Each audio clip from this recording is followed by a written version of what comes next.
though, Yamananga Nibo labeled the Gona, J1 Pine the Kuchipi, the Boa Pianza Damia, or Jawado, Pineji the Kuchipapi, Lexamu Tishido, Saroro Adi, Huibu Nishidi, Nichang and a baby Tishibi, Leguina Pin, one by Gayan Tabi near Chapabi, Queen Nichang Adi, Lecha the new law adult duty,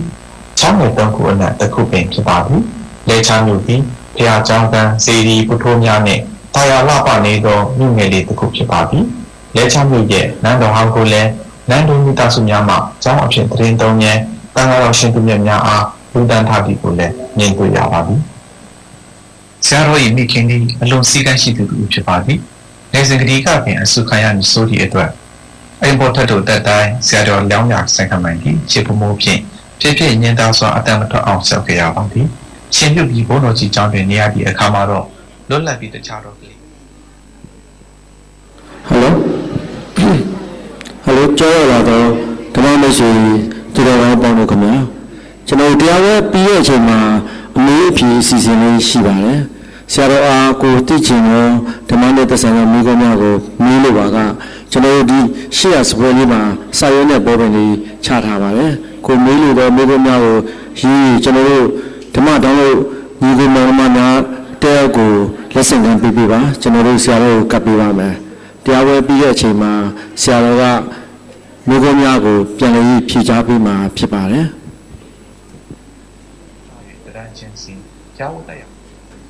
Sayona Bobino, General Disia, Konama, Tabi Havane. Biga Shambara, then John Taito, John Shugabi, E. John Taitwin, Chala Trento Nitankia Babi, going a Likamine. At the Koni where Yato, Down Jinu, Willow John Taito, John Filagabi, Young Shemu, then Jimbabi, Shantin Losaya, Salon Boydwin, Piatandi, Jensamago. Yama Bada Pin, Satin Lila, you gave up. Young Chimudi, Ilika in the Hoa Aladiane, Yamananga, Permaso Tamada. So what the Joshi Takuja, Tinsha Jojati, Nuclear the new party. Willow Satin Taitwin, the name ya Trendo Bina, Young Shimu, Kanji Prieti Satin Taitwin, Pinya Ten you Siku Nijati, a gonology Tomaroni adu, Pinya Ten you Trendo Kevari. Kanji John Taitwin, Nanet to the Pina, Bergomio. Rana Mandan Pali Taku John Taito, Tatanina Yago Sipuya, John Street Nathan Kevabi. Going to Matamiki, Omni Jojani Jado, Jasa and Dakuro Nago, Leza Ajabi, Satu Zaga, Pali Barapin, Samuel Nago, Chiso Omni, going the watching thing, Tampuya Sanga Kune, Nagan Osuyama, Jimu Jimbabi, the Masria Samu Boyting, Omni B. Tarana Zan, the Masria Bodiseko, Yashido Mubati. Equally, the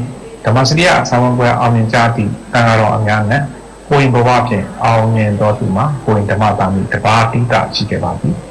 Tarana Mandai, Pali Tagu, John Taitwin, Tanina, Sacha Sero Option, Town Tansan Kepabi, Riadi Jampi Yanya Twin,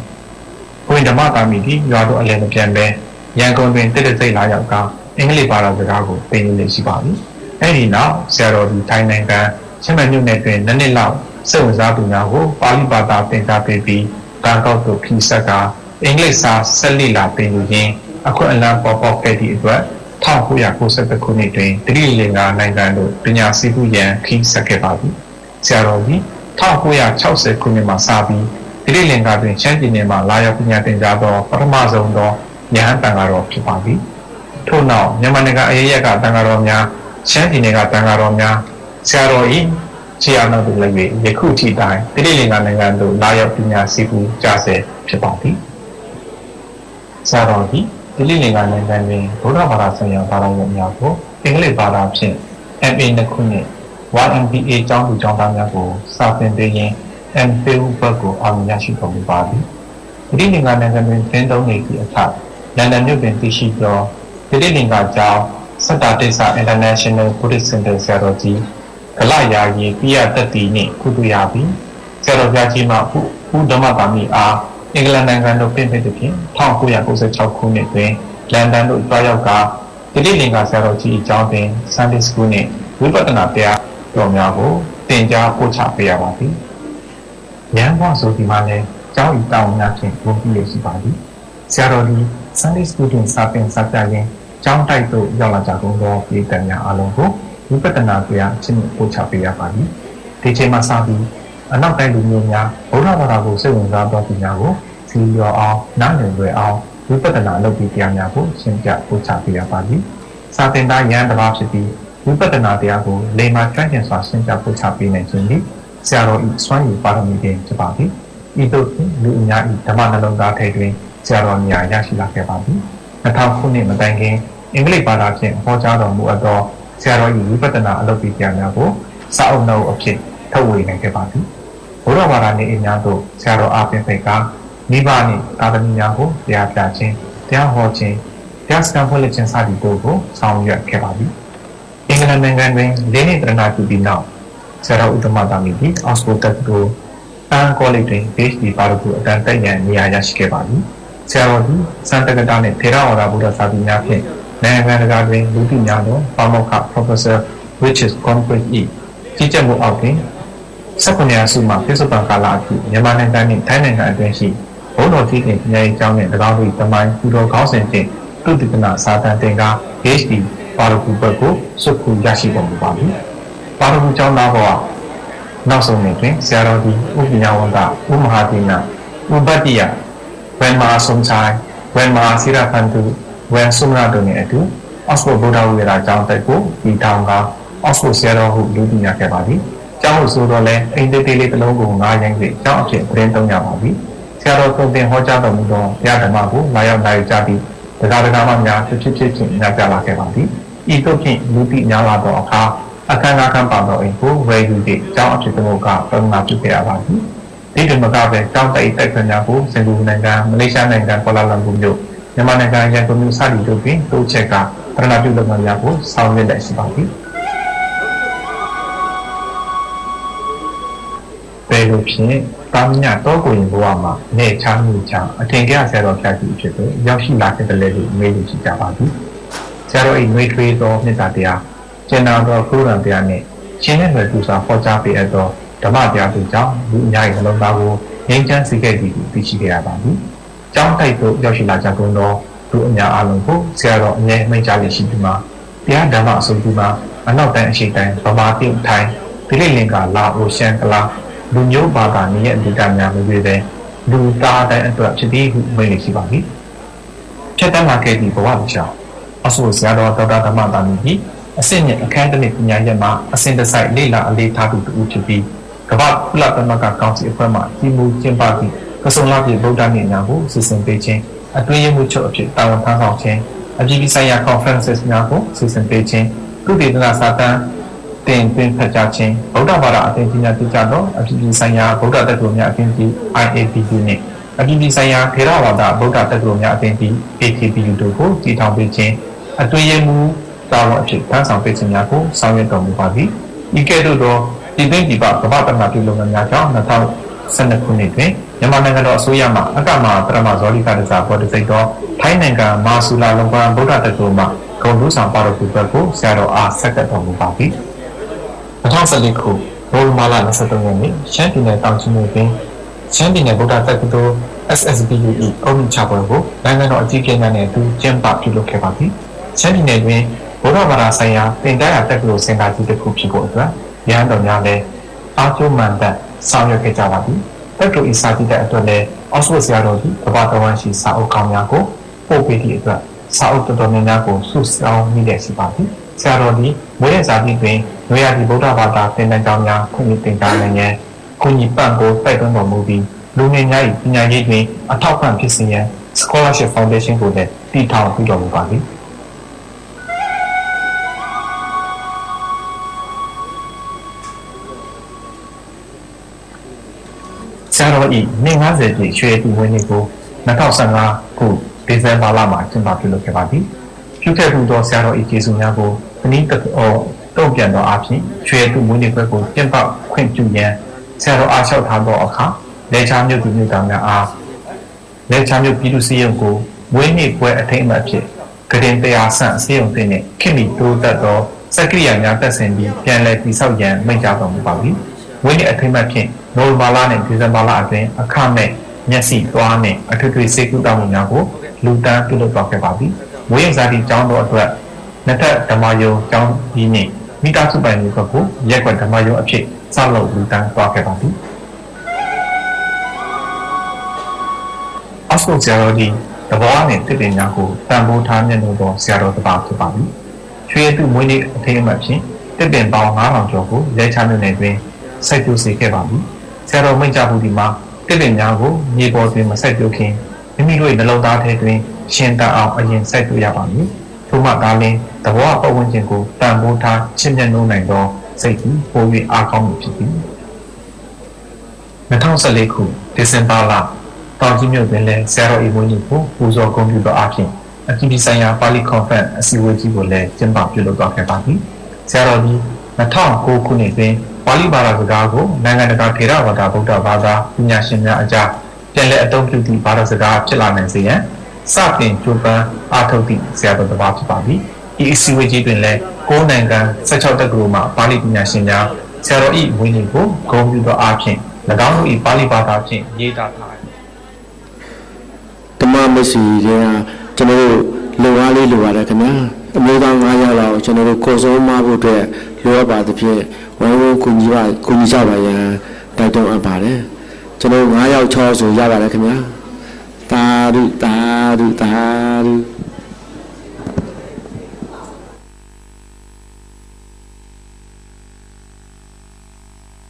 စာပေ provide များသည်ချမ်းလူမျိုးများမြတ်စွာဘုရား၏တရားဓမ္မကိုလေ့လာသင်ယူသည့်ချီးလက်ရည်မှုလင်္ကာစာပေ provide များဖြစ်ပါသည်အောက်စဖို့ဆရာတော်၏ပြည်တွင်းပြည်ပပြည်ရဲ့သည့်ပฏิပတ်တိကာရဏပြုလုပ်ငန်းများကိုအကျဉ်းချုပ် Hello ဟုတ်အားလုံးပဲမင်္ဂလာနေ့နေ့ချင်းပါဟုတ်ကဲ့ကျွန်တော်တို့အတမီးနေ့ပြန်ကြားလို့ရှိရင် Oxford ဘုရားဝိဟာရနေပြီးတော့မှခုနချိန်ကဝါစောသင်္ကန်းစိတ်ခလူတန်းပွဲရှိမှာပါအဲ့ဒီကတော့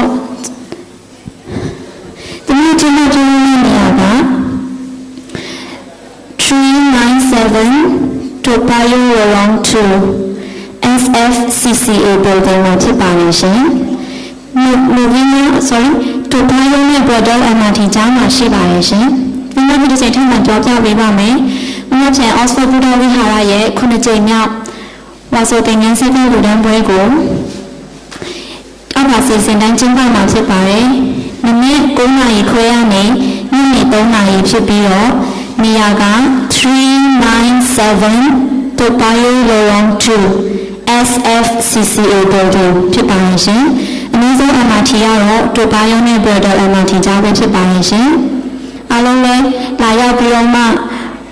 ကုသိုလ်တွေထပ်ပြီးတော့ရယူကြပါလို့လည်းဖိတ်ခေါ်ပါရရှင်။မြတ်ချန်ကျင်းပမယ့်ခုနှစ်ကြိမ်မြောက်ဝါဆိုသင်္ကန်းကလူပွဲမှာလာတဲ့အပိသက်တွေအားလုံးကိုရှေ့ပိုင်းကျိုင်းတုံမျိုးရဲ့ရှမ်းခောက်ဆွဲဆိုင်နဲ့ကျုံမင်းခံမှာဖြစ်ပြီးတော့ဆရာတော်တန်ဃာတော်များကျတော့စွန်းထမင်းနဲ့ပဲစက်ကလူရမ်းမဲ့စီစဉ်မှုဖြစ်ပါတယ်။ဒီလိုမျိုးစီစဉ်မှာဆရာတော်တွေကိုစွန့်ဆန်စိမ့်လူတန်းပွဲသင်္ကန်းစက်ကလူတန်းပွဲတွေလည်းရှိလာပါတယ်ရှင်။မနေ့9နာရီခွဲရနေညနေ3နာရီဖြစ်ပါတယ်ရှင်။နေရာကိုနောက်တစ်ချိန်ထပ်မံကြောပြမှာဖြစ်ပါတယ်။397 Topayo Road 2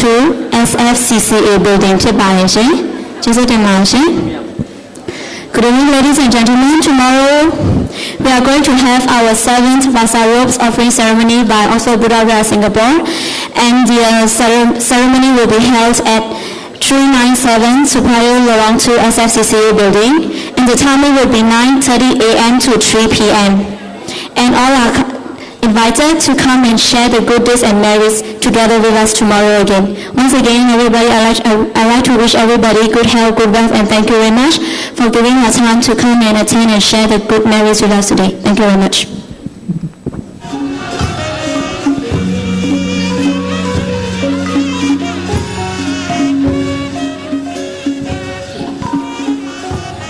Dhamma mesi tira kama panglo kama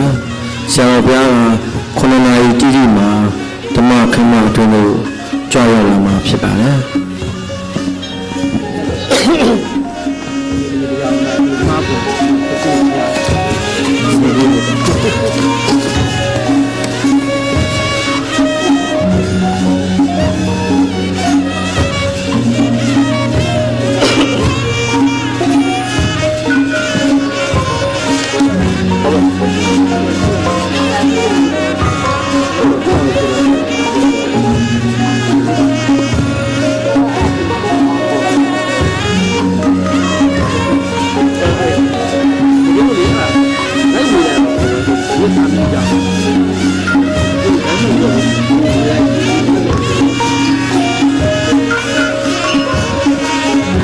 Hello ဒီလိုမရှိသေးတော့တောင်းလို့ခင်ဗျာ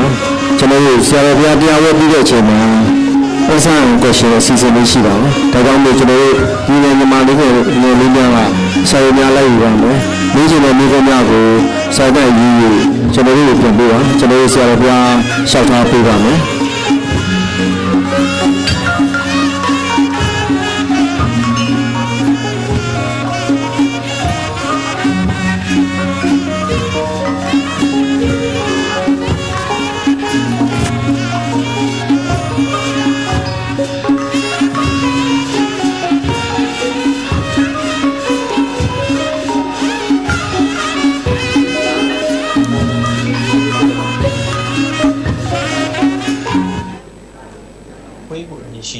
မြစ်ချောင်းနယ်ဘေးတွင်တည်ရှိပြီးလေကွင်းများဖြင့်ဝိုင်းပတ်ကာယံထားသည့်နေရာဖြစ်ပါသည်ခွေးမြစ်ချောင်းငယ်သည်လေချားတစ်မျိုးလုံးအသုံးပြုသည့်ချောင်းနယ်သုံးခုအနက်တစ်ခုပင်ဖြစ်ပါသည်လေချားမြို့သည်ဘုရားကျောင်းကံစေတီပုထိုးများနှင့်တာယာလှပနေသောမြို့ငယ်လေးတစ်ခုဖြစ်ပါသည်လေချားမြို့ရဲ့နန်းတော်ဟောင်းကိုလည်းနန်းတော်လူသားစုများမှကျောင်းအဖြစ်တရင်သုံးရန်တန်ဃာတော်ရှင်သူမြတ်များအားလူတန်းထားသည်ကိုလည်းမြင်တွေ့ရပါသည်ဆရာတော်၏မိခင်သည်အလွန်စည်းကမ်းရှိသူဖြစ်ပါသည်။နေစဉ်ကလေးကပင်အစုခံရမည်ဆိုသည့်အတွက်အိမ်ပေါ်ထက်တို့တက်တိုင်းဆရာတော်လောင်းရဆိုင်ခံမှန်သည်ခြေပမိုးဖြင့်ပြည့်ပြည့်ညင်သားစွာအတန်မထွက်အောင်ဆက်ကြရပါသည်။ရှင်ပြုတ်ပြီးဘုန်းတော်ကြီးကျောင်းတွင်နေရသည့်အခါမှာတော့လွတ်လပ်ပြီးတခြားသောကလေးငယ်များနှင့်ဆော့ကစားရန်အခွင့်အရေးပိုရရှိခဲ့ပါသည်။လွတ်လပ်သည့်ဆိုဒီမှာလည်းကျောင်းတက်၏လှုပ်ရိုးလှုပ်ဆင်းစည်းကမ်းချက်များနှင့်အတူပျော်ရွှင်စွာနေရသည့်အတွက်ဆရာတော်အဖို့လုံခြုံစိတ်ချရသည့်နေရာတစ်ခုဖြစ်ခဲ့ပါသည်။ဆရာတော်ဒီပညာရေးအစကိုဘုန်းတော်ကြီးကျောင်းတွင်မှာပဲစတင်လက်ခံသင်ယူခဲ့ရပြီးစာအုပ်စာပေများချင်းမြတ်လို့ချင်းလေ့လာသင်ယူခုံမြင်သည့်ဝါဒနာများကိုလည်းဒီကျောင်းတိုက်တွင်စတင်တွေ့ရှိခဲ့ရပါသည်မိခင်ရဲ့အနေမဝေချင်းကြောင့်တော်၎င်းအတော်ဖြစ်သူသီလရှင်ဆရာကြီးလည်းကျောင်းတိုက်တွင်တရင်သုံးနေသည့်အတွက်ကြောင့်တော်၎င်းဆရာတော်လျောင်းညာကိုင်ငယ်သည့်အိမ်သို့မလွန်ဖြစ်ခဲ့ပါညနေဘုရားဟောတက်သည့်အခါတိုင်းကျောင်းနယ်ဆရာတော်မှဩဝါဒကထာဖြင့်စုံစုံမှပြီးကိုင်ငယ်မှစ၍တရန်ချင်းစီကျောင်းတက်ရဓမ္မယုံကျောင်းဆောင်မှဆင်းကြရပါသည်အဲဒီနောက်ဆရာတော်လျောင်းညာကိုင်ငယ်သည့်ပင်လုံးမျိုးပိဋကရှမ်းဘာသာပြန်ကျောင်းတိုက်သို့ပြောင်းရွှေ့ခဲ့ပြီးဤကျောင်းတိုက်တွင်6လလောက်တရင်သုံးနေတဲ့ခဲ့ရပါသည်ကိုင်ငယ်လေးခမိုင်းအသက်9နှစ်ခွဲအရွယ်ရောက်တော့တောင်ကြီးမြို့ဝေးလုံကျောင်းတိုက်သို့ပြောင်းရွှေ့လာခဲ့ပြီးညောင်ရွှေမြို့တွင်ကျင်းပသည့်ရှမ်းပြည်နယ်လုံးစရာစာမပွဲတွင်ပြဋ္ဌာန်းသည့်ကျမ်းစာများကိုမြန်မာဘာသာဖြင့်စတင်လေ့လာသင်ယူခဲ့ပါသည်။ညောင်ရွှေမြို့သည်အင်္ဂလိပ်က၏တဘောအလားတရားနှင့်မြန်မာနိုင်ငံ၏ပထမဆုံးသမ္မတ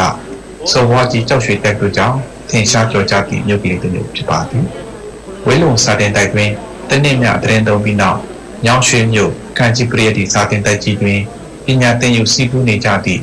အကူနောင်တော်ကြီးသုံးပါးတို့နှင့်အတူပညာသင်ယူတရင်သုံးခဲ့ပါသည်။ခန့်ကြီးကျောင်းတိုက်တွင်9နှစ်ပညာသင်ယူပြီးနောက်ဘကုန်းမြို့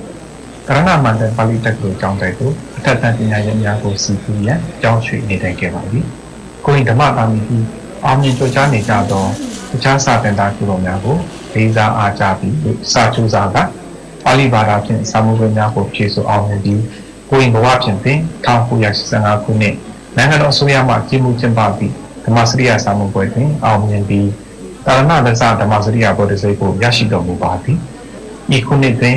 ဓမ္မစရိယစာမှုပွဲအောင်မြင်ကြသည့်သံဃာတော်အများနဲ့ Hello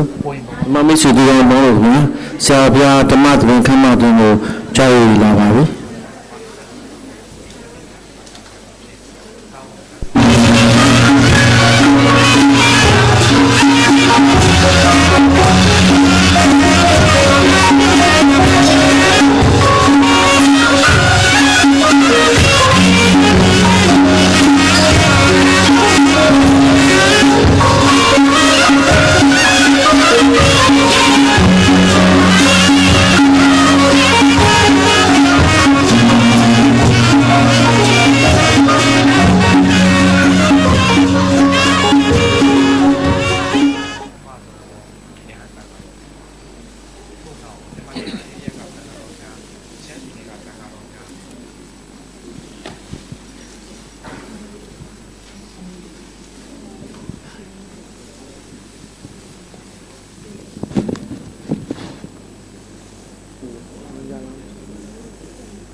Stolen Bill.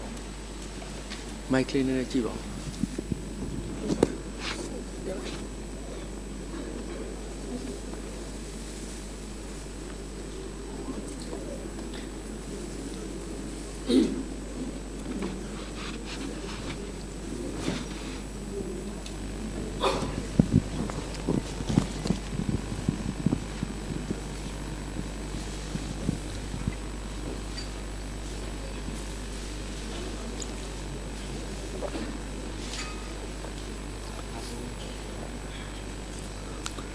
Party better time. The party better time.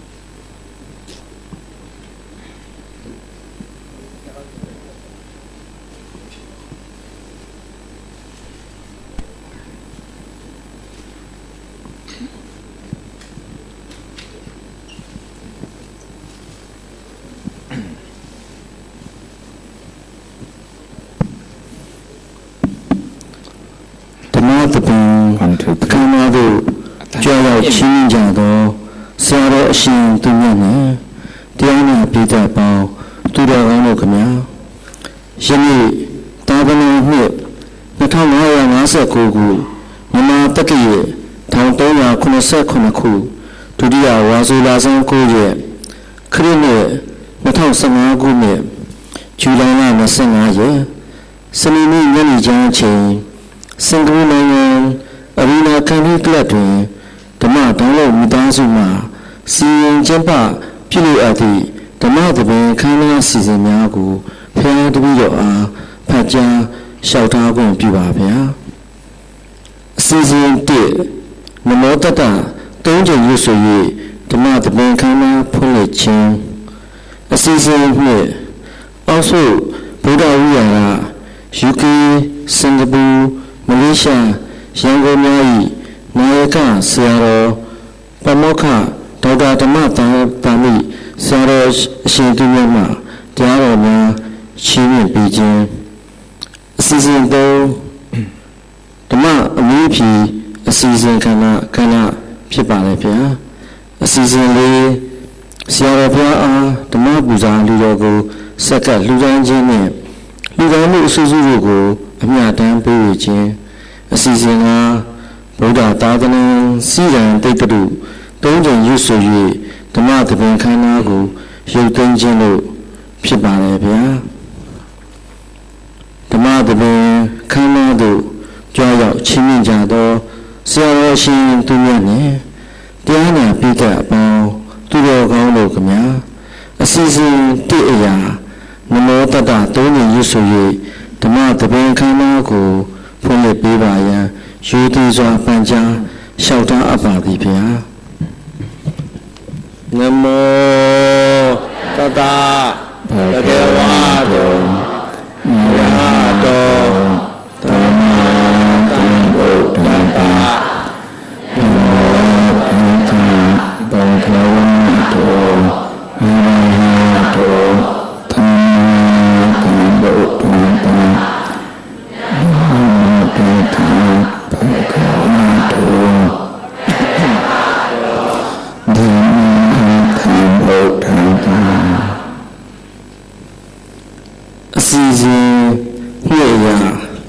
Parmauk, Dhamma Tami Siaro, Tunatama, Diaronia, Nayan De, Oga Gro Jupi, Nina Pia, Gro Java, so Diana Bigger Bow, Tudo Gauno Kamia.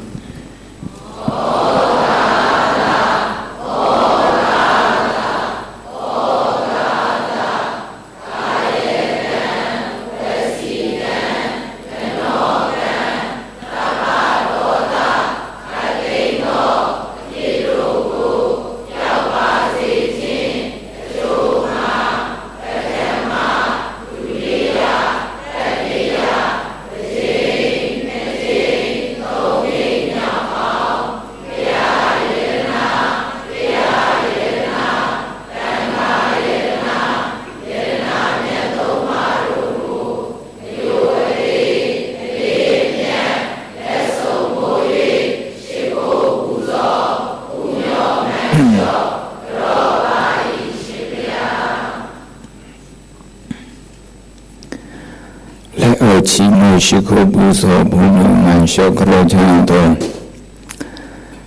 ပူဇော်တော်ပနာမကုသိုလ်ကံစေမံပေါင်းတို့ကြောင့်စောင့်ထိန်သီလဒါနစံကိပါရမီကုသိုလ်မျိုးမျိုးနဲ့မဘုံနိဗ္ဗာန်တရားတော်မျိုးကိုရကြောင်းကျင့်ကောင်းဖြစ်သောမဂ္ဂင်ရှိပန်တရားတော်ကိုလင်းဝင်ဆုံးလောကုသကျင့်ကြံကြိုးကိုအောင်ထုတ်နိုင်ကြသောပုဂ္ဂိုလ်သူပုဂ္ဂိုလ်မျိုးမျိုးဖြစ်ကြပါစေဆိုကြအဟံပန္တိ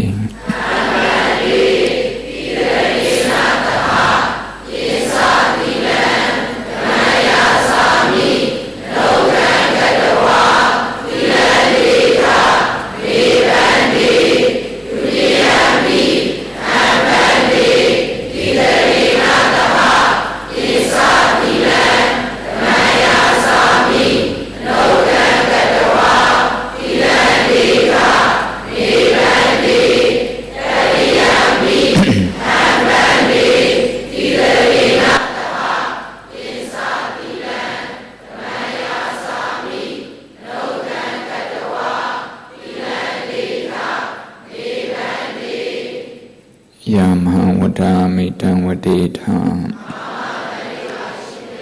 နမောတတဗုဒ္ဓဝတ္တောအရဟတောသမ္မာသမ္ဗုဒ္ဓတ္ထ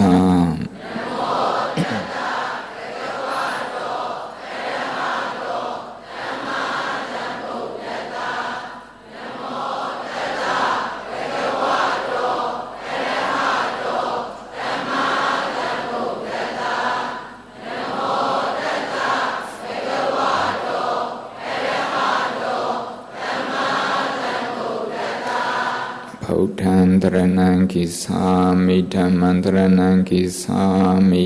သံဃံတရဏံကိသာမိ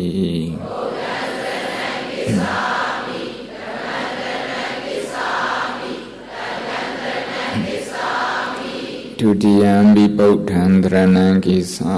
မိဒုတိယံဘိဓမ္မံတရဏံကိသာမိဒုတိယံဘိသံဃံတရဏံကိသာ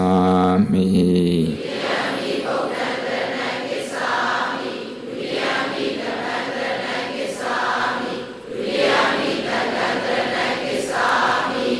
အာတိယံဘိဗုဒ္ဓံတရဏံကိသာမိတတိယံဘိဓမ္မံတရဏံကိသာမိတတိယံဘိသံဃံတရဏံကိသာမိ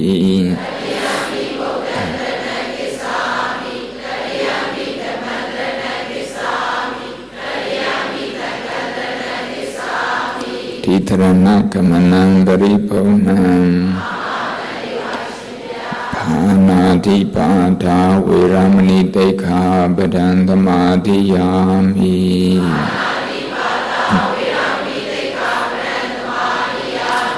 အာဒေနာဒါနာဝေရမဏိတိခာပဒံသမာတိယာမိ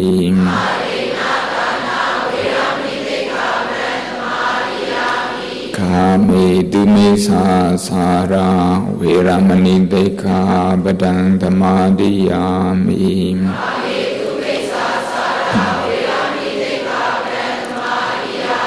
မုသာဝါဒာဝေရမဏိတိခာပဒံသမာတိယာမိ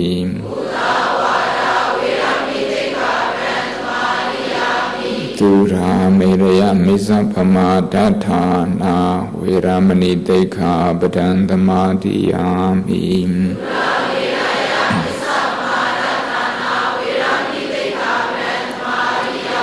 အပမဒေနသံဗဒေထာ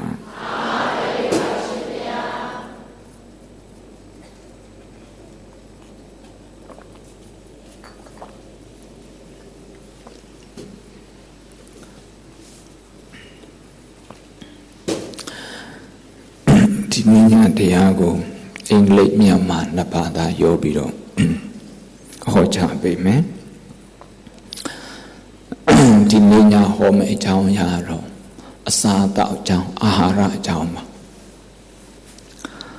မစားဘဲနဲ့မနေနိုင်ဘူးခန္ဓာကိုယ်ရဲ့လိုအပ်ချက်အရာစားရတယ်ဘုရားဘာသာယုံကြည် ကိုယ်ခွဲတဲ့ပုဂ္ဂိုလ်လည်းပဲစားရတယ်ခရိယန်ဘာသာယုံကြည်တဲ့ပုဂ္ဂိုလ်လည်းစားရတယ်အစ္စလာမ်ဘာသာယုံကြည်တဲ့ပုဂ္ဂိုလ်လည်းစားရတယ်ဟိန္ဒူဘာသာZoroastrianဘာသာSikhဘာသာအဲ့ဒီဘာသာတွေကိုလိုက်နာတဲ့ပုဂ္ဂိုလ်တွေလည်းပဲစားရတယ်ဘယ်ဘာသာမှမလိုက်နာတဲ့လူလည်းစားရတယ်နေစဉ်နဲ့အမျှလုပ်ရတဲ့အလုပ်ကိုကိုကမိမိအတွက်လည်းအကျိုးဖြစ်အောင်သူများကိုလည်းပဲမထိခိုက်အောင်ဘယ်လောက်စားတော့ဘယ်လိုစားတော့ဆိုတာဒီနေ့ပြန်ပြီးတော့ reflect လုပ်ဖို့အတွက်ဆင်ခြင်ဖို့အတွက်ဘုန်းကြီးမှာအထူးသင်ပေးစရာဘာမှမပါပါဘူးဒီနေ့အတူတူ exercise လုပ်တဲ့သဘောမျိုးပါဒါကြောင့်ဒီနေ့ညနေတရားထိုင်တာလည်းပါမယ်ကြားရမှာ2မိနစ်3မိနစ်အဲ့ဒီလိုတရားထိုင်တာပါမယ်ရှင်းပြတာပါမယ်ဒီတရားကိုအင်္ဂလိပ်လိုဟောဘူးတယ်မြန်မာလိုမဟောဘူးအဲ့ဒါကြောင့်မြန်မာစကားအသုံးနှုန်းတွေရှာတာနည်းနည်းခက်နေအင်္ဂလိပ်လိုဂျာညက်ပြောမယ်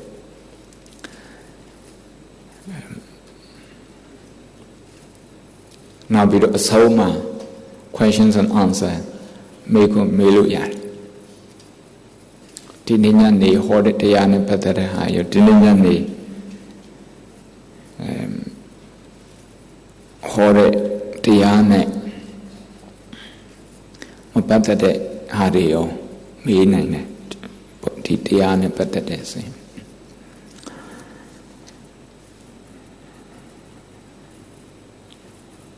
ကိုယ်စိတ်နှပြ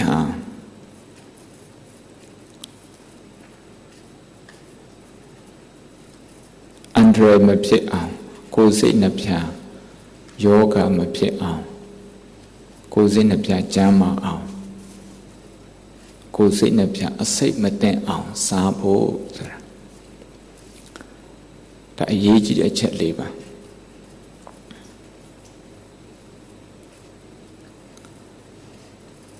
အစာဆိုတော့ကားကိုစီဖြည့်ရတယ်လို့ပဲစီရှိမှဒီကားသွားနိုင်တယ်စီလို့ပြောရင်ဒါ fuel ကိုပြောတာပါသူလောင်စာပြောတာပေါ့အခုခေတ်မှာဘုံတို့ environment issue တွေရှိတဲ့ခါကျတော့ပေါင်းကျင်ဆိုင်ရာပြဿနာတွေရှိတယ် global warming ပြဿနာတွေရှိတဲ့ခါကျတော့စီသုံးမဲ့အစားတခြားဘာတွေသုံးရင်ကောင်းမှာတော့နောက်စီရလည်းပဲစေးကြည့်တယ်ဒီလိုပေါ့အဲကြောင့် Oxford တက္ကသိုလ်မှာရေနဲ့မောင်းတဲ့ကားတို့စမ်းသပ်နေရေနဲ့မောင်းတဲ့ကားနောက်လက်စစ်နဲ့မောင်းတဲ့ကားစမ်းသပ်နေသူနေရာလေးနဲ့သူဟို charge လုပ်ဖို့အတွက် recharge လုပ်ဖို့အတွက်ဟိုလေးတွေရှိတယ်အဲ့မှာစမ်းသပ်နေတော့အခုပြောဒီတိုင်းမှာပဲဒီခန္ဓာကိုယ်လည်းပဲစီဖြည့်ပေးရတယ်စီဖြည့်ပေးရတယ်စီဖြည့်တဲ့အချိန်မှာဘုန်းတော်ကအာဟာရလို့ပြောရဆိုရင်မိဖို့ချောင်းထဲမှာချက်ပြီးတော့စပွဲပေါ်မှာတင်စားတဲ့ရုပ်အာဟာရကိုစိတ်သွားပြီးတော့ကြောင်းနေတာများတယ်ဒါလည်းမှန်ပါတယ်အမေဗုဒ္ဓကဟောထားတာအာဟာရကိုရှုထောင့်မျိုးစုံနဲ့ကြည့်မယ်ဆိုရင်တဲ့ရှုထောင့်၄ခုအနေကြည့်နိုင်တယ်အဲ့ဒီဟာတွေကိုဒီညနေရှင်းပြသွားမယ်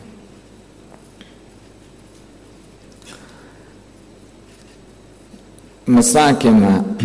ဟိုဒီနေ့တရားနာတဲ့ပိဋကတွေတက်တက်သားသားထိုင်ဖို့ဘုန်းကြီးကတိုက်တွန်းခြင်းတယ်တင်ပြင်းခွေလို့ရတယ်ဒီမိုက်တွေလည်းပဲတော့တရားထိုင်တဲ့ပုံစံမျိုးနဲ့ထိုင်ပါ တရားထိုင်တဲ့ပုံစံမျိုးနဲ့ထိုင်ဘာဖြစ်လို့ဆိုတော့တရားနိုင်တဲ့တခါတည်းပဲတရားထိုင်သွားရအောင် guided meditation ခေါ်တာပေါ့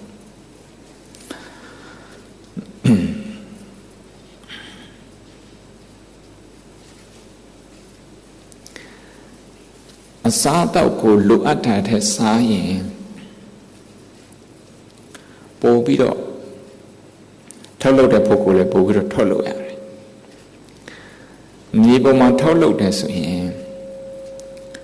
မြေရဲ့အစီလွှာကအကန့်အသတ်ရှိတယ်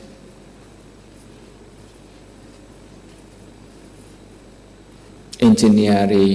သိပ္ပံပညာရှင်တွေ soil erosion ဆိုတာဒီပြဿနာရှိ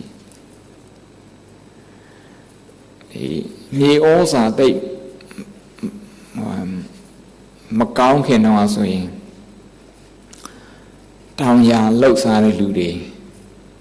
တနေရာထဲမှာတောင်ယာလှုပ်ရှားတာ၃နှစ်ဆိုရင်တနေရာထပ်ပြောင်းရတယ်မြေဩဇာကုန်သွားလို့နောက်တနေရာထပ်ပြောင်းမြေကတစ်နှစ်အတွင်းမှာသူ့ပြန်ပြီးတော့ recover မဖြစ်နိုင်ဘူး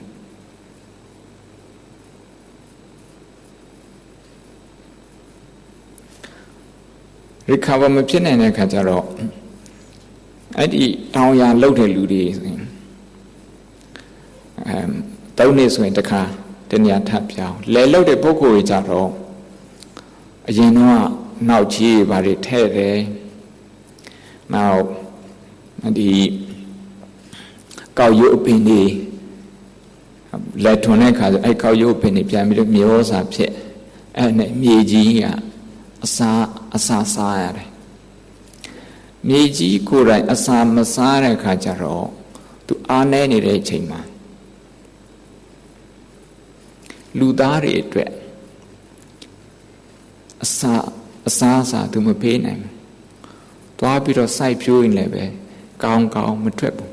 ဘာကြောင့်ကောင်းမထွက်တာတော့မြေကြီးကမှအစာကောင်းမစားတာမြေကြီးလည်းပဲအာဟာရလိုတယ်ဒါပေမဲ့လူသားကအတ္တဆန်တဲ့လူသားဆိုတော့ကိုယ့်အတွက်ပဲကိုကြည့်ကိုစိုက်ပြီးရင်မြေကြီးဘယ်လိုထိန်းသိမ်းရမလဲ soil maintenance ဆိုတာခုခေတ်ဒီ agricultural science ဒီမှာရှိလူသားတွေအများစုစိတ်ကြမှာအဲ့ဒါမရှိဘူးတစ်ပင်ရှိမှမြေကရေကောင်းတောက်လို့ရမှာ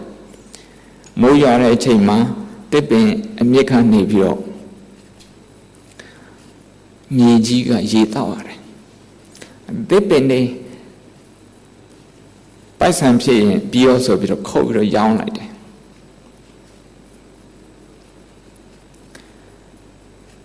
အပင်မရှိတဲ့အခါကျတော့တစ်ပင်ကအစာကောင်းရေကောင်းမတောက်ရဘူးအစာကောင်းမစားရဘူးရေကောင်းမတောက်ရဘူးကိုချင်းစားကြည့်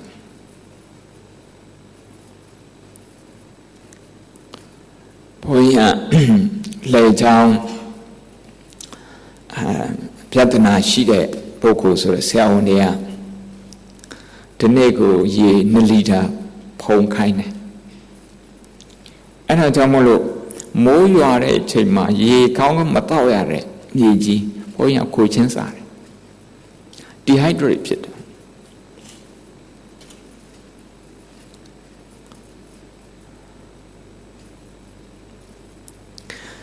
မြက်တဲ့နဲ့တဆင့်ရေတောက်တယ်တစ်ပင်နဲ့တဆင့်တောက်တယ်တစ်ပင်ကဒီအမြစ်တွေများတယ်အမြစ်လည်းနက်တယ်ဆိုရင်မြေကြီးကောင်းမွန်ရေတောက်ရတယ်အဲ့လိုမဟုတ်ဘူးဆိုရင်ကြားလာတဲ့မိုးရေနှိမ့်တဲ့စီကိုချက်ချင်းဆင်းသွားတယ်ဆင်းသွားတာမြေကြီးကရေမတောက်အောင်မကောက်မြေစီလွှာပါအဲ့မိုးရေတွေပါသွားတယ်ဒါကြောင့်လူသားတွေဟာဒီလောက်အထိတီးခံတဲ့မြေကြီးဒီလောက်အထိလူသားတွေကိုစောင့်ရှောက်နေတဲ့မြေကြီးနောက်ပြီးတော့စားပြီးတော့အညစ်အကြေးစွန့်ပစ်တဲ့နေရာဒါတွေကိုလည်းမြေကြီးကအကုန်လုံးတီးခံတယ်ဒါပေမဲ့ဒီမြေကြီးကိုလူတွေကမကြည့်ဘူး Germany Nangama the Mandarin came as we go a name of Canaroma. The big who blouse of your Nis and Consort. But down Sawaro, the Mandarin came as we Yeji Yimataro, Yeji Pesi.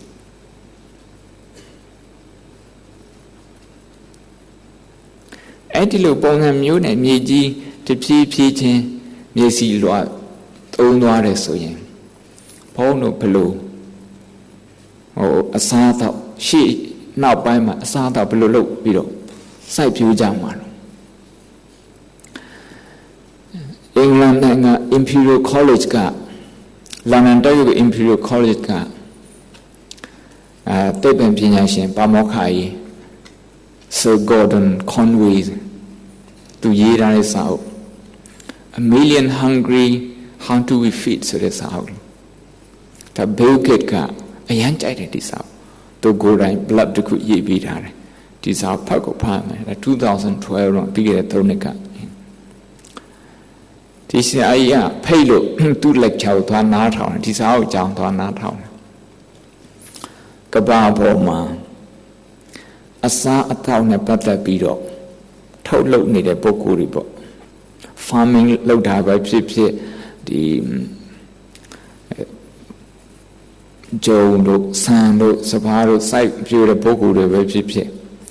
Eddie agriculture man. Sazia, Tausia, tote a book, Tangaya she did a kababom. Sarelu a go low, Tankuna town she. As said lay out so in the Yaupe, a sada, total body.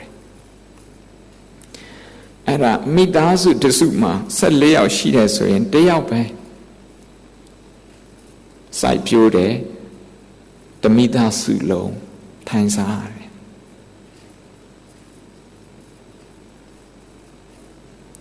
The choga was a load, was a salomia. The choga car loaded, car salomia.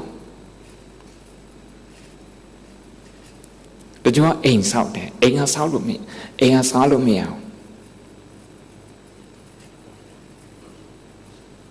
Machine attention. A sort of machine attacker machine. Tajao Ara Nama Yeji de Sura. Now be Eddie Ara Tema Midaso to suit the Gaba Midasu Pura, global family. Salea Manteauka Lelo de Side Pure, sir. Janeludi san. Dabi me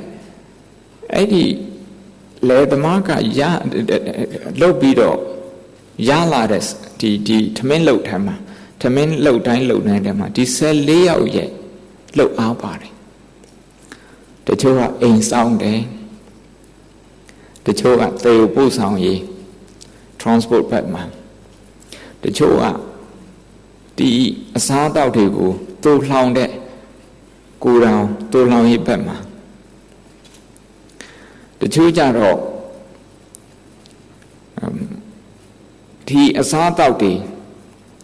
Masai and near. I near data Ludisana and Subido. Oh, going to a trading load at Bokuri, going good at Bokuri. The Bokuri low are a company. Daga Ludao pure. May Eddie Tamintalo Tamape, yet look ale pare. Ne may look ale pare. Lay look ale pare. Depende look ale pare. A combar. A coup. Sala de Tamintalo to look tema, Tari pare. If you can feel connected just by having your one bite off. Your meal, a piece of bread, if you can feel connected with everyone, all 14 people in the family. We are talking about the importance of food in our life as a human being. We can go to many meditation retreats, but if we don't know how to eat properly, mindfully, in a way that doesn't harm us and that doesn't harm other people. If we don't know how to do this, your meditation retreats haven't taught you much. So eating is that important.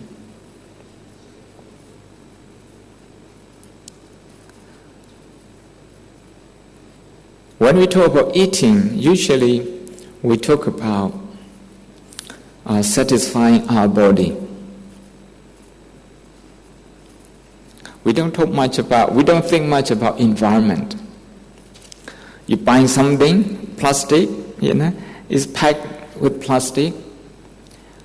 You eat what is inside. A cake, bread, anything, biscuit. What you're going to do with the plastic?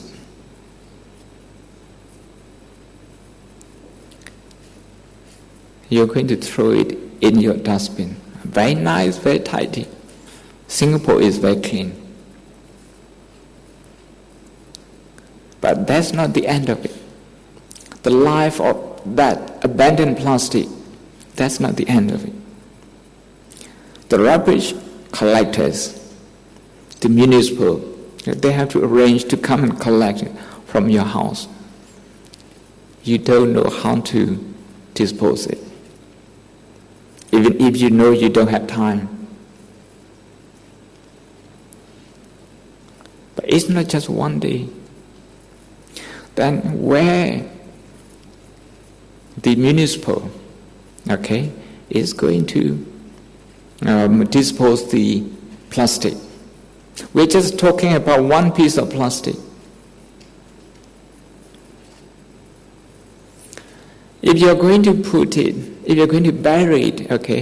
in the land, in the soil, under the earth, the earth cannot digest plastic. The earth can digest plants. Those days we pack, with leaves, and we throw away the leaves, and it recycle, natural recycle. Now we are so modern, we like to use plastic. And if you can have some mindfulness, how many pieces of plastic I throw away today? Because what you throw away is going to affect other people.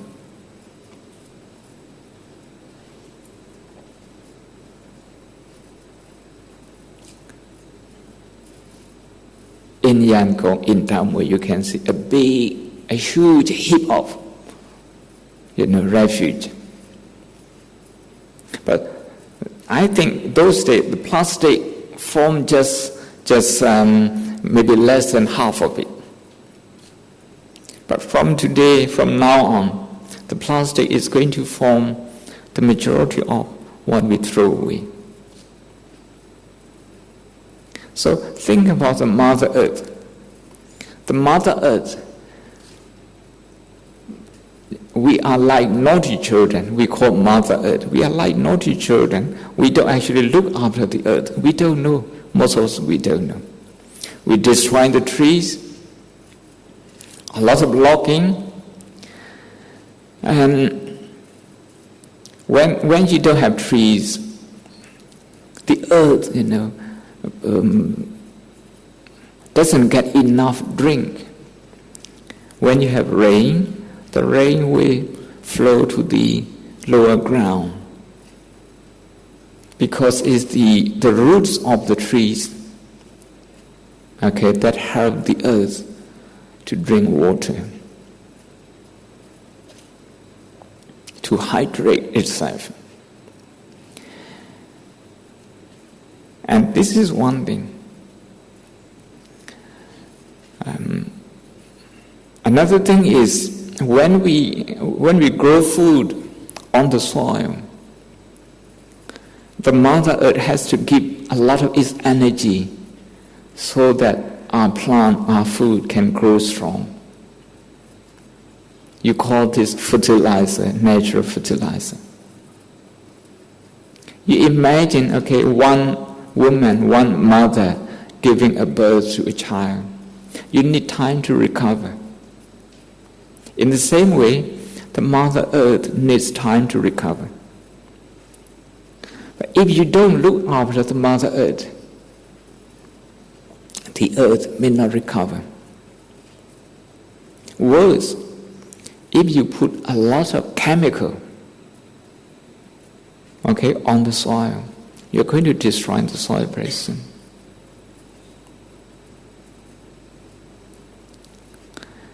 So this, when we talk about food, we have to have consideration for the earth. We have to have consideration for the farmers. Professor Gordon Conway from Imperial College, University of London, an expert on food and chief scientific advisor to the government of United Kingdom. He said in one of his lectures that there are around 500 million people engaging in agriculture. Out of 7 billion, there's 1 in 14. So one person feeds 14 people. And this is the situation that we have at the moment in the world.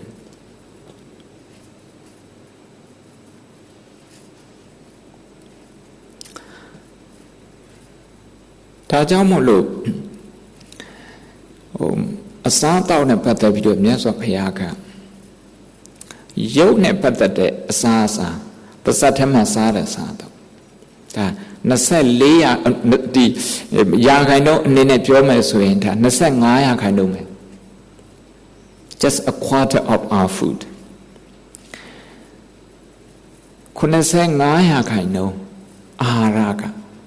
စိတ်ကနေလာဒါကြောင့်ဒီနေ့ရုပ်အာဟာရရုပ်နာအာဟာရဒီနှစ်ခုစလို့ပြောပြမယ်အခုသမင်းချက်တဲ့အချိန်ကစပြီးတော့စပြောပြမယ်ဈေးဝယ်တဲ့ချိန်စပြီးတော့ပြောပြမယ်တထိုင်နေကြနော်တနေကြပါဝင်လေထွက်လေဖြည်းဖြည်းတရှူရှိုက်ကြပါဝင်လေထွက်လေအလုံးပြီးတော့တပတ်လုံးလုံးပြီးတော့ပင်မနေတဲ့ခန္ဓာကိုယ်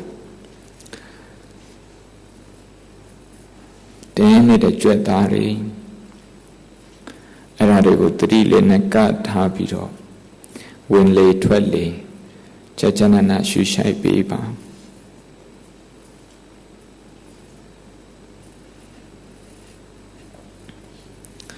ဝင်လေထွက်လေခက်ဖြည်းဖြည်းရှူရှိုက်ပေးပင်မနေတဲ့ခန္ဓာကိုမေတ္တာထားပြီးတော့ရှူရှိုက်ပေးပင်မမှုကိုသွားပြီးတော့ရံမဖြစ်နဲ့ပင်မမှုနဲ့ရံမဖြစ်နဲ့ပင်မမှုကိုမေတ္တာလေးနဲ့ကြည်ပေးမေတ္တာနဲ့အတိမတ်ပြုပေး Take deep and slow breathing in and out. The body is tired. The muscles are tense from hard work for the whole week, for the whole month, perhaps. And don't fight with tiredness. This body requires some food. Some of the food that the body requires is solid food. Some of the food is mental food, psychological food. Even the body requires psychological food. So breathe in and out, slowly, gently, with compassion for the body.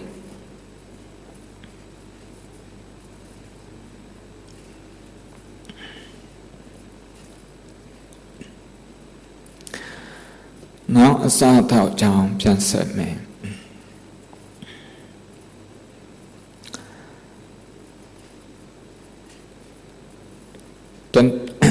ထမင်းတနတ်စာစားတဲ့အခါအဲ့တနတ်စာအတွင်းမှာစားလိုက်တဲ့အစားအစာ၄ကြိမ်ချက်တယ်၄ကြိမ်ချက်ပြုတ်ရတယ်ပထမအကြိမ်ချက်ပြုတ်တာတော့မျက်စိနဲ့ချက်ပြုတ်တယ်ဘာသွားဝယ်မယ်စူပါမားကတ်သွားမယ်ဈေးသွားမယ်မျက်စိနဲ့ဝယ်တယ်စိတ်နဲ့ဝယ်တယ်မန်နူးတွေလုပ်တယ်ဒါစိတ်နဲ့ဝယ်တယ်စိတ်ထဲမှာချက်တယ်မျက်စိနဲ့ဒီစိတ်ကချက်တယ်စူပါမားကတ်ထဲမှာဝယ်တယ်ချက်တယ်စိတ်နဲ့အိမ်မှာကလေးကဘာဝယ်မယ်တွေးပြီးတော့သွားတယ်ဒါစိတ်ထဲမှာချက်သွားနေတယ်ဒီအချိန်မှာစိတ်ကလည်းစားနေတယ်စားနေမှတချို့အသိချင်မှသိမယ်ဘာလို့စားနေတာတော့ဆိုတော့အယောင်ကိုစားနေတာ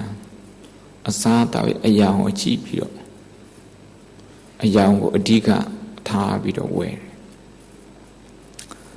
တယ်ဒါကဘာအယောင်ဟောကဘာအယောင်လေးနည်းနည်းလေးညှို့သွားတယ်ဆိုရင်မဝယ်ခြင်းတော့နည်းနည်းလေးနွန်းသွားတယ်ဆိုရင်မဝယ်ခြင်းတော့မစားခြင်းတော့ပေါ့ပါစတဲ့မထည့်ခြင်းတလို့ဒါပထမဆုံးအချိန်ပထမအဆင့်အစားတော့ကိုချက်တယ်အဲ့ဒီအနေနဲ့ပြီးတော့အိမ်ပြန်ရောက်လာတဲ့အချိန်မှာဝယ်လာတဲ့အစားတော့တွေကိုစေကြောပြီးတော့မိဖို့ချောင်းထဲမှာခွက်နဲ့အိုးနဲ့အာဗန်ထဲမှာဖြစ်မိဖို့ပုံမှန်ဖြစ်ချက်တယ်ဒါဒုတိယအချိန်ချက်တယ်အခုအယောင်ပြောင်းသွားတယ်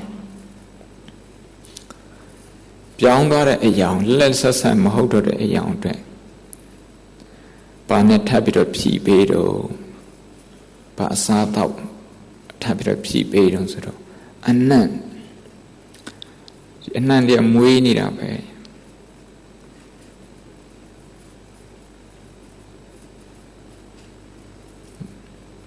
မုံဖုတ်တဲ့ပုဂ္ဂိုလ်လည်းဒီမုံလေးက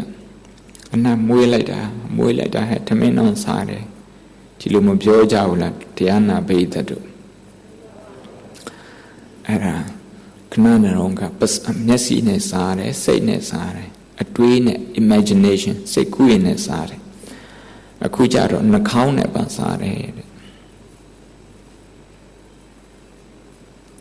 အာယုံ6ပါးရှိတယ်မျက်စိရယ်နားရယ်နှာခေါင်းရယ်ရှားရယ်ခန္ဓာကိုယ်ရယ်စိတ်ရယ်television channel 6ခုရှိတယ်ဆိုပါတော့ခန္ဓာကိုယ်ကစိတ်ဆိုတဲ့ channel နဲ့မနာရန်စားနေတယ်စေးစားဝယ်ကြတာစားပြီးတော့ချက်တဲ့အချိန်မျက်စိနဲ့လည်းစားနေတယ်အခုတော့နှာခေါင်းမှာစားပြီးတော့စားတယ်ချက်နေတဲ့အချိန်ချက်ပြီးတော့ခူးခတ်ပြီးတော့စပွဲပေါ်တွင်မိသားစုဝိုင်းစားကြတယ်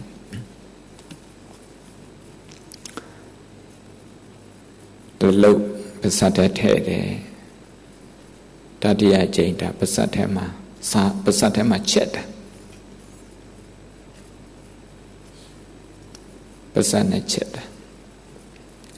သွားနဲ့ကြေးအောင်ခြေတယ်ကြေးအောင်ခြေတယ်ချက်ထားတဲ့ဟင်းတွေအမဲ့ဘယ်နှမျိုးတော့အဲ့ဒါကုံပမာစားတဲ့ပုံစံမျိုးစားမယ်ဆိုရင်အဲ့ဒါအကုန်လုံးရောပြီးတော့တခါတယ်ထမင်းလုံးနဲ့ပါစတ်တဲ့ထည့်လိုက်တယ်ပါစတ်တဲ့ရောက်သွားတယ်ပါစတ်တဲ့ရောက်သွားတဲ့ခါကျတော့ပကံပေါ်မှာရှိတဲ့ပုံစံအတိုင်းမဟုတ်တော့အယောင်အနေနဲ့လည်းပဲမမြင်ရတော့မြင်လည်းပဲဒီအယောင်မကြိုက်တော့ဘူး sat hema shire tamin lo ye a young hen lo ye a young the ana be that Gigi nunu Gigi nese she dela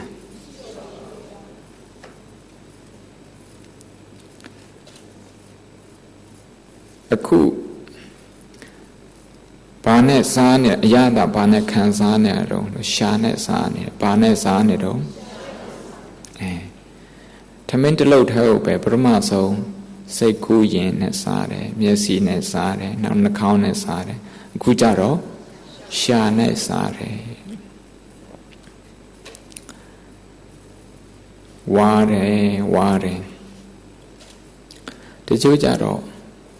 a local say Yaunera, Damo. Who dwa me di dwa me alo se yaw nira ne thamin sara kaung ma wa nai mu ji aw ma wa nai mu kaman kanan sare tani a phin pyo me so yin do sai tha beta ne pyo so do toka ne sare po anxiety ne sara stress ne sara toka ne sare ne ba ne saro toka ne sare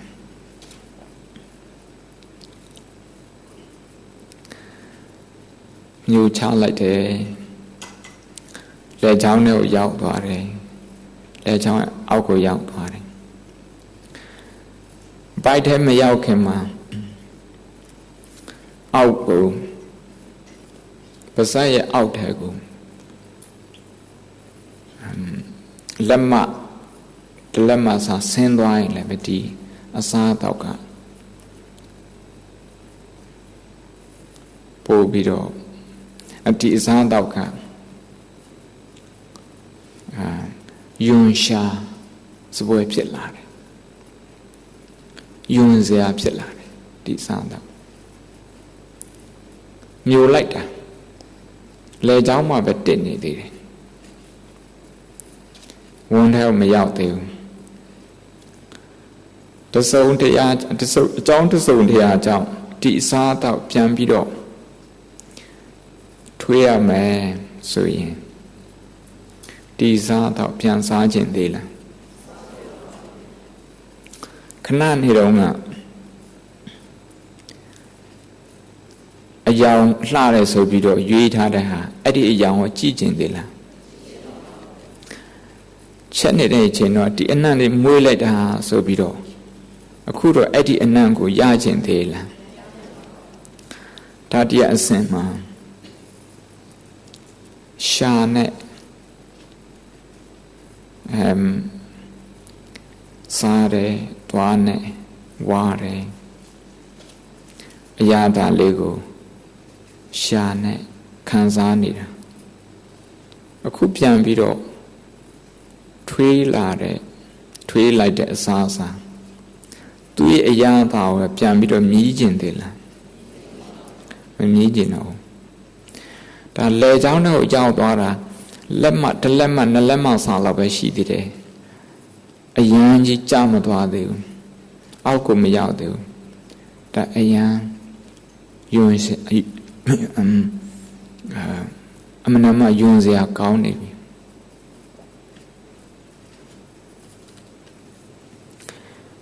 le chang ye aw ko yaw twa bi do ti Asa lan down there who yelled at me. My daughter's up. A down the cuckoo down. Pian bido and jar is saying. I did untreated assassin. Ninjin de la. Ninjin do. And now yajin de la. Shall now yada teaching de la. Ta be meတရားနာပိဋကတ်တို့အဲ့ဒီအန်ထွက်လာတဲ့ဟာကိုပြဉ္ညာသဘောအရအန်ဖတ်ဆိုပြီးတော့ခေါ်လိုက်တာဘယ်လိုခေါ်လိုက်တော့အန်ဖတ်ဆိုပြီးတော့ခေါ်လိုက်တာဒါမြန်မာစကားအဲ့ဒီပြဉ္ညာသဘောကြောင့်လူတွေကယွန်းသွားတာအန်ချင်းစရာကောင်းတယ်ကွာဆိုပြီးတော့လူတယောက်ကိုအဲ့ဒီလိုသွားပြီးတော့တတ်မှတ်တယ်ဆိုရင်အဲ့ဒီပုဂ္ဂိုလ် ကိုတွေ့ကျင်လားမတွေ့ကျင်ဘူးဒါပေမဲ့အခုအန်ထုတ်လိုက်တဲ့အစားအစာမတဲလို့အန်ထုတ်လိုက်တဲ့အစားအစာတောင်အစာမကြီးလို့အန်ထုတ်လိုက်တဲ့အစားအစာဒီလိုအစားအစာမျိုးပဲအစာအိမ်လမ်းကြောင်းတွေတစ်ဆင့်အစာအိမ်ထဲရောက်သွားပြီးတော့စတုထအကြိမ်၄ကြိမ်မြောက်ဒီထမင်းတစ်လုပ်ကိုထပ်ပြီးတော့ချက်ရတယ်ဒီကြိမ်ကျတော့အစာအိမ်ကချက်ရတယ်ဘယ်သူကချက်ရတော့အစာအိမ်ကချက်ရတယ်စိတ်ကူးရနဲ့ချက်ပြီးပြီမျက်စိနဲ့ချက်ပြီးပြီနှာခေါင်းနဲ့ချက်ပြီးပြီရှာနဲ့ချက်ပြီးပြီ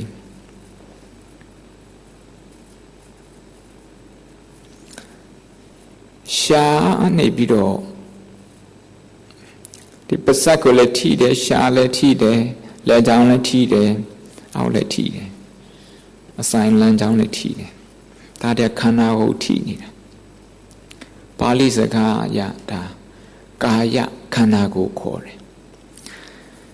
ပို့ပြီးတော့တိကျတဲ့စကားဆိုတော့ဖုထပလို့ခေါ်တယ်အထိတွေ့လို့ခေါ်တာခန္ဓာကိုယ်ရဲ့ဒီ signal ခန္ဓာကိုယ်ရှိတယ်ဆိုတော့ဘယ်လိုလုပ်သိလို့ you feel the sensation of the touch အဲ့ဒါဖုထပလို့ခေါ်တယ်မျိုးလိုက်တယ်လေချောင်းထဲမှာမျိုးလိုက်တဲ့ဟာအဲ့ဒီခံစားမှုလေးမရလိုက်ဘူးလားရလိုက်တယ်မျက်စိနဲ့ချက်လိုက်တယ်နှာခေါင်းနဲ့ချက်လိုက်တယ်ရှားနဲ့ချက်လိုက်တယ်နောက်ကိုခန္ဓာကိုယ်နဲ့ထပ်ပြီးတော့ချက်နေတယ်ပါပဲကြံလို့နားပဲကြံတယ်မချက်ဒါမဲ့နားလည်းပဲဒီလိုပဲချက်နေကြတာပဲဟုတ်တယ်မလားအပါလေးဝယ်ခဲ့ပါမပြောဘူးလားဒါလေးကကောင်းတယ်နောက်စားနေတဲ့အချိန်မှာတခါတိစားတော့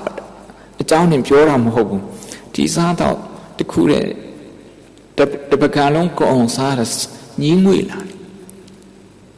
ခိုင်းချင်ဆက်ပြောမယ်ညင်းငွေတဲ့အကြောင်းညင်းငွေလာတဲ့အခါကျတော့ဘာဖြစ်ဆို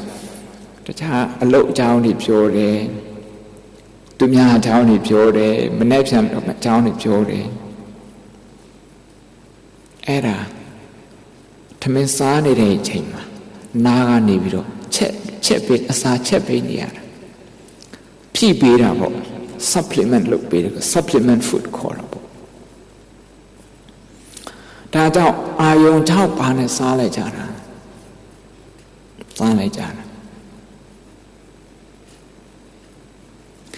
တရားနာပိဋကတို့အဲ့ဒီအန်ထွက်လာတဲ့အစာကိုအန်ဖတ်လို့ခေါ်လိုက်လို့ယွန်းစရာကောင်းသွားတယ်နောက်ပြီးတော့ဘုန်းတို့ကလူသားတွေဆိုတော့language ဒီဘာသာစကားတွေသုံးပြီးတော့ concept တွေအများကြီးတည်ထွင်ထားတယ်ဒါကောင်းတယ်ဒါမကောင်းဆိုပြီးတော့အဲ့ဒီလိုလုပ်တာတင်ညာလို့ခေါ်တယ်ဘာလို့ခေါ်တော့တင်ညာလို့ခေါ်တယ်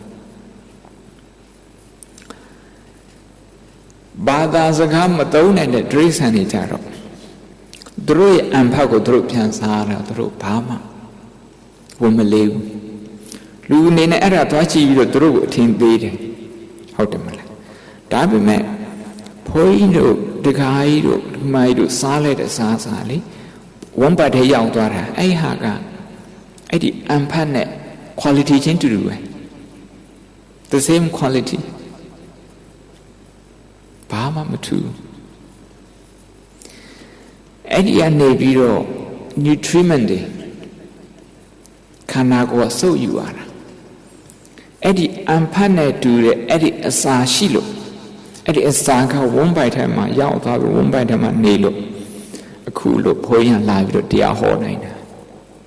တရားနာပိဋကခလည်းပဲလာပြီးတော့တရားနာနိုင်တာ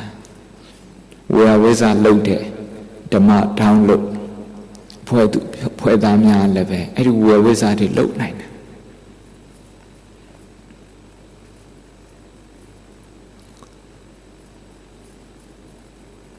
နေ့စဉ်အလုပ်သွားနိုင်တာကလေးတွေလည်းပဲချောင်းသွားနိုင်တယ်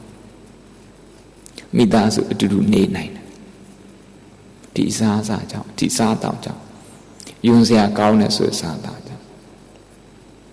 နောက်မျက်စိထဲပထမဆုံးမျက်စိနဲ့ကြည်နူးအောင်မျက်စိနဲ့ကျေနပ်အောင်စားတယ်နောက်တစ်ခါနှာခေါင်းကနေပြီးတော့ဝါအောင်စားလိုက်တယ်နောက်တစ်ခါရှာကနေပြီးတော့ဝါအောင်စားလိုက်တယ်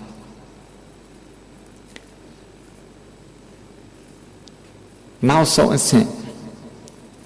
အစာအိမ်ကချက်ဖို့ရောက်လာတဲ့ချိန်မှာကျတော့အယောင်လည်းပြောင်းသွားပြီအနံ့လည်းပြောင်းသွားပြီအရာသားလည်းပြောင်းသွားပြီဒါပေမဲ့မပြောင်းတာဘာမပြောင်းတာတော့ဆိုဩဇာဆိုတာအစီအနစ်သူ့ရဲ့ဗီတာမင်တွေသူ့ရဲ့အဲ့ဒီအစားအသောက်ရဲ့ quality တွေအဲ့ဒါတွေမပြောင်းဘူးအခုနေတာအဲ့ဒီအယောင်ကြောင့်နေတာမဟုတ်အဲ့ဒီအစားအသောက်တွေရဲ့ quality ကြောင့်နေတာသူ့ရဲ့ nutritious quality ကြောင့်နေတာအာဟာရပေးစွမ်းနိုင်တဲ့တတိကြောင့်ဒီအာဟာရကိုစားသုံးတာဒီခန္ဓာကိုအဲ့ဒါကိုမိခိုးတာတပိတ္တာအာဟာရထိတိအာဟာရထိတိကမြတ်စွာဘုရားကလူတိုင်းဟာဒီအာဟာရကိုမိတယ်မိခိုးပြီးတော့အသက်ရှင်ရတယ်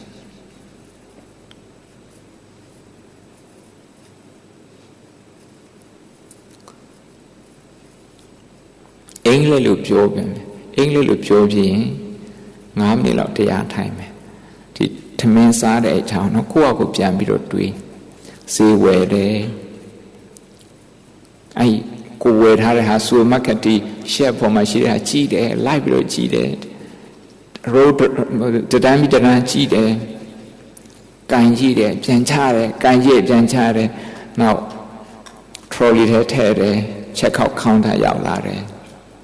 အဲ့ဒါထည့်ပြီးတော့အိမ်ပြန်လာတယ်ဒီကိစ္စတွေထည့်တယ်ထုတ်တယ်ချက်တယ်စားတယ်အဲ့ဒါတွေအကုန်လုံးပြန်ပြီးတော့ဆင်ခြင်ပါအဲ့ဒါတွေပြန်ပြီးတော့တရားထိုင်ပါနော် The food that we eat is cooked 4 times. The first is cooked through our imagination or with our imagination. We cook that in our mind. We draw a menu, what you want to eat, and we go and buy the food at the supermarket. We're attracted to the color of the food. We like the vegetable to be fresh, the fruit to be fresh.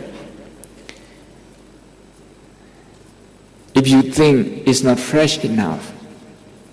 you don't consider that it has the same quality. You just leave it. You want something that looks better, more attractive.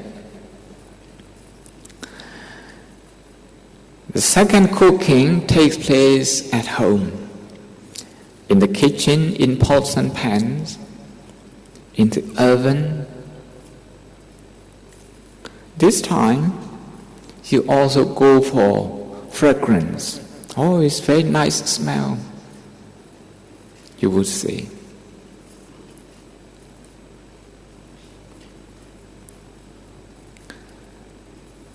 First,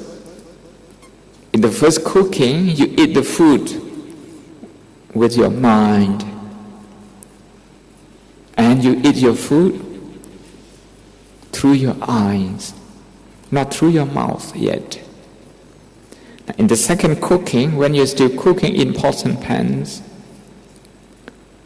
you're eating also through your nose.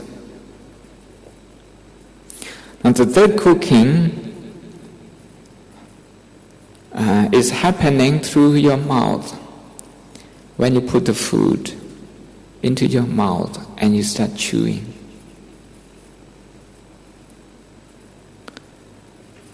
As you start chewing and chewing a few times, the size, the color, the texture the shape of the food is now changed. Everything is changed. You try to present your food, okay, to the best of your ability on the table. But now all of that is destroyed and changed within a minute as soon as you put into your mouth. But now, at the third stage, you go for the taste. Sweet, sour, and so on. And very soon you're going to swallow, and the food will go down into the tummy. The further down the food goes, inch by inch, the food becomes disgusting, more and more disgusting. If for some reason you have to vomit or you have to spit out the food from your mouth, you never want to see the color again. You never want to smell it again. You never want to put it into your mouth and taste it again. If the food has gone down into the body and if you vomit it, that's even worse. As a human being, we are blessed with languages. We have the ability to use language. And we use language to create more and more concepts around the food. Now the food that should have been in our stomach, that should be nourishing us. For some reason we vomit it out. We vomit and now it's outside. You think it's disgusting. This is the concept only unique to human being. Animals, they don't have this concept. So they don't really mind, and they don't have the concept of what we call disgusting. They don't have that. But as a human being, we have this, and we suffer from this.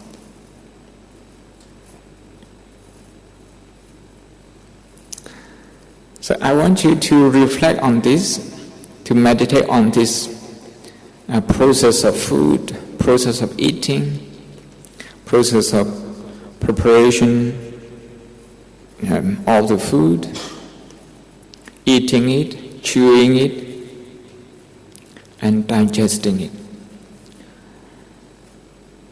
The final stage of cooking is called digesting. The tummy has to digest it. The body uses up a lot of energy to digest one meal. The body uses up the energy from all parts of the body to digest it. So you feel a little bit exhausted after the meal. So now we're going to spend about 5 minutes time meditating on this. From the time you start imagining a menu to doing the shopping, to the actual cooking in the kitchen and eating and digesting the food.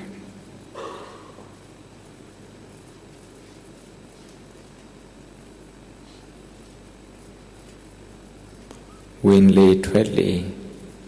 nyin da da shu shai pa. Take slow and deep breathing.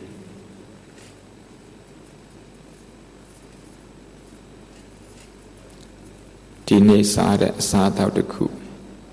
အဲ့ဒါပြန်တွေးပြီးတော့တရားထိုင်ပါ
ဒီလိုနဲ့စားလိုက်တာအစာအိမ်ကချက်ပြုတ်ပြီးတော့အဲ့ဒါ waste ဖြစ်သွားတယ်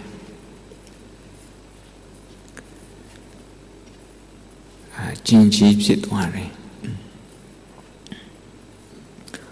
ကျင်ကြီးဖြစ်ပြီးတော့ကျင်ကြီးသွားတဲ့အခါမှာတီးရတဲ့အတိုင်းပဲအခုချိန်မှာအယောင်လည်းမမြင်ချင်တော့ဘူးအနံ့လည်းမရချင်တော့ဘူးအရာသာလည်းမသိချင်တော့ဘူးတွေးကြည့်တာလည်းပဲမတွေးကြည့်ချင်တော့ဘူးကန်လည်းမကန်ချင်တော့ဒါပေမဲ့ဒီ process ဒီလုပ်ငန်းဘုန်းကြီးတို့တရားနာပိဋကတို့နေ့တိုင်း repeat လုပ်ရတယ်မလုပ်ရဘူးလားလုပ်ရတယ်မလုပ်ချင်ရင်တေးမှာပဲမလုပ်ချင်အသက်မရှင်ဘူးဒါကြောင့်မြတ်စွာဘုရားကအစားတောက်စားတာ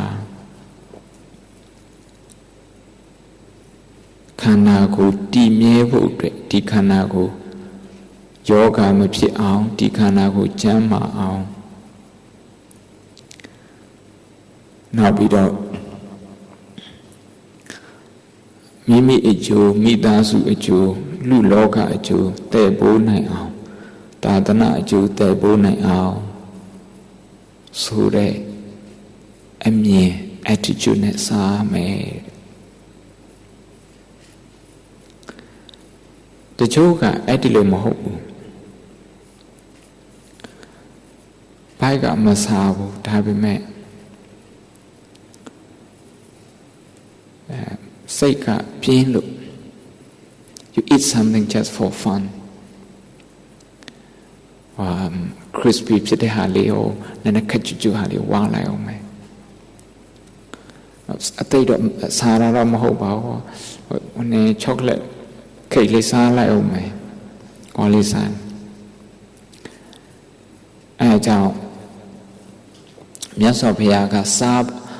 တော့ပုံစားတော့နီးကိုသင်ပေးတာပရိသင်္ခာယောနိသောပိဋ္ဌဖာတံပတိတေဝမိနေဝတဝါယာနမတာယာနမန္တနာယနာဝိပုဒနာယအစာရှိသည့်ဖြင့်ကိုယ်လေးတွေကိုယ်စားဖို့ပြီးဆိုရင်ဒါပထမဆုံးသင်ရတယ်နတဝါယ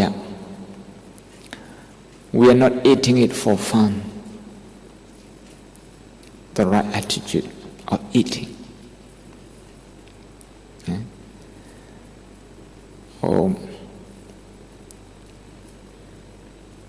fun ရှိခြင်းလို့စိတ်ထဲမှာပျော်ရွှင်ခြင်းလို့ဝက်သားတုတ်ထိုးစားခြင်းနဲ့ဆိုရင်ဒါဝက်တကောင်သိပြရမှာဒီနေ့ကပဲကျေးဇူးရှင်မိုင်းဖုံးဆရာတော်ဘုရားကြီးပါမိန်ရှိတော့အကြီးဆုံးတုတ်တန်ကဘယ်မှာတော့ရှာရဲမှာဒီရှာကပြင်းရည်တက်ပြီးတော့အမှန်တန်ပြင်းရည်တက်အမှန်တန်မှညီငွေတက်ပြီးတော့သူ့ကိုယ်သူ excite ဖြစ်အောင်စိတ်လှုပ်ရှားအောင်အမြဲတမ်းလုပ်နေရတယ်အဲ့ဒီလိုလုပ်နေရရင်အစားအသောက်တွေခဏအမိတ်မထအောင်ပြောင်းရတယ်ကယ်လိုရီကြောင့်ပြောင်းတာမဟုတ်ဘူး fiber ကြောင့်ပြောင်းတာမဟုတ် vitamin ကြောင့်ပြောင်းတာမဟုတ်ဩဇာအာဟာရကြောင့်ပြောင်းတာမဟုတ်ဘာကြောင့်ပြောင်းတာတော့စိတ်ညစ်လို့ပြောင်းတာဒါနေ့အိမ်တိုင်းကလုံနေကြတာအိမ်တိုင်းလုံနေကြဟုတ်တရားစခန်းတွင်မှာဘုံဘုံတို့ဆုံးကတ်တဲ့ဝေဝေစားတွေသူတို့မြတ်အဲ့ဒီ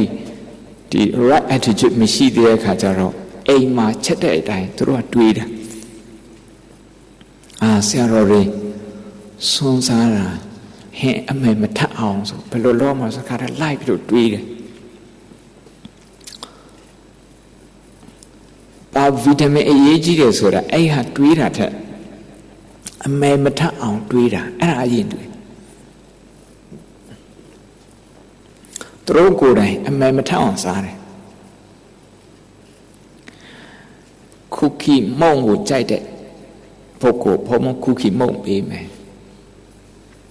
အရန်ကြိုက်တယ်ပေးမယ်ဒါပဲစားညနေစားမနေ့စားအတွက် supply ထပ်လုပ်ပေးမယ်ဒါပဲစားအလုပ်တော့ထပ်ထည့်ပေးလိုက်မယ်တခြားဘာမှမစားနဲ့ဒါပဲစားဒီတကားဒီဖိုးနဲ့မတွေ့ကျင်ဘူးအရန်ကြိုက်ပါတယ်ဆိုတဲ့คุกกี้တရက်အတူမနေနိုင်ဘူးတပတ်မပြောနဲ့စိတ်ကအလောက်အထိညံ့ဖြစ်နေတာကိုကြိုက်တယ်ဆိုတဲ့အရန်ကြိုက်တယ်ဆိုတဲ့အစားတော့နေ့တိုင်းမစားနိုင်ဘူးပြောမယ်ထမင်းအရန်ကြိုက်တဲ့ထမင်းမရှိဘဲနဲ့မစားနိုင်ဘူးยุโรปသွားတာအမေရိကသွားတာဟောလိဒေးသွားတာတခါတည်းထမင်းမစားလို့နေမထိထိုင်မသာဖြစ်တယ်ပြောမယ်ထမင်းတစ်ခုတည်းပဲပေးမယ်ဟင်းမပါဘူးထမင်းတစ်ခုတည်းပဲစားမစားနိုင်ဘူး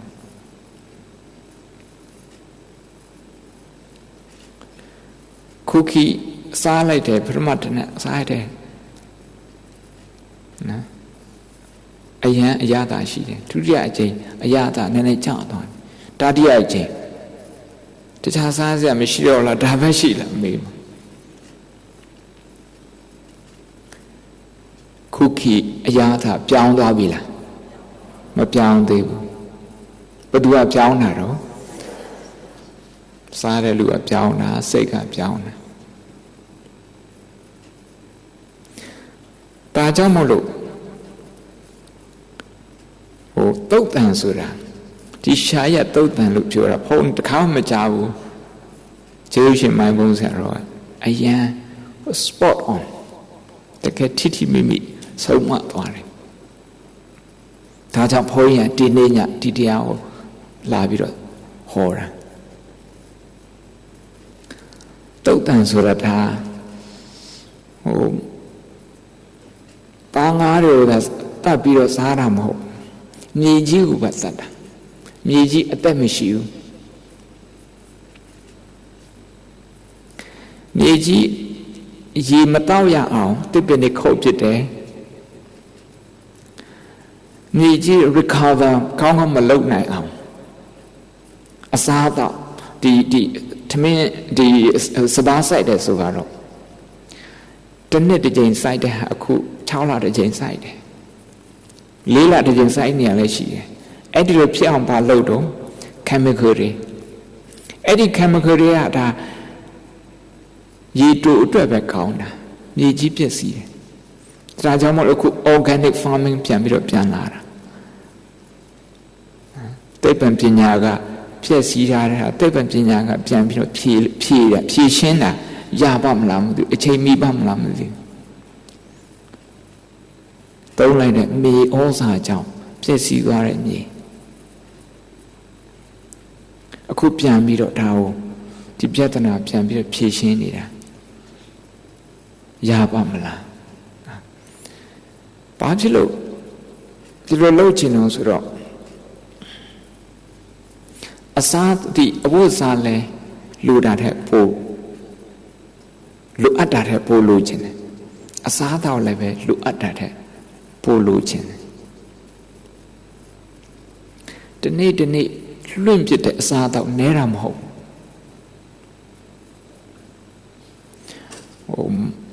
စင်ကာပူရှိချင်မှရှိမယ်ဒါဖော်ရင်diplomatically ပြောတာလေစင်ကာပူမှာတရားဟောလို့ဆိုဟောင်ကောင်မှာကြတော့တဲ့တင်ပေါ်နှစ်စီးသုံးစီးဒီနေ့လွင့်ပြတာတင်ပေါ်နှစ်စီးသုံးစီးရှိတယ်ဘုန်းကြီးတို့ကျောင်းမှာဘုန်းကသတိထားပြီးတော့ကြည့်တယ်ဒီကားတွေဆွမ်းလာပြီးတော့ကတ်တဲ့ဆေးတွေကြောရဲဆိုတဲ့ခါဒီအစားတော့လွင့်ပြတဲ့ဘုံတိတန့်ရှိတယ်မလားအဲ့ဘုံကဘုံကသွားပြီးတော့ကြည့်တယ်တခါလွင့်ပြတာကြာလို့လေအများလွန်းလို့လေတပတ်မှခေါင်းဆောကတခါလာပြီးတော့ယူတာဟုတ်အဲ့နေပြီးတော့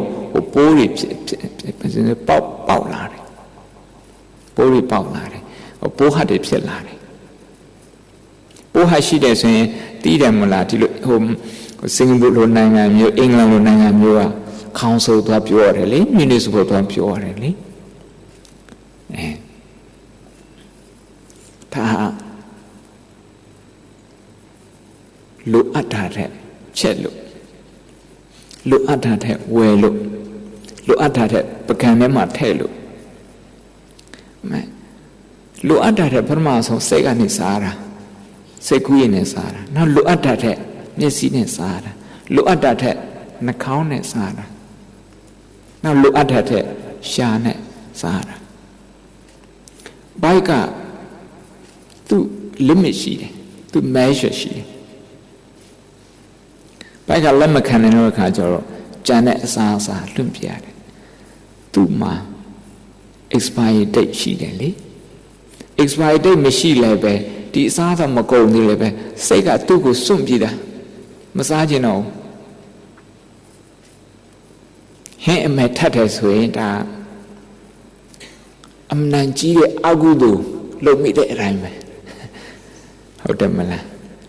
အိမ်ရှင်မတွေညနေပန်းမလှအောင်အဲကြောင့်ဘုန်းကမကြဒီဟန်ဂေရီနိုင်ငံတို့ဆာဗီယက်နိုင်ငံတို့အဲ့နိုင်ငံတွေနှစ်တိုင်းတရားတော်ဟောတဲ့အခါမှာဒီအကြောင်းတွေဘုန်းကြီးနှစ်တိုင်းထည့်ဟောတယ် mindful living mindful eating တဲ့အရေးကြီးတာပဲခူးမြို့သာနာမနိုင်ပါဠိတိုက်သူစာဘုန်းကြီးပညာသင်ခဲ့တဲ့ကျောင်းတိုက်ပါပဲခူးမြို့မှာ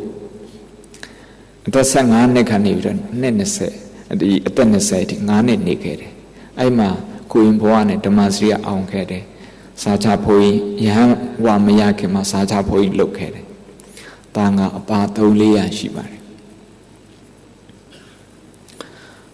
ကျောင်းမှာ mindful eating ဆရာတော်ရဲ့သင်ပေးတာအရန်တော်တယ်ကျောင်းတိုက်ကိုတီထောင်တဲ့ဆရာတော်ဥပညာစောရံဆိုတာမဟာစီဆရာတော်ဘုရားကြီးရဲ့ရှေ့ထွက်မဟာစီဆရာတော်ဘုရားကြီးရဲ့လက်ထောက်ပရိယရောပရိပါရောပြည့်စုံတဲ့ဆရာတော်ကြီးပါနေ့စဉ်တရားထိုင်ဆိုင်ဝဲပြီးပြီဆိုရင်မိဘတွေစီအလဲမပြန်ခင်10ရက်စခန်းဝင်ရတယ်ကျောင်းမှာအကုန်လုံး10စခန်းဝင်ရတယ်ကျောင်းမှာပဲ10စခန်းလုပ်ပေးတယ်ဘုံပြောပြခြင်းနဲ့အတွေ့အကြုံကဘာလို့ဆိုတော့မနက်စာအတွက်ဆန်တင်ပေါင်းမြောက်များစွာရှာထားတယ်တန်ခါအပါ400မနက်ကိုချင်းခွက်တစ်ခွက်စာပဲကျွေးတယ်အဲ့ဒီချင်းခွက်တစ်ခွက်စာကျွေးနိုင်ဖို့အတွက်အနေနဲ့အရေးရဆွမ်းဆန်စိတ်ခံသွားတယ်ပဲခူးမြို့တယ်နောက်ရန်ကုန်ဘက်ဆိုရင်လည်းလဲကူတိနောက်ဟိုဘက်တနပ်ပင်နောက်မန္တလေးသွားတဲ့ဘက်ဆိုရင်လည်းဒိုင်ဦးတို့ညောင်လေးပင်တို့မထောက်တို့အဲ့လောက်ထိသွားပြီးတော့ဆွမ်းဆန်စိတ်ခံရတယ်ပဲခူးမြို့နယ်ထဲမှာရှိတဲ့ရွာတွေဆိုအကုန်လုံးသွားတယ်အဲ့ဒီကနေရလာတဲ့ဆွမ်းဆန်နဲ့ဘုန်းတော်ကမနဲ့ဆွမ်းတစ်ခွက်စာဒီလိုကျွေးတယ်ပဲခူးချက်ခေါင်းဝိုင်းချောင်းတိုက်တကယ်စာစင်လိုက်ကြီးဒီတိုင်းပဲနောက်ဟင်းအောင်ဟင်းကြတော့ဘုန်းတို့ကျောင်းကစာတဲ့နဲ့တီထောင်တဲ့ဆရာတော်ကြီးတွေတိုက်ရိုက်တိုက်ချက်ဆရာတော်ကြီးတွေကအညာဘက်ကအရတော်မြို့မုံရအရတော်ဆိုတာစွန်နာနီပဲအမှန်နဲ့ထွက်တယ်စွန်နာနီပဲ red bean အဲ့စွန်နာနီပဲတစ်နှစ်စာဟိုကနေလှူပေးတယ်မနဲ့ဆွန်းဆိုရင်လေဆွန်းတစ်ခွက်စာနောက်ပြီးတော့စွန်နာနီပဲနောက်ပြီးတော့ကိုစွန်းရဲ့ချင်းရည်အဲ့ဒါနေ့တိုင်းစားတယ်နောက်ငပိ3ခွက်ငပိရေပေါ့ဟိုရှမ်းပြည်ကနေလာတဲ့ဖိုးရငပိချင်းမကြိုက်ဘူး2ခွက်ပဲစားတယ်2ခွက် Kasuna chin ne di sunani be shamsi ma dai mi shi ya kha ja ro parama de ye ne ye sa ra ayan chai manet sa lai sa 4-5 ရက်နေတဲ့ခါကျတော့စိတ်က complain လုပ်လာတယ်မနေ့ပြန်လဲဒါပဲလားမသိဘူးမနေ့ပြန်လဲအဲ့ဒါပဲနောက်တစ်ပတ်လဲအဲ့ဒါပဲ9 နှစ်နေခဲ့တာစွန်းနာနီပဲနေ့တိုင်းမနေ့တိုင်းစားခဲ့ပထမဆုံးစိတ်က struggle လုပ်တာစွန်းနာနီပဲကသူ့ကလူသားကိုပေးတဲ့အရာသာ something that it offers လေစွန်းနာနီပဲနဲ့ပေးတာ vitamin သူဘာမှမပြောင်းဘူးအဲ့တိုင်းအဲ့ကြောင့်ဆရာတော်ဘုရားကြီးကအဲ့ဒါတွေကိုသင်ပေးတယ်ရွေချက်စားတဲ့ရွေချက်လဲမှန်ကန်သင်ပေးတယ်သာသနာပြန်မစရိယမက္ခပြန်မစရိယသာသနာပြုမယ်ယဟန်တရားကျင့်မယ်ဒီအတွက်ဒီစွနာနေဘဲကိုစားတယ်ရွေချက်ကကြီးတဲ့ခါကျတော့ဒီစွနာနေဘဲ you have nothing to complain လုပ်စရာဘာမှမရှိဘူးဘာမှညှိစရာမရှိတော့ရွေချက်စားတဲ့ရွေချက်မတွေ့ခင်တော့လေစွနာနေပဲအပြစ်တင်ရမလို့ဖြစ်တယ်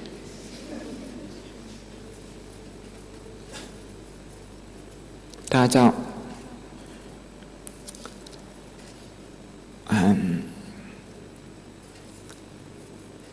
စားတတ်ရင်ဘာဖြစ်တော့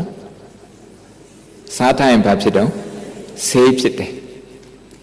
ဒီဆေးကဒီယူဆေးမဟုတ်ဘူးတရားဆေးပါဖြစ်တယ်စားတတ်ရင်အစားအသောက်ရဲ့ရွေးချက် the purpose of eating we know we eat in order to live and work and serve ဒါကြောင့်မို့လို့ဒီစားတဲ့ဟာဒီရွေးချက်အတွက်ပြည့်စုံနေဆိုရင်ဒါပြီးနေဝတဝါယနမဒါယနမန္တနာနာယုဒနာယဒါစွန်းစားတဲ့အချိန်မှာဆင်ခြင်တဲ့ဟာလေးနေ့တိုင်းဆင်ခြင်ရတယ်ဘာဖြစ်လို့လဲဆိုတော့ mindful eating မဖြစ်မှာဆိုလို့စားတော့တဲ့နေရာမှာအစိတ်ဖြစ်မှာဆိုလို့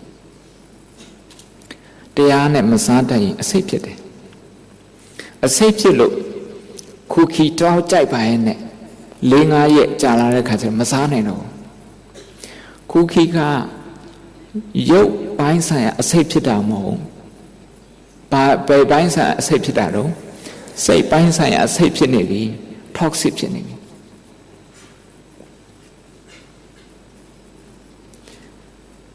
အခုနေတော့ပြန်ပြီးတော့စဉ်းစားကြည့်တာ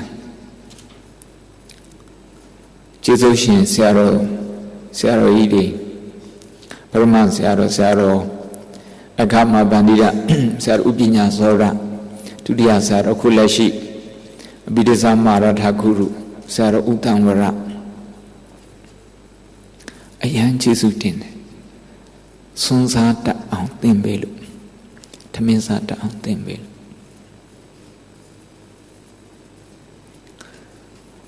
စွန်းနာနီမမောင်းရုံနဲ့မကောက်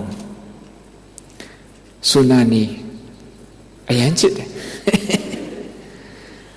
ဘုန်းတို့ရန်ကုန်မြောင်းမြချောင်းမှာလေ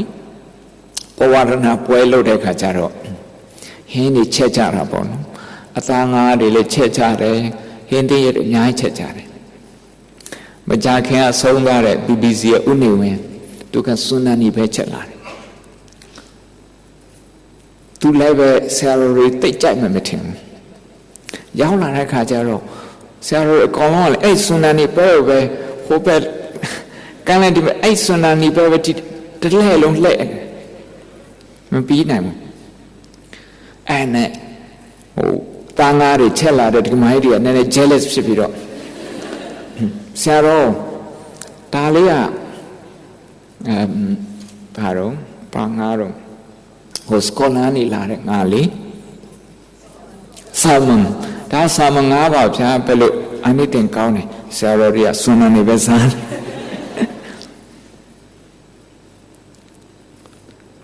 Sarah had to be a cellare by Hindi Yaliva, Sarah Sunani Betate.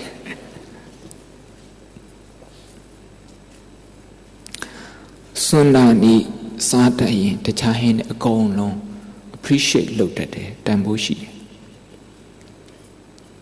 Dambushi. Edilu Seka no toxic mepita wu so yin.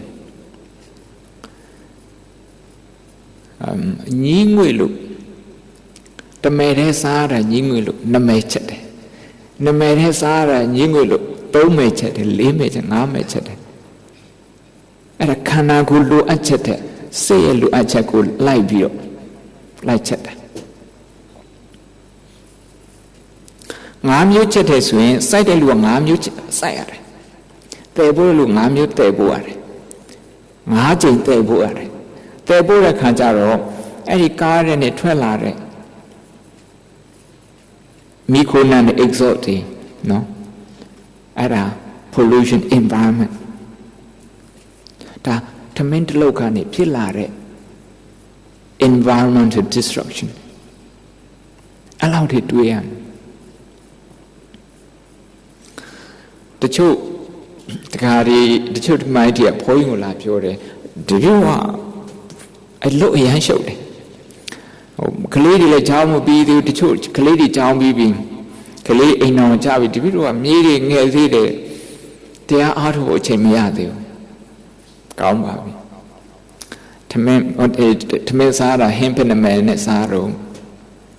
Lay Messiah, don't me show you. I mean, I'm a show and let a tail show.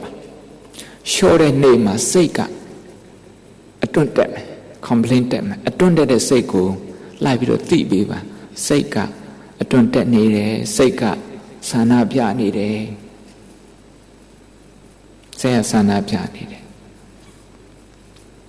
And a little life to TV. And I was winter, mindful eating people. They are time be that people. But they are not tiny. They are time to piano. They are tiny. What call Messiah, they are come call Salem. Subway.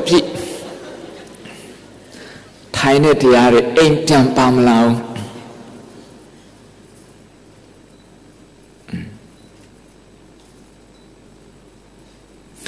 The Karaka Ponga, the Anau and Rari, through Yamadagari Labra, Sonkates and Labra G.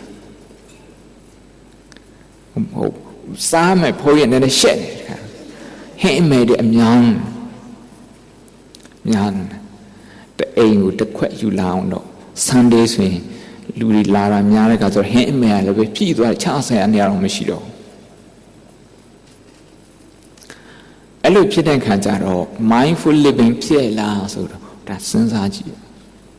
Naji. That's how 8 months. They are time for a chemia also him. Oh, by hands are on Tini by the Kaila hand, chess are the Manapia Kaila and Tassa. The Pekka Tassa. Sada saying, Seka. Oh, Satamako, Karain Peroma. She the Lomatin, a 2 minutes to a 12 alim. To a do Sanala Biam. 12 Sana Biam. Dabe Shila, Pablo Dabe Sara, Eddie, go a copiamino Sana Biara. Eddie Sana Biara, Beduma Menyanamo, go Benyam, Atahi at no nato. DIY, do it yourself. Go below you. And this Seka, Alube Sana Biani,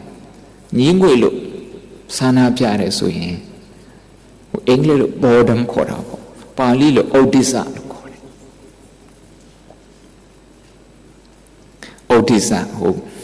the chua Pali Matalu Adida Dwayne at Dowjai Seneha Boma Longijin Water Longijin Mapaya Odisa that will be my term to cook the restless mind of Jora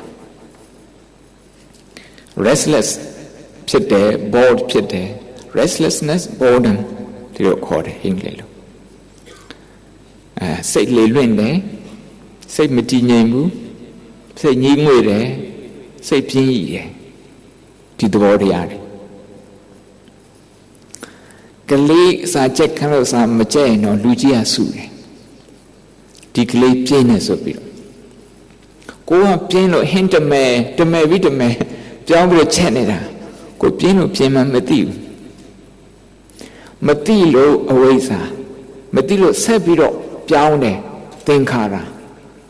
awaysa Bizea Tinkara Pit then they are Timava Lena, the Sharama Lena Tamendalo Tema Lena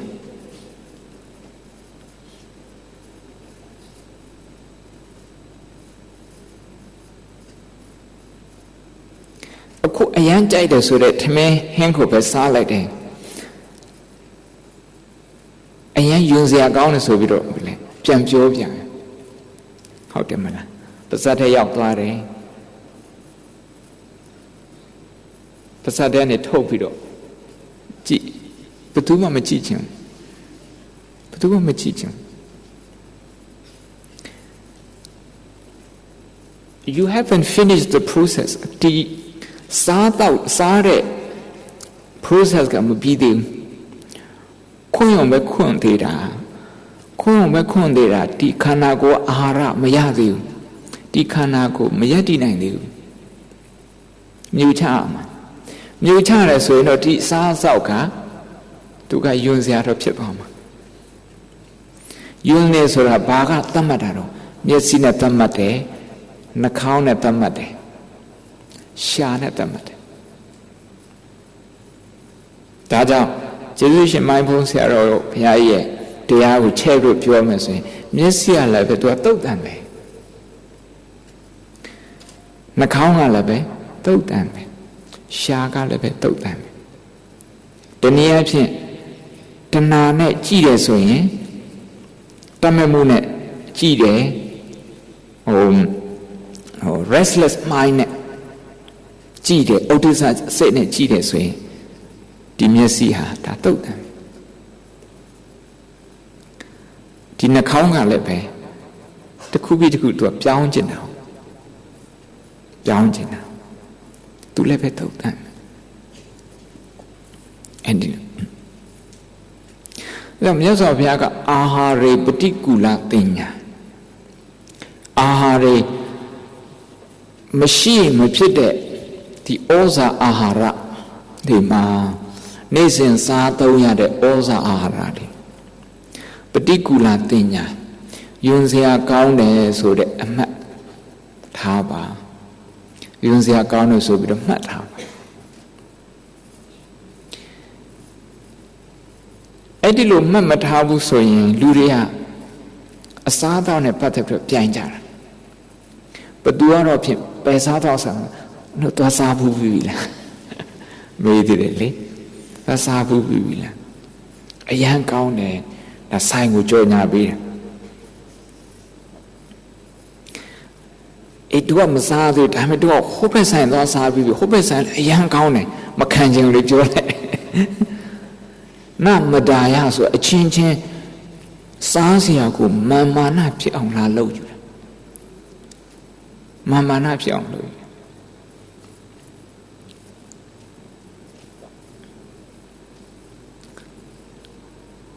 Dogaro Messiah and Shinsaya see to win, see to mem your amo. Ho, the choke Yamapia, the chodi that must see to mean so to get a carbon. Messiah and Shinsaya and sentiment sign of the columns are the book. Tapiana, Sada about the China. How but do our opinion, the road ain't was to Asarali, Hinda my vetue. By Harome Sunkatali, Hinda my vecate. toxic ပြောတာမပြီးတော့အတင်းပြောတာမပြီးတော့အဲ့ဒါဘာဖြစ်နေရတော့စိတ်ထဲမှာအစိတ်ဖြစ်နေတာဘယ်မှာစိတ်ဖြစ်နေတော့စိတ်ထဲမှာအစိတ်ဖြစ်နေတာ toxic ဖြစ်နေတယ် psychological toxic ဖြစ်နေ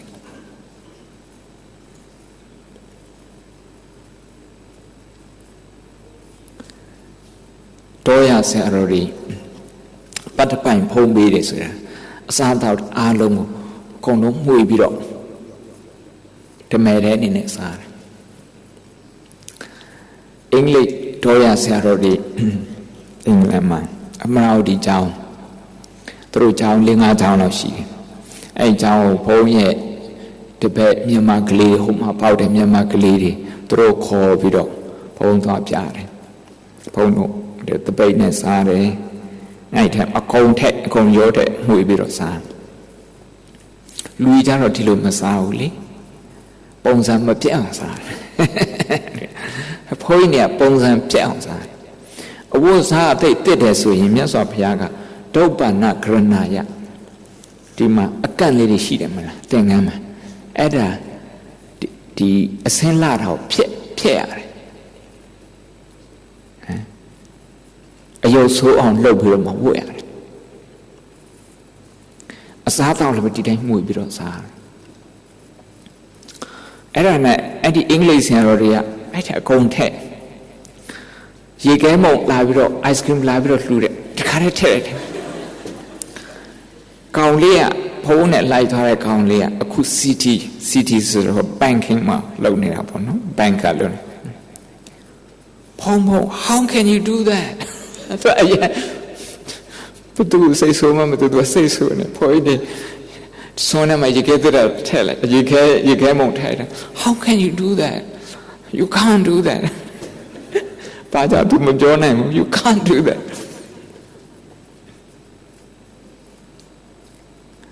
အစားတောင်းတယ်ဘယ်လိုစားမလဲဆိုသူကဟို status conscious ဖြစ်တဲ့ society တွေမှာလူအစင်တန်းနှိမ့်နေမြင်ရေခဲမုံအတွက်ဒါစွန်းတိတန့်စားမယ်စွန်းတိတန့်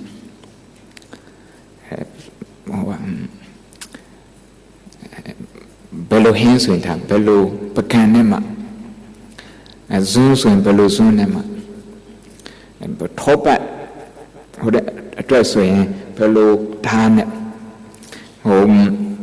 အာလူနဲ့ကြက်သားနဲ့လှီးဖို့ဆိုဘယ်လိုဓာတ်ကနဲ့ချောင်းဟိုစိတ်ညစ်တယ်အဲ့ဒါမြင်ပြီးတော့လေတခုတော့တောင်းလို့မရအောင်လား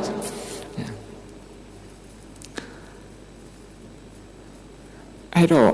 ကိုယ့်ကိုဒုက္ခရှာတယ်ဇွန်း၄ချောင်း၅ချောင်းအဲ့ဒီဇွန်းတွေဘယ်ကနေရတော့မြေထဲကနေပြီးတော့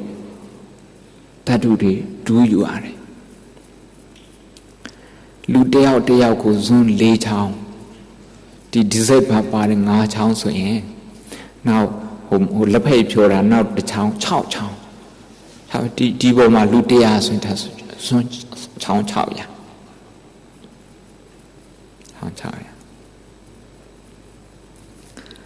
ဒီ resources တွေဟာ limit ရှိတယ်ကဘာကြီးက limit ရှိတယ်နေပေါ်မြေအောက် resources တွေက limit ရှိတယ်ဒါပေမဲ့တို့ဝယ်နေတဲ့အချိန်တို့လုံနေတဲ့အချိန်တို့အကုန်လုံးဝယ်သွားမယ်စားသွားမယ်လှုပ်သွားမယ်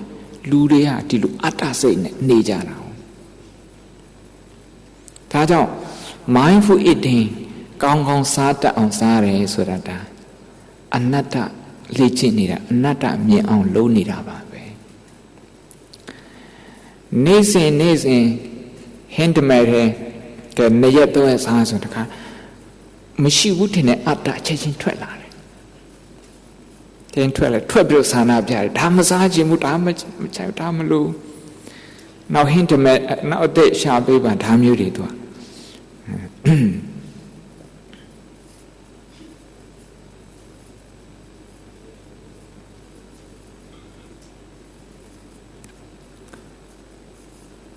အဲ့ဒီလိုစားနေဆိုရင်အာဟာရကြောင့်စားနေဆိုရင်တော့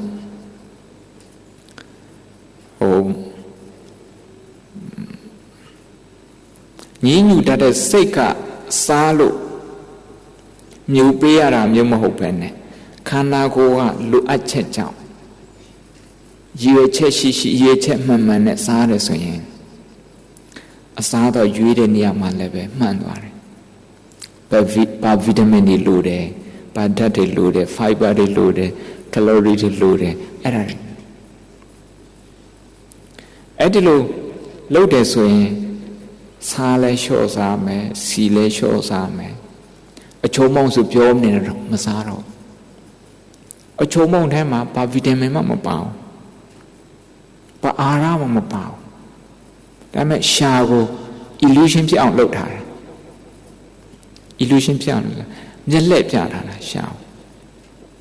ဒါတကယ် chemical ကြီးတကယ်ဓာတုဗေဒကြီးဒီဓာတုဗေဒကြီးကိုထည့်လိုက်တယ်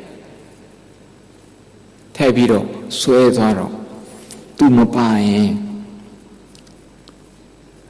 အစားတော့ပဲမဖြစ်တော့သလိုပုံစံမျိုးဖြစ်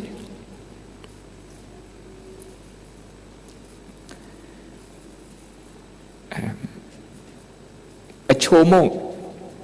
စားတဲ့ဒီကြွက်နဲ့အချိုးမုံမစားတဲ့ကြွက်နှကောင်တဲ့ပညာရှင်တွေရှင်းကြည့်တယ်လေအချိုးမုံစားတဲ့ကြွက်ကပွာလာတယ်ဖောင်းလာတယ်အသားရည်တွေလည်းဖောင်းလာတယ်မကြမ်းမအောင်အသားရည်ချစ်ချစ်လေးလေးမရှိဘူး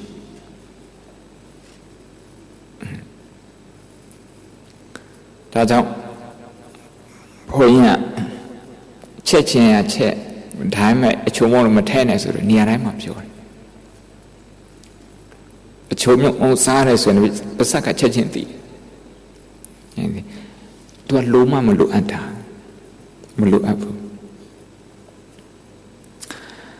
အဲ့ဒီလိုစားတဲ့ရေချက်နဲ့ရေချက်မမှန်ကန်နဲ့စားတယ်ပြန်ကျင်လို့စားတာမဟုတ်ဘူးဆိုရင်ပိုက်ဆံလည်းတက်တာတယ်ပိုက်ဆံလည်းတက်တာတယ်နောက်ပြီးတော့စိတ်ကညည်းညူလို့လိုက်ပြီးတော့စားပြရတဲ့ဟာမျိုးမဟုတ်ဘူးဆိုရင်လူကလည်းတက်တာတယ်တိတ်ကြီးရှာမနေအောင်အာရှနိုင်ငံတစ်နိုင်ငံမင်းသားတယောက်နိုင်ငံတော့မပြောတော့အင်္ဂလန်ရောက်သွားပြီးတော့အဲ့အစားသားကိုကြိုက်လို့အဲ့ဒီနေလမ်းမှာတာလေနဲ့ပို့ပြရတယ်အဲ့ဒီအစားသားကိုဒီမင်းသားကအကြာကြီးမစားနိုင်ဘူးဘုန်းကြီးပြောနေတယ်အကြာကြီးမစားနိုင်ဘူးစားနိုင်ရင်အဲ့ဒီစားသားဆိုင်နေပြီးတော့အလှူလုပ်ပေးမယ်တခြားဘာမှမစားနဲ့ဒါပဲစားနေတိုင်းအဲလိုင်းနဲ့အနေနဲ့စင်ပို့ပေးမယ်ခါကုန်နဲ့ပို့ပေးမယ်သူမစားနိုင်ဘူးသူအမယ်တွေပြောင်းမှာတစ်မျိုးပြီးတစ်မျိုးတောင်းဆိုမှာဒီမှန်လို့ဘာဖြစ်လို့တော့ခန္ဓာဒီပိုက်ကသာပြည့်တာစိတ်ကမပြည့်ဘူးပိုက်ကသာ satisfy ဖြစ်တာစိတ်က satisfy မဖြစ်ဘူးအဲ့ဒါကြောင့်မို့လို့တစ်ခုပြီးတစ်ခုပြောင်းအိမ်ပြန်ရောက်သွားရင်ဒီနေ့ဒီကားကြီးဒီမကြီးတွေငါစားတော့ဆိုင်ဘယ်နှဆိုင်သွားပြီတော့စားတော့ဆိုင်သွားစားတာအိမ်မှာပြင်းလို့သွားစားတယ်ဆိုရင်ဒါပြင်းလို့သွားစားပြင်းတဲ့စိတ်ကို satisfy လုပ်တာ you're trying to satisfy your boring mind the mind that is suffering from boredom အဲ့ဒီ boredom ကိုတိုက်ရိုက် manage လုပ်မဲ့အစားတိုက်ရိုက်ကင်တွယ်မဲ့အစားအာယုံလွှဲလိုက်တယ်အာယုံလွှဲလိုက်တယ် distraction လုပ်လိုက်တယ်ဒီ distraction နဲ့နေစဉ်နဲ့အမျှဘဝကိုနေလာတာဒီကိုက်လန့်ရွက်ထပ်ပြီးစားမယ်ဆိုရင်စိတ်ကညှင်းညူလို့ဒါကြောင့်မလို့အာယုံပြောင်းမှုလွှဲပေးရမယ်အာယုံလွှဲတာကို distraction လို့ခေါ်တယ်ဒီ distraction ရှိမှ survive ဖြစ်ကြတာအခြေအနေကဘယ်လောက်ဆိုးနေတော့ဒီထဲမှာ toxic တွေများနေတယ် toxic တွေများနေစိတ်ရဲ့ toxic တွေများနေအဲ့ဒီ toxic ကိုပဲပါဠိလိုကိလေသာလို့ခေါ်တယ်ဘာလို့ခေါ်တော့ကိလေသာလို့ခေါ်တယ်နော်အစားအသောက်ထဲမှာတ စားလိုက်တယ်ဒီလိုစားလိုက်တယ်အဲ့ဒါစားတယ်ကိလေသာမဖြစ်အောင်တတိပဋ္ဌာန်နဲ့စားရတယ်တတိနဲ့စားရတယ်ပို့ပြီးတော့တိအောင်ဆိုခရောင်းကပြောတဲ့အတိုင်းအစားအသောက်တစ်ခုတည်းကို2ရက်3ရက်စားကြည့်2ရက်3ရက်စားကြည့်စိတ်ကညင်းငွေတယ်ဆိုရင်ညင်းငွေတဲ့စိတ်ကိုတတိလေးနဲ့မှတ်ပေးညင်းငွေတယ်နောက်ပြီးတော့ပြန်စားနောက်စားတဲ့အချိန်မှလည်းပဲဝါတဲ့အချိန်မှာအနည်းဆုံးအကြိမ်25ကြိမ်အကြိမ်30လောက်ဝါပေးအခုကောင်းမဝါတော့9ကြိမ်10ကြိမ်လောက်ဝါပြီးတော့မြို့လိုက်တယ်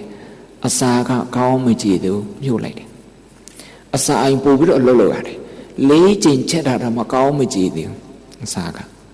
ဒီကြားထဲမှာအစာကြည်စီးကတောက်လိုက်ရသေးတယ်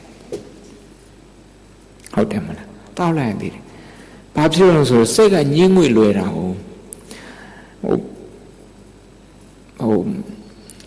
ချူလို့တာဘာပြောတော့ဝါနေနဲ့စိတ်ညှင်းငွေလာတဲ့ခါကျတော့ညှို့ချလိုက်တယ်ထပ်ပြီးတော့စားရတယ်ကောင်းအောင်မဝါဘူးထပ်ညှို့ချပြန်ရနောက်ဆုံးချက်တဲ့ဘိုက်အဲ့ဒီ digestion system မှာတွားပြီးတော့ဝင်ပြီကောင်းဝါတယ်ဆိုရင် enzyme တွေထွက်တယ်ပါးစပ်ထဲနေပြီးတော့နောက် digestion အတွက်လည်းကောင်းတယ်အဲ့ဒီဟာပြင်ဒီ one bite ကတိတ်ပြီးတော့digest ဒီအစာခြေချက်တဲ့နေရာမှာတိတ်ပြီးအင်အားတွေမသုံးရတဲ့ခါကျတော့အင်အားတွေအများကြီးကျန်နေတယ် preserve လုပ်နိုင်တယ်အခုဟာကသူ့ကိုပြန်ပြီးတော့ချက်ရတဲ့အင်အားမနှဲတော့ရတာဟောအဲ့မှာ energy အများကြီးကုန်သွားတာအဲ့ဒီအတွက် energy တိတ်မကုန်လို့ဆိုရင်စားရတဲ့ထမင်းအများဒီအကြာကြီးခံအခုဆိုရင်ထမင်းစားရတော့မကြတော့2နာရီ3နာရီလောက်ပဲရှိ snack လေးစားမယ်ဘာဖြစ်လို့တော့ဆိုတော့ခန္ဓာကိုယ်ကသူသုံးရတဲ့ energy အရင်သုံးရတာဟောကောင်းမှမဝါတာတရားကောင်းထိုင်တဲ့ဆရာတော်ကြီးတရားအမှန်မပေါက်တဲ့ဆရာတော်ကြီးဆိုရင်ဆွန်းဝါတာလေတလုတ်ကိုအကျိန်50လောက်ဝါတယ်အကျိန်50မဝါတာတော့မှအကျိန်အစစ်လောက်ဝါကြည့်ဝါပြီးတော့ဒီကြားထဲမှာစိတ်ကလွှင့်နေဆိုရင်လွှင့်နေစိတ်ကိုစိတ်လွှင့်နေတယ်အဲ့ဒါလေးလိုက်သိပြီးတော့ဝါတဲ့စီပြန်လာဆက်ပြီးတော့ဝါဆက်ပြီးတော့စားဝါနေရင်နဲ့စိတ်ကညှိုးငွေလာပြီးတော့ဒါပဲထပ်ပြီးတော့ဝါနေရလို့ညှိငွေလာတယ်ဆိုရင်ညှိငွေတဲ့စိတ်ကိုမှတ်ပေးညှိငွေနေတဲ့စိတ်ကညှိငွေနေတယ်ညှိငွေတာမောဟဩဒိသဆိုမောဟညှိငွေပြီးတော့အင်္ဂလိပ်လို frustration စိတ်မရှိဖြစ်လာတာ impatient ဖြစ်လာအဲ့ဒါကြောင့်ဒေါသဖြစ်လာမောဟနေပြီးတော့ဒေါသဖြစ်လာဒါအပြီးဓမ္မသဘောတရားအရာပြောပြမောဟကလည်းအစိတ်ပဲဒေါသကလည်းအစိတ်ပဲအစိတ်နဲ့မျိုးနေတယ်အစိတ်နဲ့ဝါနေတယ်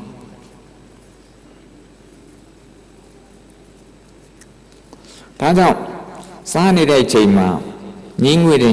စိတ်လေးကိုတတိနဲ့ကြည့်လိုက်တယ်ညင်းငွေဆိုညင်းငွေတဲ့စိတ်ပြဲသွားတဲ့ခါကျတော့အဲ့အစိတ်ပြဲသွားတယ်တတိနဲ့စားလိုက်တယ်အဲ့ဒီလိုစားတတ်တယ်ဆိုရင်စွန္နာနီရဲ့အရာသာကောင်းသည်တယ်။ကိုက်လာဟင်းစားတယ်ကိုက်လာဟင်းအရာသာကောင်းသည်တယ်။ရှမ်းခောက်ဆွဲစားတယ်ရှမ်းခောက်ဆွဲအရာသာကောင်းသည်တယ်။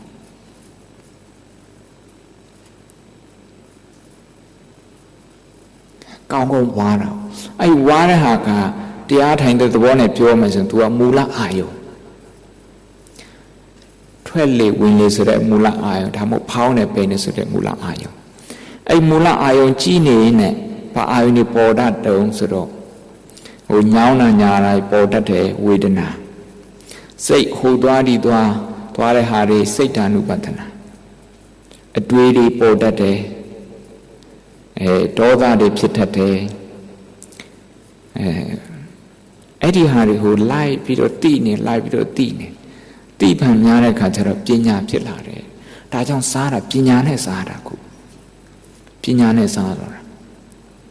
နော်အစိမ့်နဲ့စားတာမဟုတ်တော့ဒေါသဆိုတဲ့အစိမ့်နဲ့စားတာမဟုတ်တော့restlessness autism ဆိုတဲ့ကိလေသာနဲ့အစိမ့်နဲ့စားတာမဟုတ်တော့ဘာနဲ့စားတာတော့ဆိုတော့ပညာနဲ့စားတာအဲ့ဒါကိုမြတ်စွာဘုရားကဘောဇနေမတ်တင်ညုတာဘောဇနေစားတော့တဲ့နေရာမှာမတ်တင်ညုအတိုင်းတာကိုတည်တယ်တဲ့နော် to be moderate in eating to know moderation ခန္ဓာကိုယ်ဘယ်လောက်ဆိုရင်ကျမ်းမာရေးအတွက်ကောင်းတယ်ဘယ်လောက်ဆိုရင်ကျမ်းမာရေးထိခိုက်တယ်အဲ့ဒါမျိုးတွေသိလားမတ်တင်ညူဆိုတဲ့နေရာက तू ကစားတဲ့နေရာမှာပင်အတိုင်းတာကိုသိတာမဟုတ်ဘူးလောကကြီးရဲ့အတိုင်းတာကိုလည်းသိတယ်မြေကြီးရဲ့အတိုင်းတာကိုလည်းသိတယ်မိုးရဲ့အတိုင်းတာကိုလည်းသိတယ်နေရဲ့အတိုင်းတာကိုလည်းသိတယ်အဲ့ဒီ food production ဒီစားတော့ထုတ်လုပ်တဲ့အတိုင်းတာဒါတွေကိုလည်းသိတယ်အဲ့ဒီလိုသိပြီးတော့ဉာဏ်နဲ့စားရဲဆိုရင်ဉာဏ်နဲ့စားရင်ဘောဇနေမတ်တင်ညူတာစားနေနဲ့ပဲတတိပဋ္ဌာန်ဖြစ်နေတယ်စားနေနဲ့ပဲမက်ကင်ရှိပါလမ်းပေါ်မှာရောက်နေတယ်မရောက်ဘူးလားပိဋကတ်တို့အခုတော့ညင်းငွေတဲ့စိတ်ကြောင့်ဟင်းအမယ်များများပို့ချက်ရတယ်စားနိုင်တာလည်းပို့ချက်ရတယ်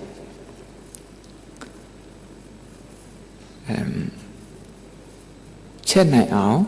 စိုက်ရတယ်ထုတ်လုပ်ရတယ်ထုတ်လုပ်တယ်ဆိုရင်မြေကြီးထိခိုက်တယ်ဒီပတ်ဝန်းကျင်ကလည်းပဲထိခိုက်တယ်ဒါဒီမကသေးဘူးဖေးတဲ့တရားနာဖေးတဲ့အဲ့ဒီလိုစိတ်ငြင်းငွေလို့စားတဲ့ငြင်းငွေမှုနဲ့စားတဲ့အတွက်ကြောင့်မို့လို့စားတိုင်းအစိတ်ဖြစ်တယ်စိတ်ဖြစ်တယ်ရေချက်မှမမှန်တာဘူးရေချက်မမှန်ဒါကြောင့်ရေချက်မမှန်နဲ့တတိနဲ့စားတယ်ဆိုရင်ပညာအတွက်စားတယ်ပညာနဲ့စားတယ်ဘာအတွက်စားတာတော့ပညာအတွက်စားတယ်တဲ့နောက်ဘာနဲ့စားတာတော့ပညာနဲ့စားတယ်တဲ့ပညာနဲ့စားတယ်တဏှာအတွက်မစားတော့နောက်ပြီးတော့အစိတ်လည်းမစားတော့စားတဲ့ဟာအစိတ်လည်းမဖြစ်တော့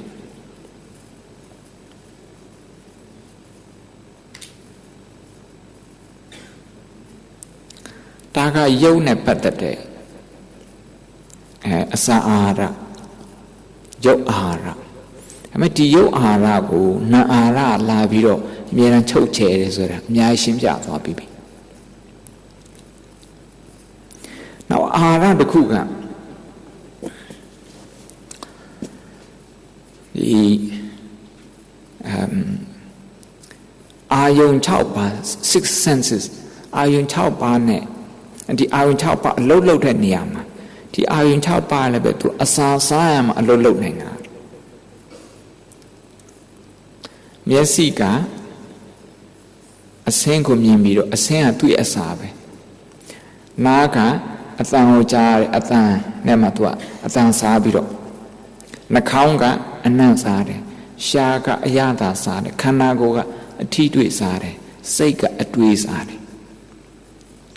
ဒီစားတဲ့နေရာမှာအလွန်ကျွံစားတာအများကြီးပဲအလွန်ကျွံတွေးလို့ညအိတ်မရတာလည်းမရှိဘူးလားအိတ်ဆေးတော့တောက်ရတယ်အဲ့ဒါစိတ်ကစားတာများလို့စားပြီးတော့ toxic ဖြစ်နေတာအဆိပ်ဖြစ်နေတာအစာမကြည့်ဘူးတစ်ချိန်လုံးပဲသူစားတဲ့အစာအတွေးဆိုတဲ့အစာတစ်ချိန်လုံးပဲပြန်ပြီးတော့အစာခြေချက်ရတဲ့အခါကျတော့လေ digest လုပ်ရတဲ့အခါကျတော့အစာမကြည့်ဘူးမကြည့်တော့ဘာဖြစ်တော့အိပ်မပျော်စိတ်ထဲမှာတင်းမာမှုတွေအများကြီးရှိတယ် ဘသူပါပဲပြောပြောအဆိုးပဲထင်ဒါဆိုရင်စိတ်ကဘာဖြစ်နေပြီတော့ဆိုတော့အစိတ်သိနေပြီဘာဖြစ်နေတော့အာဟာရအစိတ်သိနေတာဘာအစိတ်တော့အာဟာရအစိတ်သိနေတာအဲ့ဒီအာဟာရဒီစိတ်ကစားတယ်ဆိုရင်စားမှန်းသိအောင်တရားထိုင်တဲ့အခါမှာဘယ်လိုသင်ပြီးတော့တွေးတယ်ဆိုရင်တွေးတယ်မှတ်ပါတဲ့အတွေးပေါ်ရင်အတွေးပေါ်တယ်ဆိုတာသိရမယ် psychology စကားနဲ့ပြောရင်တော့ cognitive therapy cognitive mindfulness ခေါ်တာ cognition ခေါ်တာတွေးနေတာကိုတွေးနေမှန်းသိတယ်စိတ်ထဲမှာတင်းမာမှုရှိတယ်ဆိုရင်ရှိနေမှန်းသိတယ်စိတ်ညစ်နေမှန်းသိတယ်ပြောရဲဆိုရင်ပြောမှန်းသိတယ်အဲ့ဒါကိုသိတယ်ဆိုရင်အစိတ်မဖြစ်တော့ဘူးမသိတော့ဘူးဆိုရင်မသိဘူးဆိုရင်အစိတ်ဖြစ်တယ်စိတ်နဲ့အတွေးနဲ့တွေ့ထိတာခန္ဓာကိုယ်နဲ့ဒီတင်းမာမှုနောက်ပြီးတော့ပူမှုအေးမှုနော်အဲ့ဒီဟာတွေနဲ့တွေ့ထိတာတွေ့ထိတဲ့အချိန်မှာထိမှမသိဘူးဆိုရင်ဒါစားတော့စားနေဘာစားမှမသိလိုက်စားတော့စားနေတယ်ဒီထက်မှာအာဟာရဘလောက်ပါတယ်ဗီတာမင်ဘလောက်ပါတယ်ကယ်လိုရီဘလောက်ပါတယ်ဖိုင်ဘာဘလောက်ပါတယ်မသိတော့စားလိုက်တာအစိတ်ဖြစ်တယ်နောက်ပြီးတော့ရှာနောက်ပြီးတော့နှာခေါင်းနောက်ပြီးတော့မျက်စိနောက်ပြီးတော့နားအဲ့ဒီလိုအပြင်လောကနဲ့အတွင်းလောကအပြင်လောကကရုပ်အစဉ်အတွင်းလောကမျက်စိအတွင်းလောကနဲ့အပြင်လောကတွေးထိတာကိုပါဠိလိုဖတ်တာလို့ခေါ်တယ်ဘာလို့ခေါ်တော့ဖတ်တာအင်္ဂလိပ်လို contact လို့ခေါ်တယ်အဲ့ဒီ contact point ဒါစိတ်ကအဲ့ဒီအစားကိုစားနေတာစိတ်က information ယူတာဘယ်နဲ့ယူတော့ဆိုတော့မျက်စိနဲ့တစ်ဆင့်ယူတယ်နားနဲ့တစ်ဆင့်ကိုဘုန်းကြီးတရားကိုနာနေကြတာနားနဲ့အသံနဲ့လာပြီးတော့ထိတဲ့ခါကျအဲ့ဒီကနေပြီး information ဖြစ်လာတယ်အဲ့ဒီ contact point ကနေပြီးတော့ information produce လုပ်တာဒါကြောင့်အဲ့ဒီ contact point ဆိုတဲ့ဖတ်သားကိုလည်းပဲတဲ့တတိနဲ့ကပ်ပြီးတော့နေရမယ်တတိနဲ့ကပ်ပြီးတော့စားမယ်တဲ့ခဏတုန်းကထမင်းတစ်လုတ်ကိုကြာဝါပြီးတော့တတိနဲ့ဝါပြီးတော့စားသလိုမျိုးပညာနဲ့စားသလိုမျိုးဒီတိုင်းပါပဲတဲ့မျက်စိကအဆင်းနဲ့တွေ့ပြီးတော့အဲ့ဒီအဆင်းကိုစားတဲ့အချိန်မှာနားကအတန်ကိုစားတဲ့အချိန်မှာနှာခေါင်းကအနံ့ကိုစားတဲ့အချိန်မှာရှားကအရသာစားတဲ့အချိန်မှာခန္ဓာကိုယ်ကအထီးတွေးကိုစားတဲ့အချိန်မှာစိတ်ကအတွေးကိုစားတဲ့အချိန်မှာအဲ့ဒီcontact point စုံစည်းတဲ့နေရာလို့ခေါ်တယ်တခါကျတော့သင်္ကတိခေါ်တာ哦တိဏံသင်္ကတိဖတ်တော်ဆိုပြီးတော့ခေါ်တယ်အဲ့ဒီနေရာမှာစိတ်ကလည်းပါလာပြီအဲ့ဒီ contact point မှာစိတ်ကလည်းပါတယ်စိတ်ကလည်းရောက်လာပြီနောက်ပြီးတော့မျက်စိလည်းရောက်ပါလာတဲ့အစဉ်လည်း၃ခုပါလာတဲ့အဲ့ဒီ contact point ၃ခုရဲ့ contact point ကဒါအစားအသောက်ပဲအစားအသောက်အမြဲတမ်း produce လုပ်နေတာဒါကြောင့်မလို့ဒီခန္ဓာကိုဒီ system ကြီးဒီစိတ်နဲ့ခန္ဓာကိုဆိုတဲ့ system ဒီခန္ဓာဒီဟာကြီးကနေနိုင်တာဒီစိတ်ကြီးကနေနိုင်တာအဲ့ဒီစားတော့အမြဲတမ်းစားနေရတယ်ဒါပေမဲ့ဒီတိုင်းမှာပဲအစားမတော်ရင်တလုံးအဆိပ်ဖြစ်ပါတယ်တလုံးထဲနဲ့ကိုအဆိပ်ဖြစ်တယ်လူတယောက်ကသူတွေးနေသူကိုနဲ့တီးရလို့သူတွေးနေလို့သူကဟုတ်ပါလမ်းလျှောက်တာကိုနဲ့မတီးဘူးမြင်လိုက်တယ်ကိုကသူမြင်သူကကိုမမြင်ဘူးစိတ်ထဲမှာသွားတွေးလိုက်တယ်ဒီလူကတော့ငါ့ကိုတော့မဆက်ဘူးဒီမမာနကြီးတယ်ငါ့ဘာမှစိတ်ဆိုးနေမလို့သွားပြီးတော့တွေးနေတယ် ဒါစိတ်စားနေမျက်စိကနေပြီးတော့ဝင်လာတဲ့ information အစိတ်ဖြစ်သွားပြီမြင်တဲ့အစိတ်ဖြစ်သွားပြီနားကနေကြားလိုက်တာအစိတ်ဖြစ်နေtelevision ကြည့်နေအစိတ်ဖြစ်နိုင်တယ်သတင်းစာဖတ်နေအစိတ်ဖြစ်နိုင်တယ်တငယ်ချင်းတွေနဲ့စကားပြောနေအစိတ်ဖြစ်နိုင်တယ်နေရာတိုင်းမှာအစိတ်ဖြစ်နေဒါကြောင့်မြတ်စွာဘုရားကဒုတိယဖြစ်တဲ့အာဟာရဆိုတာကဖတ်တာတဲ့နော်ဖတ်တာဒီအာယုံ6ပါးနဲ့ပတ်သက်တဲ့ဖတ်တာအဲ့ဒီဖတ်တာနေပြီးတော့ဒီဘိဇာသမုပ္ပါဒေါနဲ့ဖတ်တာနေပြီးမှဝေဒနာဖြစ်လာတာဟုတ်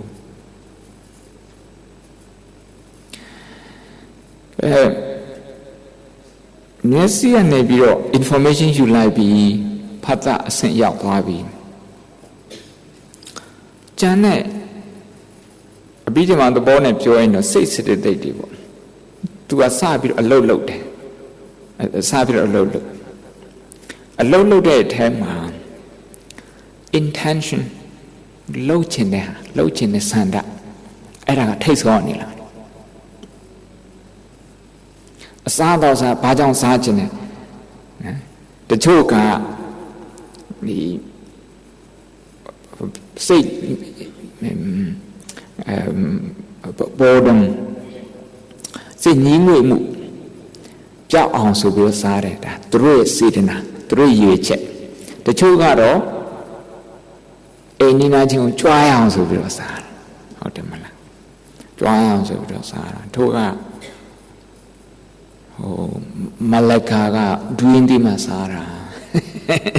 ဒါပြောဟုတ်တယ်မလားမြန်မာပြည်ကစိတ်တလုံးမှာစားတာမျိုးဟုတ်တယ်မလားတကူတကတဲလာတယ်တကူတကတဲ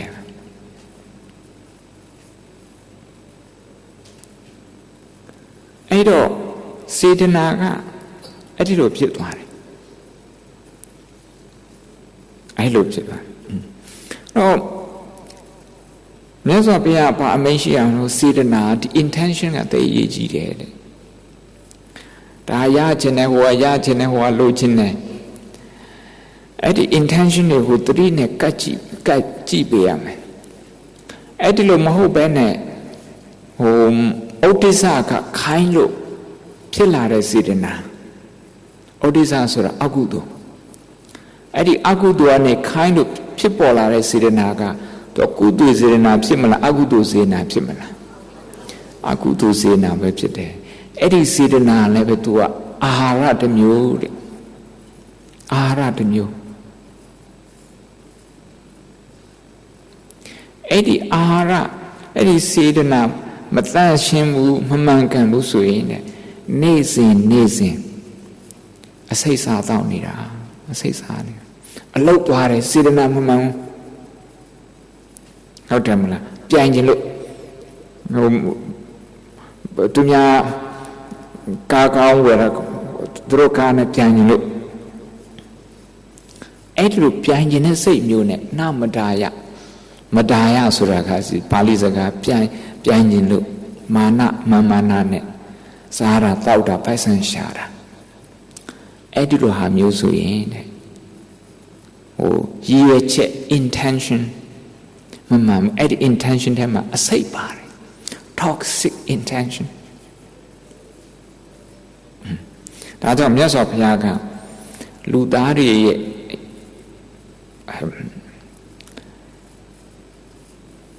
intention ဒီရည်ရွယ်ချက်ထားတတ်အောင်ဆိုပြီးတော့သင်ပေးတာအဲ့ဒီရည်ရွယ်ချက်ကတော့ဒုက္ခនិရောဓတဲ့ဘာလို့ခေါ်တော့ဒုက္ခនិရောဓဒုက္ခဆိုတာပြဿနာនិရောဓဆိုတာကဖြေရှင်းတယ်ပြဿနာဖြေရှင်းတယ်ပိုက်စားတဲ့ပြဿနာဖြေရှင်းတယ်အာဟာရချိုးတဲ့ပြဿနာဖြေရှင်းတယ်နေစရာထိုင်စရာမရှိတဲ့ပြဿနာဖြေရှင်းတယ်အဲ့ဒီပြဿနာဖြေရှင်းရုံပဲလုပ်တာပြိုင်ဖို့မဟုတ်ပြိုင်ဖို့ဆိုရင်တော့ဘယ်တော့မပြီးနိုင်တော့တေတော်တွေပြုံးသွားမယ်မြေအောက်မှာရှိတဲ့တင်စာရတွေပြုံးသွားမယ်ပြိုင်တာမပြီးနိုင်ဘူးဖေသက်တို့မပြီးနိုင်အခုခေတ်မှာပေါက်လာတဲ့ကလေးတွေတက်20ကျော်ကလေးတွေကတော့သိချင်မှသိမယ် at that Lungas attached so in the see a down. See a calama piano generally, don't jandy piano, see Ari piano. By San Emia, I did don't jandy, but my doluya. Through a deterrence of your through theory of joy. Tabim Eddie Twe, Ludaya a combear, Ludaya Pisa. Ludaya Pisa. A cook Eddie nuclear Maloro Hosura, by Matopia Mamatio. See the now toxic Pitacajaro, Twelare, product leve, toxic pit, a safe pit. By my Tata, Eddie Domiani, a safe pit.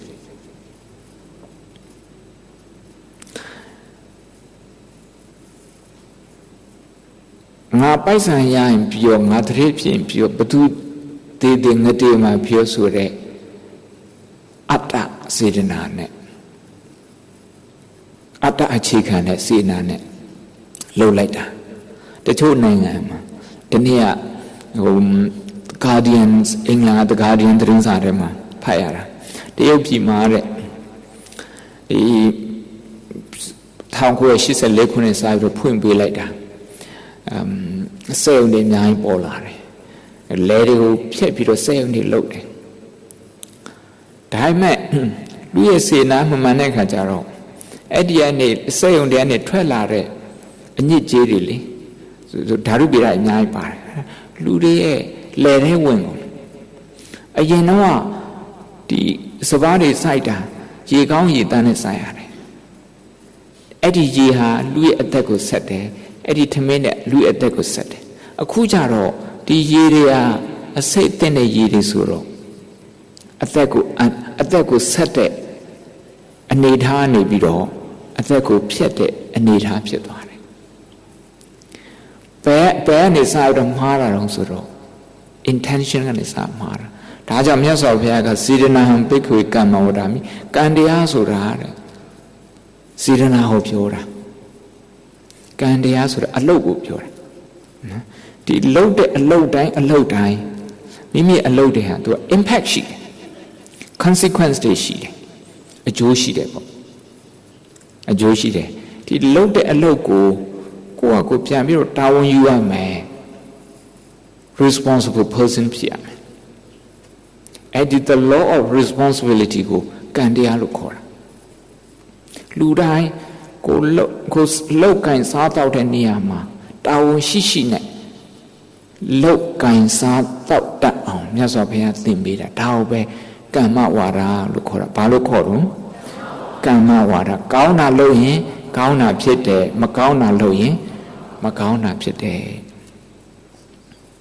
Tajan Sidena Sure, Kanga Leve, Ara to Mube. Macauna Zena, Nedku Localo. A naga to what? Did I beam at all? A yay lube. Now can it take out like barred. Manobo bingama Dhamma. Manoteta manomaya manata se bedotina, pa the diwa, korodiwa. The rona doka manuidi.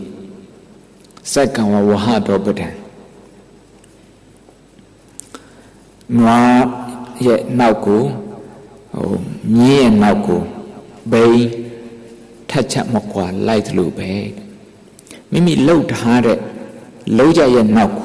Eddie Loja yet, Gown Jews who do calibre light barre. Tilo Athenian Yoshi Bido, loaded so in, Eddie Athenian Guanya, Athenian and loader, Yana loader. Gillidan and loader Mahodo, a say night loader Mahodo. Tajan Sidana leve ara to mule. Sina Miami. Now, so to Kuaro say, the when your neck canangaba in it, you know, when your neck can now, no? Pure consciousness. The pure consciousness can to design into a pure sin. A young top party. Tabi met a safety all များတဲ့ပတ်ဝန်းကျင်မှာနေရတဲ့ခါကျတော့သူလည်းအစိတ်တွေသင့်ပြီးတော့အစိတ်ဖြစ်တယ်။ဘာဖြစ်လို့တုံးဆိုတော့ဒီစိတ်ကဒီတိုင်းနေလို့မရဘူး तू ကလည်းအစားတော့စားရတယ်ခဏနဲ့တော့ငါပြောသွားတဲ့ဒီ contact point ဆိုတဲ့အထဲမှာအပြင်အာယုံရဲ့အတွင်းက sense မျက်စိပေါ့နော်အပြင်အာယုံဆိုရင်တော့အစင်းပေါ့နောက်ပြီးတော့စိတ်ဒါဝိညာဉ်လို့ခေါ်တယ်အဲ့ဒီသုံးခုပေါင်းတဲ့အခါကျမှမြင်သိစိတ်ဆိုတာဖြစ်တယ်မြင်ပြီးတော့သိလာတဲ့ information ကိုသိလာတဲ့မြင်သိစိတ်ဒါသူ့ရဲ့ system ပဲစိတ်ဓာတ်နိယမခေါ်တယ် psychological law အဲ့ဒီမှာအဲ့ဒီစိတ်ကလည်းပဲအဲ့ဒီ contact point မှာသူစားတာတဲ့ထမင်းစားတာစေတနာကအစိတ်ရှိတဲ့အစားတွေစားတယ်ဆိုရင်ဒီစိတ်ကလည်းပဲအစိတ်ရှိတဲ့အစားတွေပဲစားရတယ်ဒါကြောင့်မြတ်စွာဘုရားကဝိညာဏစတုဋ္ဌံဝိညာဏခန္ဓာဟာ၄ခုမြောက်အာဟာရပါပထမဆုံးအာဟာရကဒီရုပ်အာဟာရနေ့တင်စားတော့နေရတဲ့အာဟာရဒုတိယအာဟာရကဖတ်တာလို့ခေါ်တယ် contact point အတွင်းနဲ့အပြင်အာရုံအပြင်လောကနဲ့အတွင်းလောကတွေ့ထိတဲ့ဖတ်တာနောက်တတိယကျတော့စေတနာစတုဋ္ဌကျတော့စိတ်အဲ့ဒီအာဟာရ၄ခုစလုံးအစိတ်မပြတ်အောင်စားမယ်တတိနဲ့စားမယ်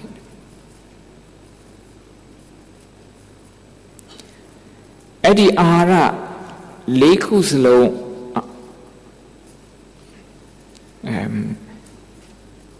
အစိတ်မပြတ်အောင်စားနိုင်ဖို့ဆိုတာ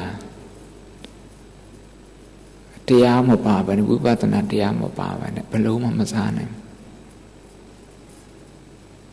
ဒါကြောင့်ဝိပဿနာတရားလေ့ကျင့်တာနိဗ္ဗာန်ရဖို့ထက်ဒီမှာနေ့စဉ်ဘဝနေ့စဉ်စားသုံးနေတဲ့ဟာတွေမတိပဲနဲ့အစိတ်မစားမိဖို့ဒါအရေးကြီးတယ်ပထမဆုံးအရေးကြီးတယ်အစိတ်စားပြီးအစိတ်သိမိဆိုရင်နိဗ္ဗာန်ပြောနေနေတော့ပြောစရာကိုမလိုတော့ဘယ်တော့မှမရောက်နိုင်တော့အစိတ်ရှိတဲ့ဒီအစိတ်စားထားတဲ့ပုဂ္ဂိုလ်အစိတ်နဲ့ပြည့်နေတဲ့စိတ်ဟာနောက်တခြားလူတွေတွေ့တဲ့ခါမှာဆိုအစိတ်ရှိတဲ့အစားအစာကိုသူကျွေးမှာဧည့်သည်လာရင်လည်းပဲအစိတ်ရှိတဲ့အစားအစာပဲကျွေးမိမှာပဲတခြားနေရာသွားစားရင်လည်းအစိတ်ရှိတဲ့အစားအစာပဲရှာစားမှာဘာဖြစ်လို့တော့ဆိုတော့စိတ်ကအစိတ်ရှိတဲ့အစားအစာကိုကြိုက်နေတာကိုအစိတ်ကိုအစိတ်မှမသိတာဒါကြောင့်အစိတ်ကိုအစိတ်မှသိအောင်မြတ်စွာဘုရားကဒါကုသိုလ်ပဲဒါအကုသိုလ်ပဲဆိုပြီးတော့သင်ပေးထားတယ်အမှန်မှကျေးဇူးကြီးမားလာတဲ့မြတ်စွာဘုရားပါတက်ပြီးတော့ညံတော်ရှင်မြတ်စွာဘုရားစားတတ်အောင်သင်ပေးတယ်နေတတ်ထိုင်တတ်အောင်သင်ပေးတယ်တစ်ပင်ကိုဖြတ်တတ်တဲ့ပုဂ္ဂိုလ်ဟာသူကတစ်ပင်ဖြတ်တာမဟုတ်ဘူးတခြားဟာတွေအကုန်ဖြတ်တယ်သူ့ကိုယ်လည်းသူ့ခန္ဓာကိုလည်းသူပြန်ဖြတ်တယ်အစိတ်စားတာကိုသူ့စိတ်ကိုလည်းသူပြန်ဖြတ်တယ်သူ့စိတ်ကအစိတ်ကိုပဲတောင်းတနေတာတောင်းတတယ်အဝိဇ္ဇာကိုနာကိုအစိတ်ဖြစ်နေတာစိတ်ဖြစ်နေတာ We're talking about different aspects of food in order to eat mindfully in the Buddhist way we have to pay attention to the solid food that we eat but we also have to pay attention to the fact that okay why we eat it and how we eat it when we are eating how we feel about that and if we have to repeat the same menu the same food how the mind reacts to that the emotional reaction to food, the emotional attachment to food. We have to examine all these things in order to learn how to eat properly. So eating is not a small matter. It's something that we have to do. If we don't do it, if we don't eat, we die. But if we eat something poisonous, something toxic, we become unhealthy, we become sick. If we become sick, we can only make other people sick. We can't make them healthy because we are ourselves unhealthy. That is why it's very important to examine the process of eating. The food that we eat, okay, one bite of food that we eat, just one bite, is cooked in 4 stages. The first is cooked through our imagination. When we draw a menu and we do shopping, we look for colors. So the mind eats colors. We think less about vitamins, about calories, about fibers. We think less about them. As a result, we don't look after our body well enough. Not enough vitamin D, so our bones start cracking. Even when you're still very young, you can't sit, for 20 minutes without moving. Okay? I have had some people on my meditation retreat, some very fit people, super fit people, like karate champions like that. They also can't sit for long. Why? Because we don't look after our body in the right way. But you cannot separate your body from your mind. When you talk about food, although mostly people just focus on the food that we eat through our mouth, the solid food. But actually, according to the Buddha, that solid food forms only 25% of the overall intake. If we think this 25% is 100%, then we are ignorant of the 75%. In terms of simple mathematical calculation. So the 75%, the other 3/4, they are about psychological food.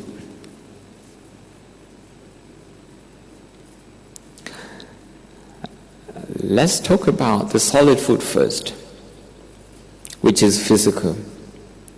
Okay, at the first stage, the food is cooked in the mind.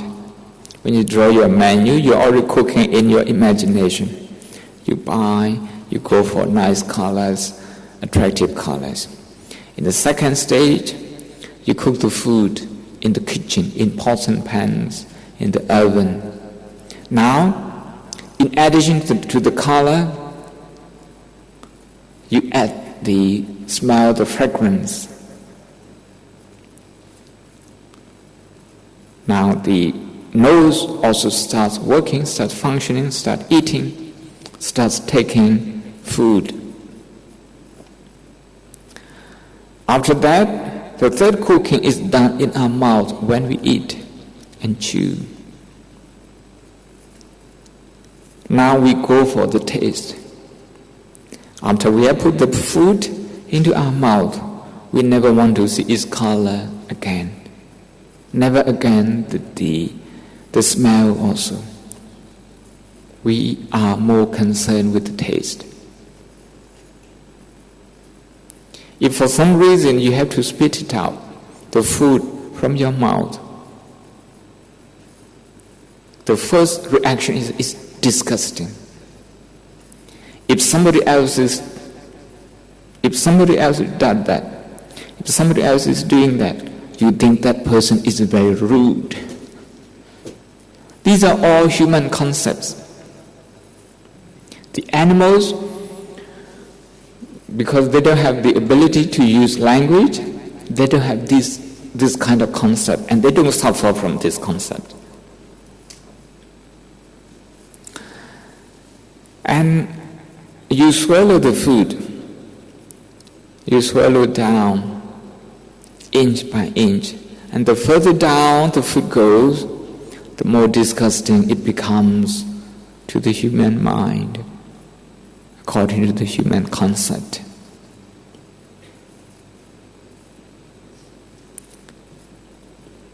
But to swallow the food is not the end of the food processing business. The food processing has to go on. And the tummy has to digest it and extract the nutrition from that food. The same food that looks utterly disgusting if we happen to vomit it out. So actually the food that we rely on every day is disgusting. And the Buddha advises us to look at the food that is on the table as disgusting. Otherwise, you're going to be attracted to the color, to the fragrance, and not to the essential need of the body. The essential need of the body is the vitamins, the fibers, the irons, all those needs. So we have to eat. Doesn't matter if it becomes very disgusting at some stage throughout the process, we still have to eat it.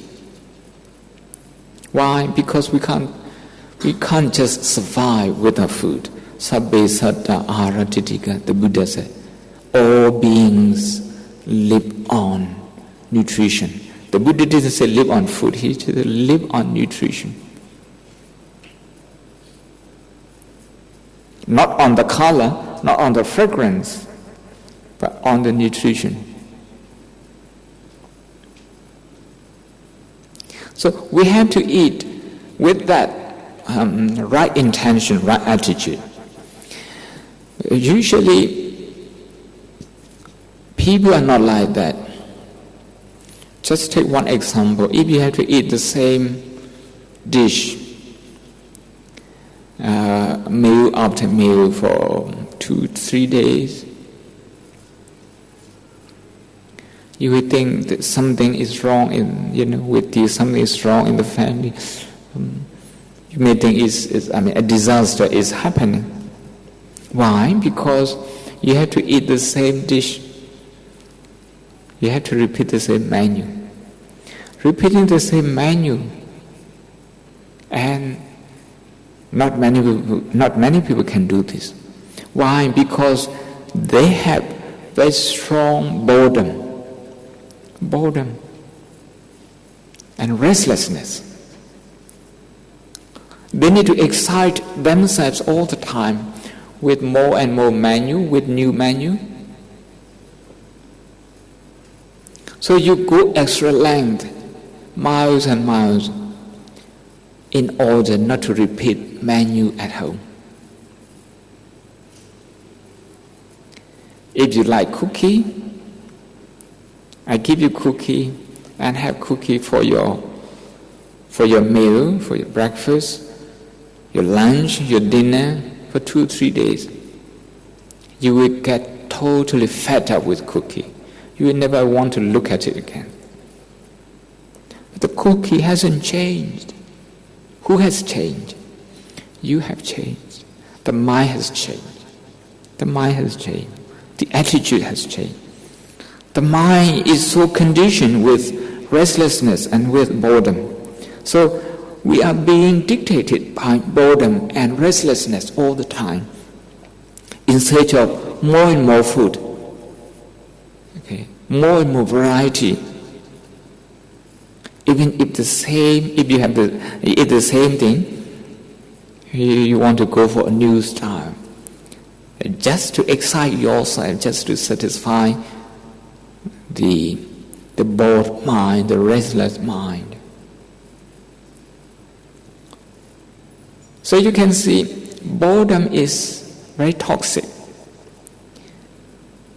If we do this, we have to pay for this as a society. Okay, for the whole humanity, we have to pay for this. Because out of boredom, instead of settling with the 2 dishes, you want to go for 3. Instead of 3, you want to go for 4, you want to go for 5.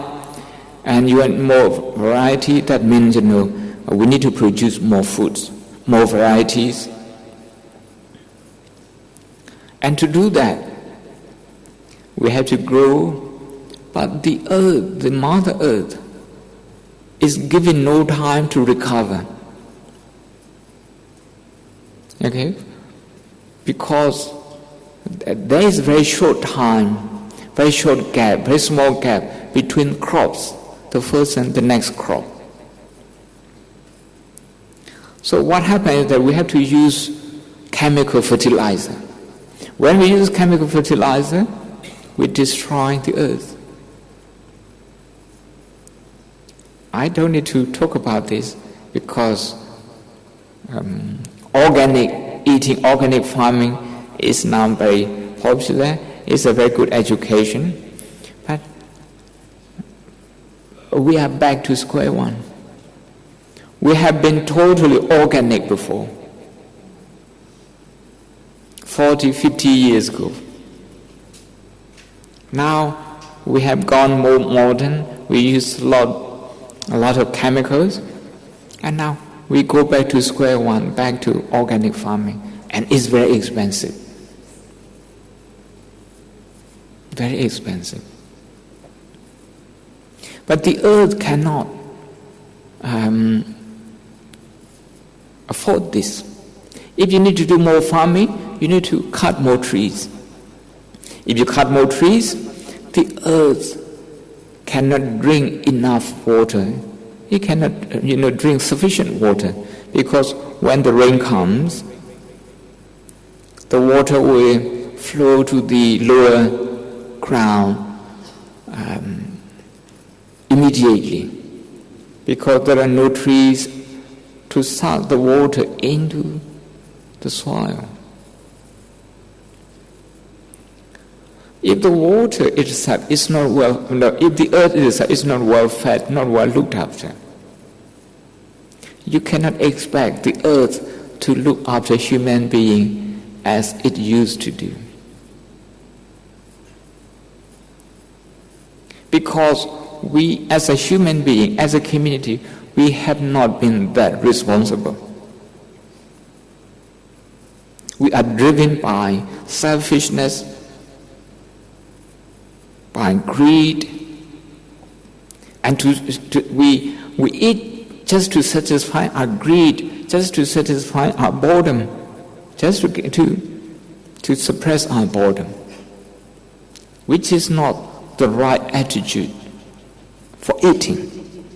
and it's not mindful eating. So the Buddha says we have to eat mindfully. When we eat, if the mind is complaining, we need to be mindful of that. We need to observe that complaining mind.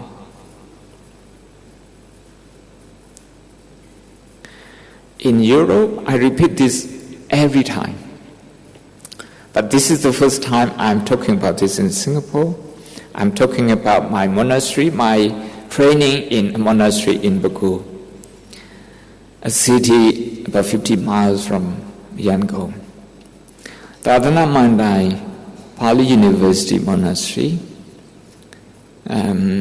is where I lived for 5 years, studying and then teaching. For breakfast, we have the same menu. We have rice, and we have red bean, We have soup, the vegetable soup. Usually, at that time in Bakur, you can easily get in watercress. Some people call this ganku. You can get this, and so we have plenty of that. We have that. The first few days, when you come to this monastery, you sort of get excited because you have not. Not everywhere you get this red bean. But after a few days, you start thinking, if tomorrow you're going to have the same menu again, the same red bean again. In Europe, kids, they hate, what bean? Baked bean. Baked bean and bread, okay? So breakfast, they hate baked bean. Baked bean hasn't changed. The kids, they need that for their growth, for their body. But the mind is toxic with boredom, with restlessness. So the mind is not acceptant, it's not receptive to baked bean anymore. Although baked bean is not toxic, the mind is already toxic.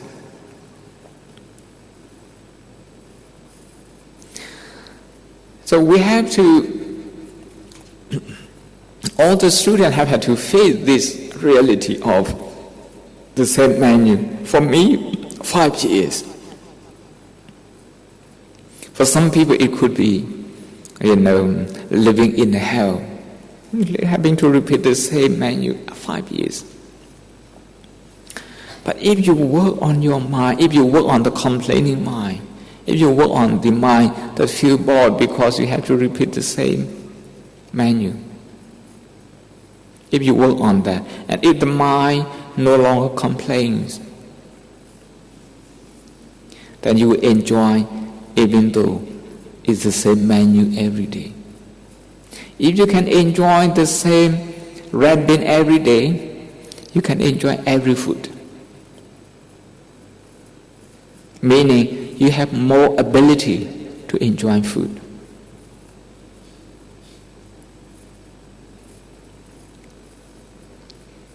If your mind starts rejecting red bean, now it's red bean, next it will be baked bean, next it will be butter bean, next it will be something else.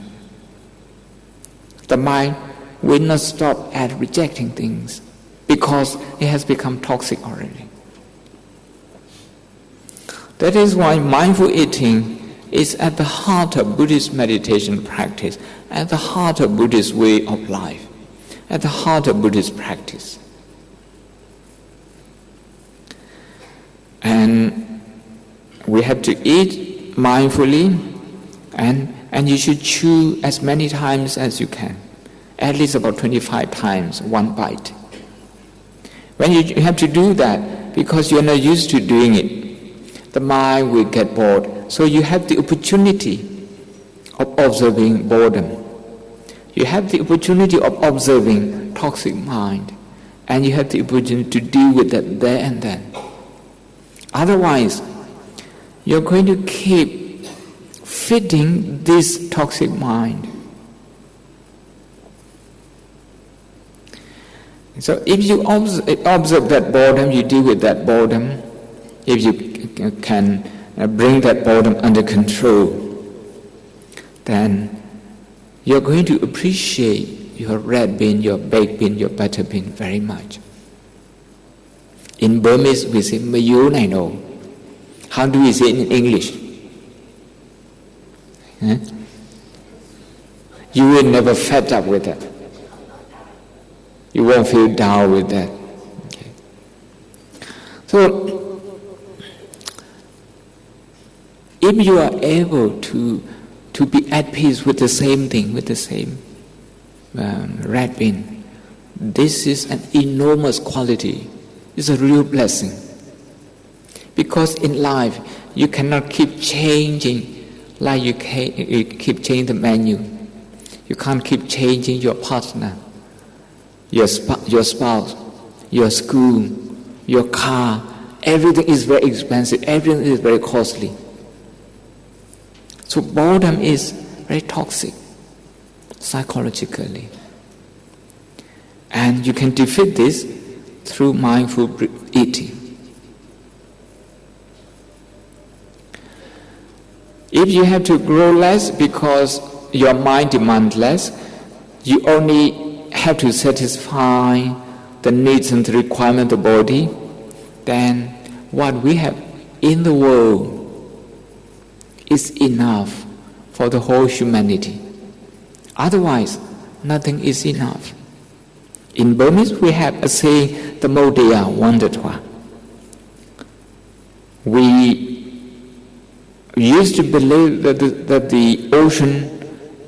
is not measurable, cannot be measured. In the same way, our tummy, is just as immeasurable just as the ocean. In terms of mathematical length, it's only this much. But if you're going to measure that through greed, it's immeasurable. That is why we have to eat with wisdom. We have to eat for wisdom. To eat with wisdom means to know why we eat, and when we are eating, to know what's going on with the mind, and to look for necessary vitamins, ions, fibers, calories, instead of satisfying our mind. The Buddha also said not to use the food to boost our ego by using food as an instrument for competition or to a kind of create status, social status. Some people they think, we go to this restaurant, is very expensive, meaning you have status. And those people, they go and eat by the road, is kind of not standard restaurant. You see, you go and have a meal, you spend your money, but not with the right attitude. When you don't have the right attitude, the restaurants, they are going to cater to your wrong attitude, because this is what business is about. But if you have the right attitude, they can cater to your right attitude as well. Okay. So,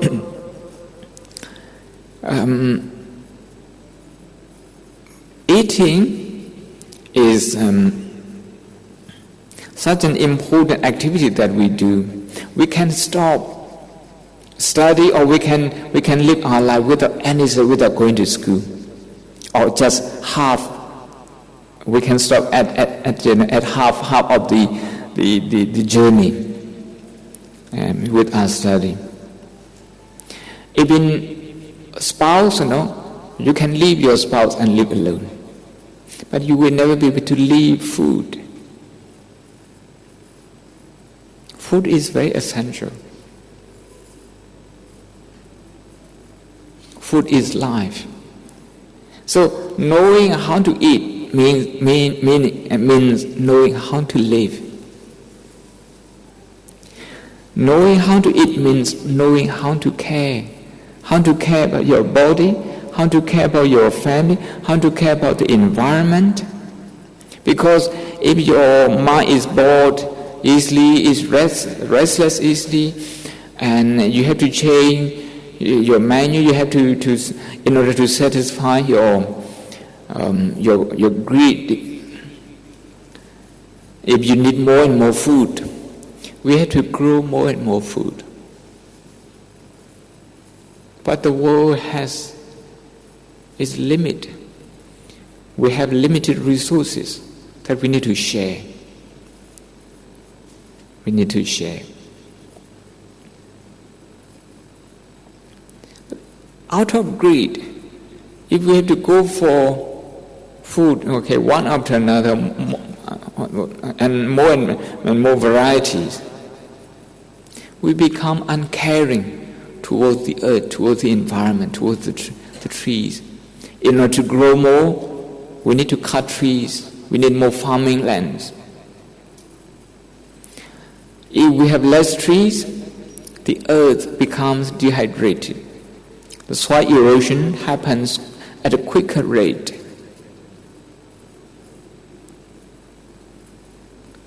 That is why caring has to start from, our meal, the meal that we eat at home. And we have to start teaching our children, the students, proper eating. An English family at Oxford, both parents meditate. The child is only 5 years old, a girl. When she eats, she doesn't talk. When she eats, she finishes what she puts on the plate. She eats mindfully. She hasn't learned how to read. She's just in the kindergarten. When her mom, brought her to the monastery for the first time, I was really impressed. She hasn't done any meditation. Okay, I have done meditation since I was a novice, now more than 30 years. I feel, by looking at it, I haven't done any meditation. That is why I think we need to talk about food. We need to talk about food, not to satisfy our greed, not to satisfy our ego, but to be a more caring person, caring towards humanity, towards society, towards the Mother Earth, and towards the next generation, who will have to make do with less resources than we have. So it makes no sense to talk about metta, karuna, mudita, upekkha, loving kindness, compassion, joy, and equanimity without learning how to eat properly. It doesn't make sense to talk about nibbana without learning how to eat properly. So we need to eat. We need to learn how to eat properly. So when we eat, obviously, okay, if you have to chew the same bite many times, 25 times, 30 times, you're going to find boredom in your mind. That's a good opportunity to manage it. Don't run away from it, and don't get carried away by that boredom. To get carried by that boredom is one extreme. That's to indulge in that. In Bali, we call this Kama Sukhanika Nuyoga. And to suppress this boredom is to torture yourself. It's the other extreme. So we have to follow the middle path in eating, which means we need to recognize our emotion at that time, which is boredom. We recognize that if you feel bored eating cookie, you will hate cookie because you're bored with cookie. Cookie is very good, but you start hating cookie because you feel bored. You really like jelly, but now if you have jelly all the time, you start hating jelly.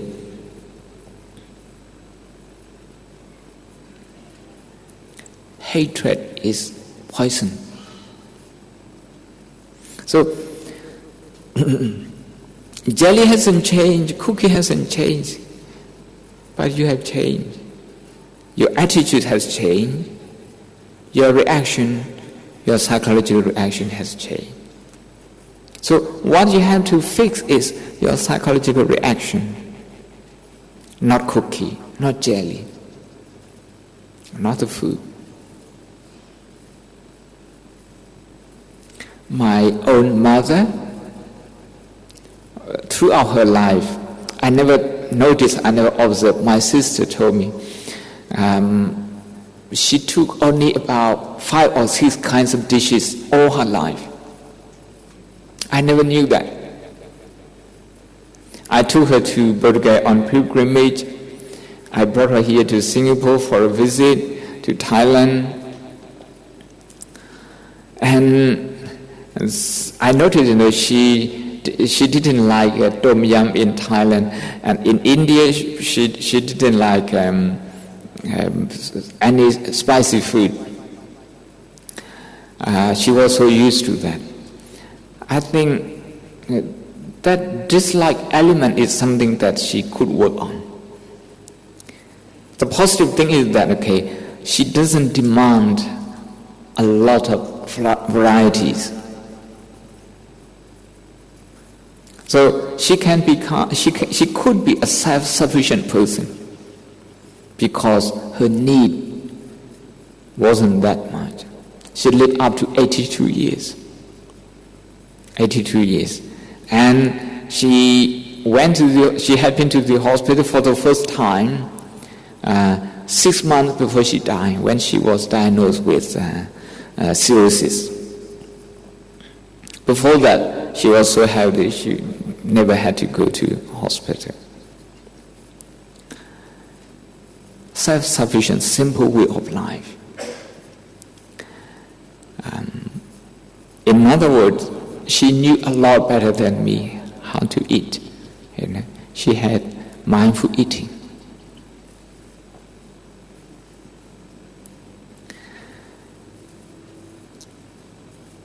So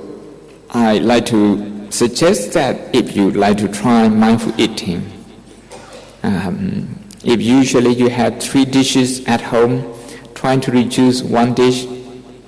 If not every day, trying to do maybe 2 or 3 days a week. And during that time, you eat, not just, you will become aware that how you are eating, many aspects of your eating, not just with your mouth, but also your mind.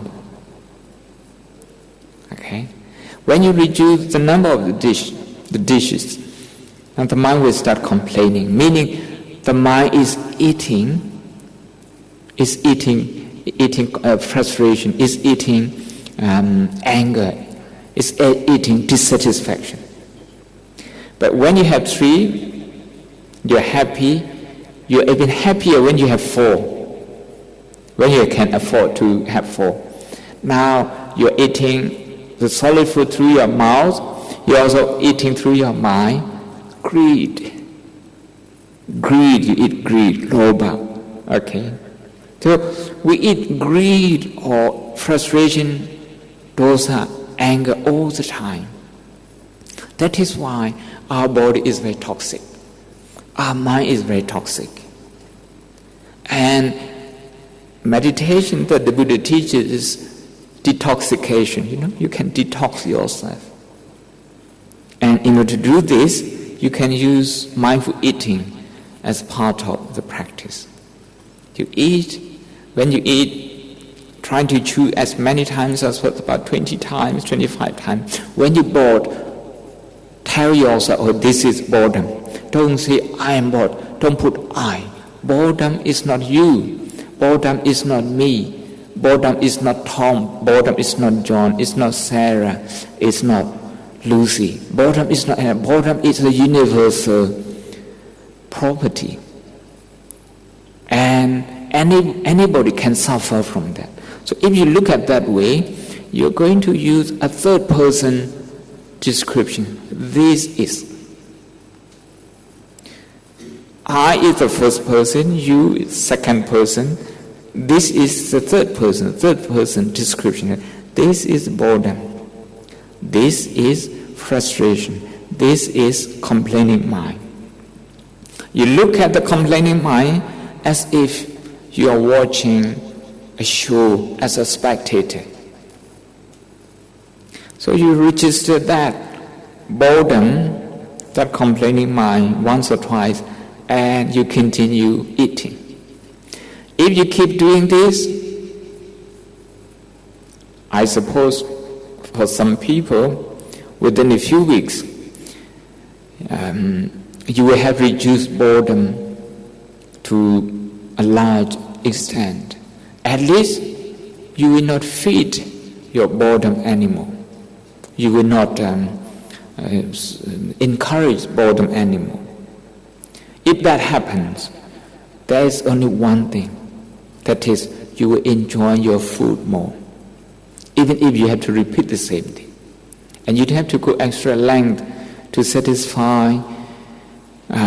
your boredom.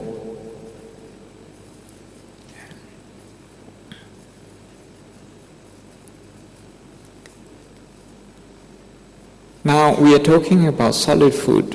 which has psychological aspect, and this psychological aspect is, I've already explained at length, is boredom. Just one of those aspects. Now the second thing I would like to talk about is that the way the human mind body works is, in biology terms, we have eyes, ears, nose, tongue, body, the 5 physical senses, and then the mind. When the eyes and the visual object, they come into contact, then the mind processes that information, and the mind comes to know something. That knowing is called consciousness in Buddhism. This is how we understand the work of the mind.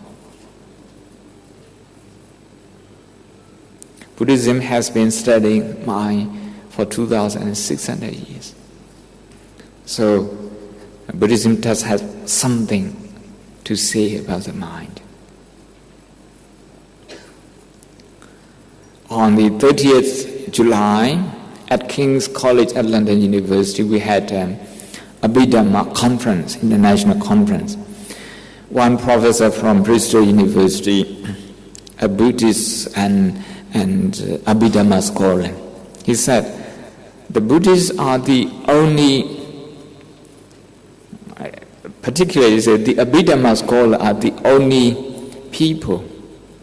who have been studying the mind for the longest time and with more dedication. For 2,600 years, we have been studying about the mind, trying to understand the mind, how the mind is affected by the environment and how the mind dictates it back. So through one meal, through 2 meals, 2 days, 3 days, 4 days, if you understand how your mind works more and more in relation to food, you will be eating mindfully, and you will be also living mindfully. Because to satisfy the requirement of the body is not very complicated. But to satisfy the mind, especially the greedy mind, the selfish mind, is just impossible. You work and work. When you have food on the table, when you start eating it, very soon you get bored. The body doesn't get bored. It's the mind which gets bored. If you get bored with this food, you have to find new type of food. And you get bored with that again, and you have to find another one, and another one. So we're using up more resources than we can afford as a humanity, as a country, as a society. That is why mindful eating is a big mission to save the world, to save the environment, about caring about the world, the environment.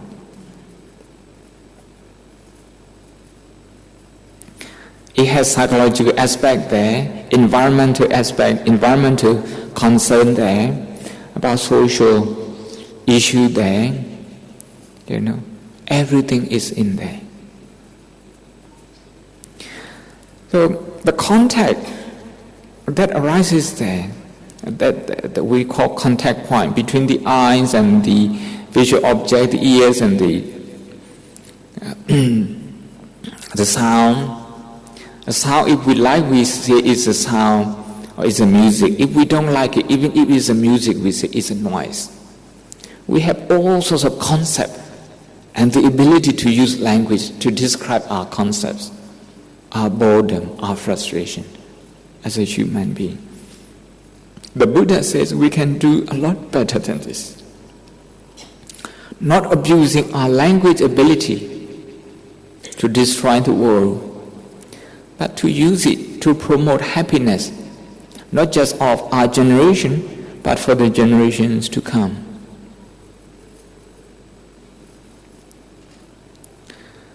So to be mindful of what kind of food is being fed, being eaten, being consumed when the eyes and the visual object come into contact, the ears and the sound, the nose and the smell, the tongue and the taste, the body and the touch, the mind, the thought, the emotion. When they come into contact, that contact point is exactly the feeding point, the consuming point. So we are the consumer. We consume through our eyes, our ears, our nose, our tongue, our body and our mind. We consume all the time. It's okay, but we should consume mindfully so that we don't destroy ourselves, so that we don't become self-destructive.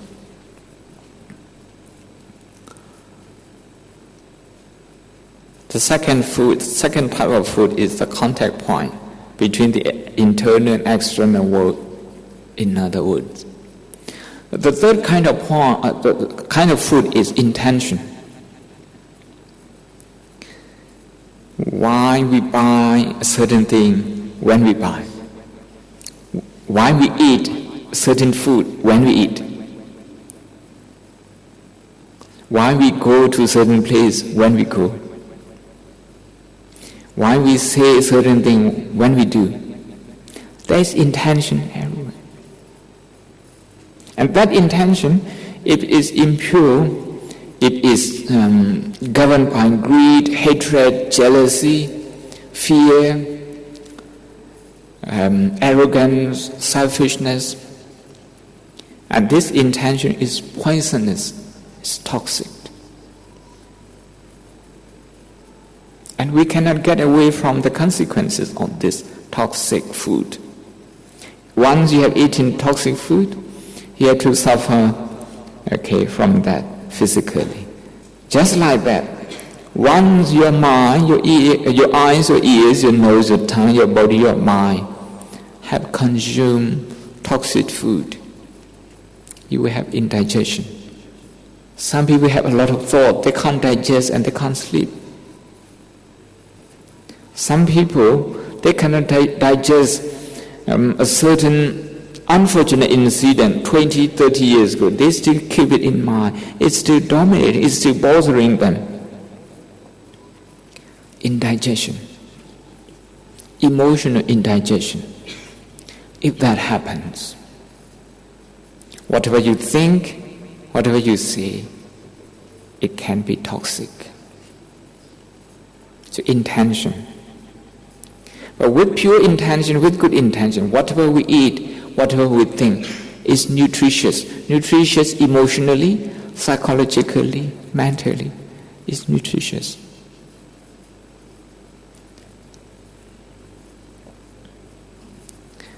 The fourth kind of food is consciousness. This is a very important point. Because when the eyes and the visual object, when they come into contact, just them alone, two of them alone, we won't make sense of it. The mind has to come into play and get involved.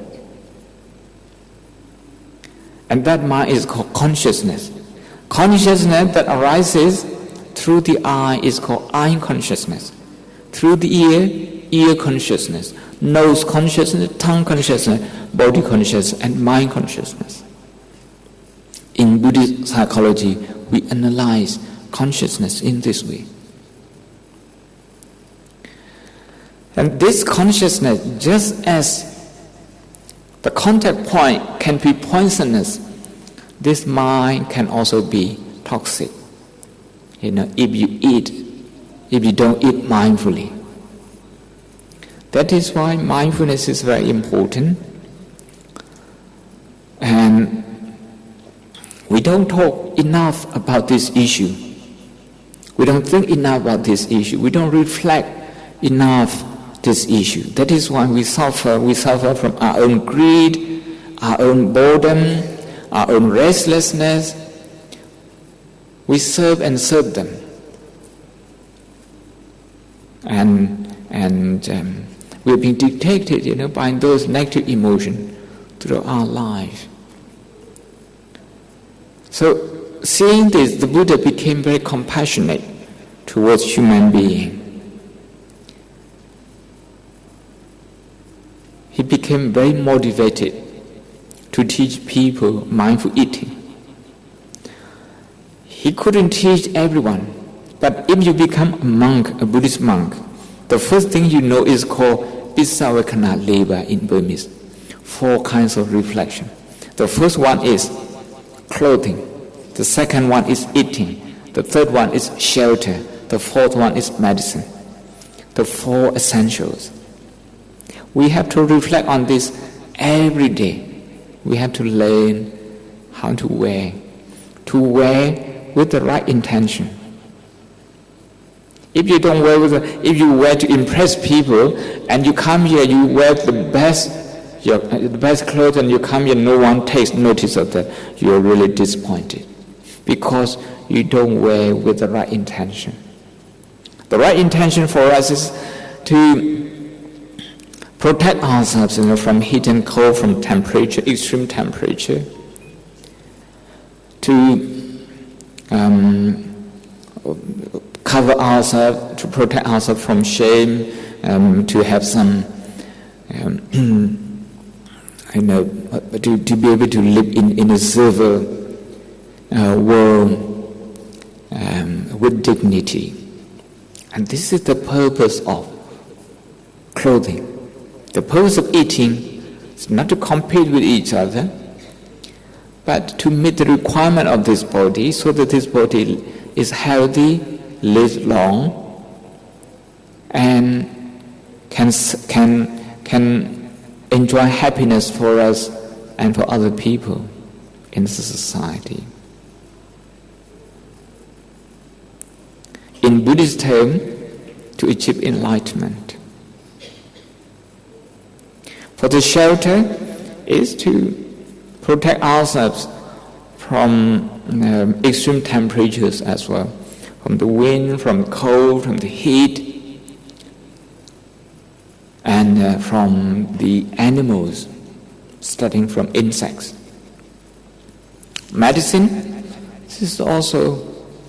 to take medicine in order to cure the illness that has already happened, and to prevent new disease from coming. So this reflection is something that since the time we were novice, we have to reflect on that every day. In Burmese we say, "Iti sabwe ameme go miye manjwa laba yezin pipyo jing ha madong babu le phya ta sang ego kaung di shi ang ti le atat nya ta mamo panya phaya ta bana jin na phya ko jin ba nai se Vedana hong te ma phit se ya pai mya le ka tain phit ko ma phit le ang chan mye ang hu tong sang mi we ba tadi." You can easily find this if you know how to read Burmese, and you should examine word by word. This is about mindful eating. Not just mindful eating, it's also about mindful living. Any questions?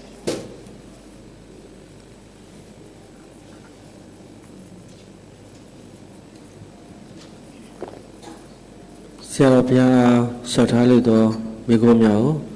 Shilu Shilu, General Dhamma တော်တော်ညီငယ်မောင်ငယ်များရှိတစ်ဆင့်လက်ကမ်းပေးပါမယ်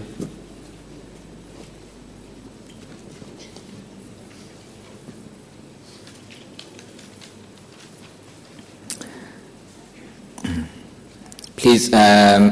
okay. That's a question. You're collecting questions.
But my mezongo. The Biro, the Yakuboa Mabin, the Matapo, and Nazo, Yashiluba, the Shimpea, Mikato, Nizim Boatrin, let to change and net Hayamigo. The Biro and Lanyon Biro Mapaya. Tinian Nepure, Council in as we know. Santa on Sapo. A same on Sapo. A say so to a kill it a columbar item. The say Yingwemu Otisago, a diga type of Dinina Pure Lari, to a moha. Eddie Otisaha, I will be alone yet a chicken. Your hand up today, change Amatua, Piauta. Dora Bampile, I knew more Mupiauti. Aram Macano, I knew more. Time at work, she needed it. I'm never objective. I tell a sound of sunny in it. A sound of sunny day, Chama. A Kuha, Lutama and Ineka, Atanes are. Robanes are, Shimbi Shimjabi Tinina, Atanes, Rodanes are. I don't. I to men's name, not the ribbit. Jinsin Jow. I did all these answers say Piano Mutu body, say New Mutu body, Rodadi, Robadi, Eradigo, Nim Gido, Nanesi, ဒီနေ့ကိုနဲ့ထမင်းဝါတိုင်းကိလေသာမဖြစ်ဘူးပညာဖြစ်တယ်ဆိုရင်ဒါမက်ဖို့စီကိုတော့လှမ်းနေတာပဲတကယ်မက်ဖို့ရဲ့အဓိကကြတဲ့ချက်ကတော့အဲ့ဒီစားနေတဲ့အချိန်မှာအရာရာပြောင်းလဲနေတယ်ဝါမြူနေတဲ့အစားအသောက်လည်းပြောင်းလဲနေတယ်အယောင်လည်းပြောင်းလဲသွားပြီဒီဝါနေတဲ့ကြွက်သားလည်းပြောင်းလဲနေတယ်အမြင်နဲ့ပြောင်းလဲနေဝင်တဲ့ရောက်သွားပြောင်းလဲနေတမာတိအဲ့လိုကောင်းတဲ့ပြောင်းလဲနေတာကိုသိရင်ဒါအနေစာသိတယ်ခေါ်တာပေါ့စားခြင်းနဲ့စိတ်စားတဲ့စိတ်ပြောင်းစားတယ်စားလိုက်အဲ့စိတ်ပြောင်းသွားတယ်အဲ့ဒါလေးတွေအဲ့ဒီလိုအဲ့အစားတော့ပေါ်မှာအနေစာမြင်တယ်မစားလို့လည်းမရဘူးဒီခန္ဓာကိုယ်ရထားတာစားတော့လည်းပဲယွန်စရာကောင်းတဲ့အစားစားစားတာဒီယွန်စရာစားပဲစားတာစူပါမားကတ်စင်ပေါ်မှာလှလှပပနဲ့မျက်စိလှလှပလို့မြင်တဲ့ဒီအစားတော့ကသူကပါစတ်တဲ့အထိမခံဘူးပါစတ်တဲ့ရောက်သွားရင်မလှတော့လေချမ်းတော့ရောက်သွားရင်ပို့ဆိုးတယ်ဝမ်းပိုက်တဲ့ရောက်သွားရင်ပို့ဆိုးသေးတယ်ပြန်ထွက်လာရင်ပို့ဆိုးသေးတယ်ဒါပေမဲ့ဒါမလုပ်လို့မရဘူးလုပ်ရတာပဲမလုပ်ရင်ပိုက်စားပြီးတော့တခါဝေဒနာဖြစ်ပြန်ရောယောဂဖြစ်ပြန်မစားနဲ့ယောဂဖြစ်တယ်မစားတိုင်းလည်းယောဂဖြစ်တယ်ဒီခန္ဓာကိုယ်ရဲ့ဒုက္ခပဲဒီဒုက္ခငါမှမဟုတ်ဘူးဟိုမှာထိုင်နေတဲ့လူလည်းဒီကုန်ဒုက္ခပဲဒီလိုမြင်ရင်အနတ္တဖြစ်သွားပြန်ဒီဒုက္ခငါမှဖြစ်တယ်သူတို့ကဘာမှဖြစ်ဘူးသူတို့ကတော့ဒီမှာဟိုချောလို့လှလို့အဲ့လိုသွားလို့မြင်တာဒီဒုက္ခကိုအတ္တဆိုတဲ့မျက်စိနဲ့မြင်တာဒါကြောင့်ထမင်းစားနေတဲ့အချိန်မှာပဲတတိနဲ့စားရင်အနိစ္စဒုက္ခအနတ္တမြင်နိုင်တယ်မဲ့ဖို့နိဗ္ဗာန်ရနိုင်ပါတယ်ဘုန်းကြီးတော့မရသေးဘူး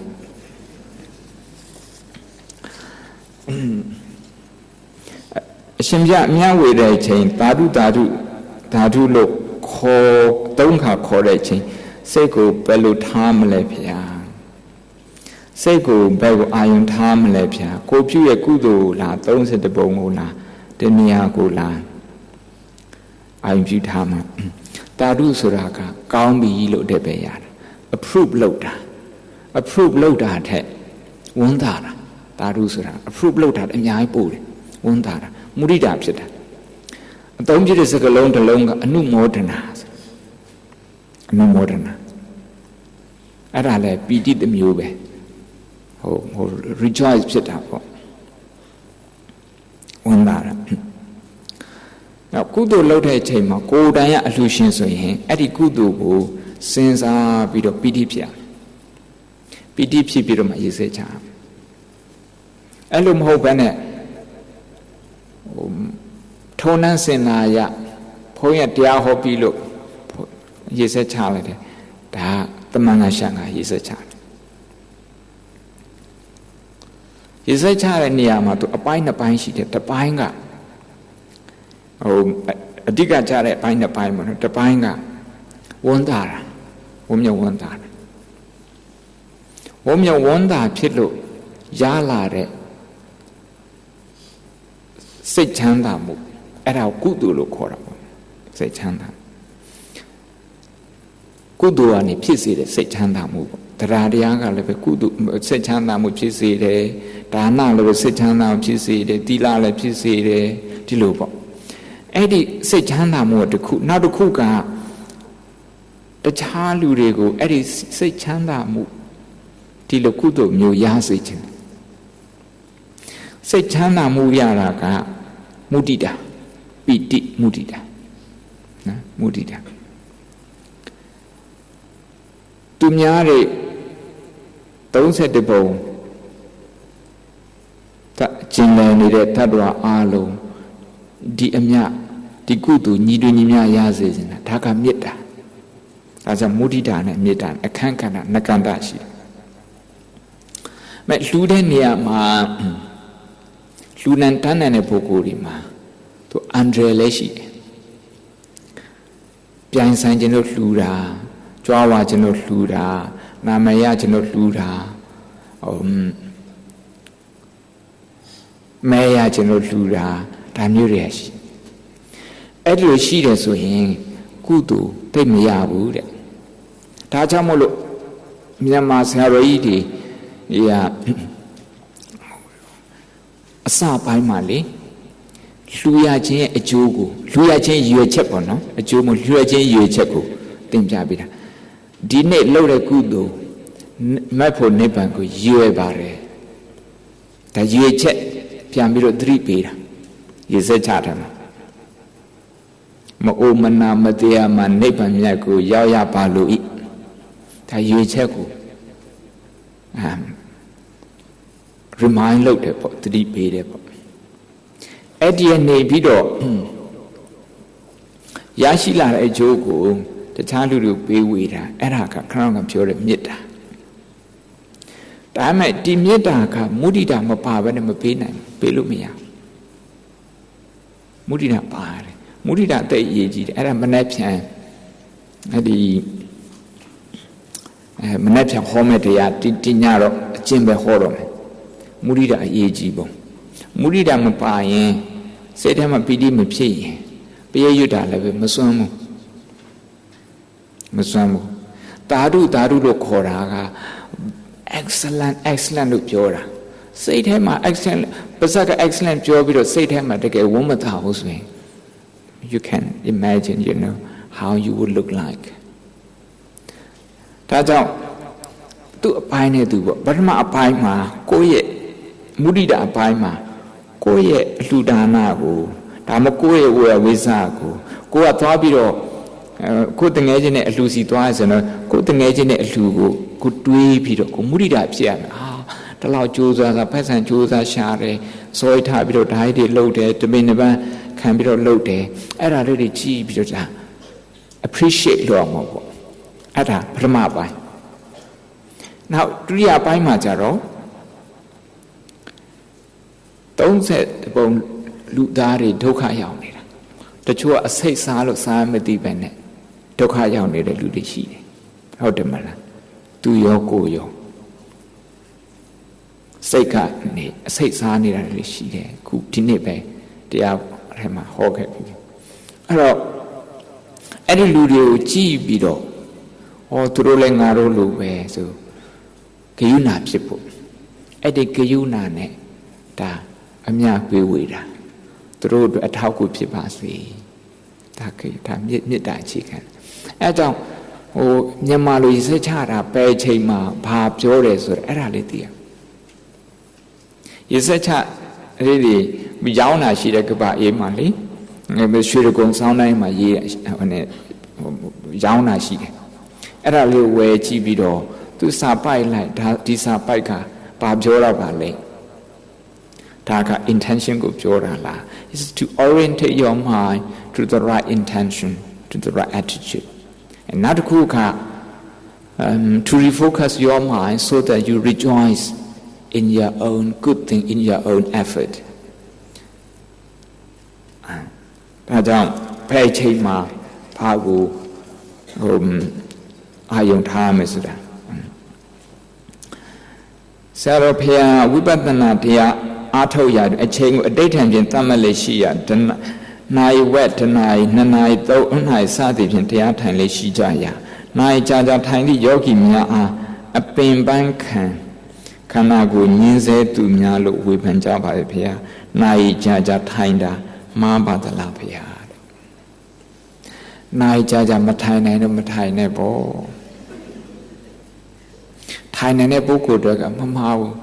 မြတ်စွာဘုရားက24နာရီတောင်ထိုင်တယ်ဟုတ်တယ်မလားအယူကြီးကြီးအရေးခန်းခန်းဆိုပြီးတော့ဘောရပင်အောက်မှာလေထိုင်တာတညလုံးထိုင်တယ်အခုလောလောဆယ်ဘုံကြားဘူးတာတော့9နာရီလောက်ပဲကြားဘူးတယ်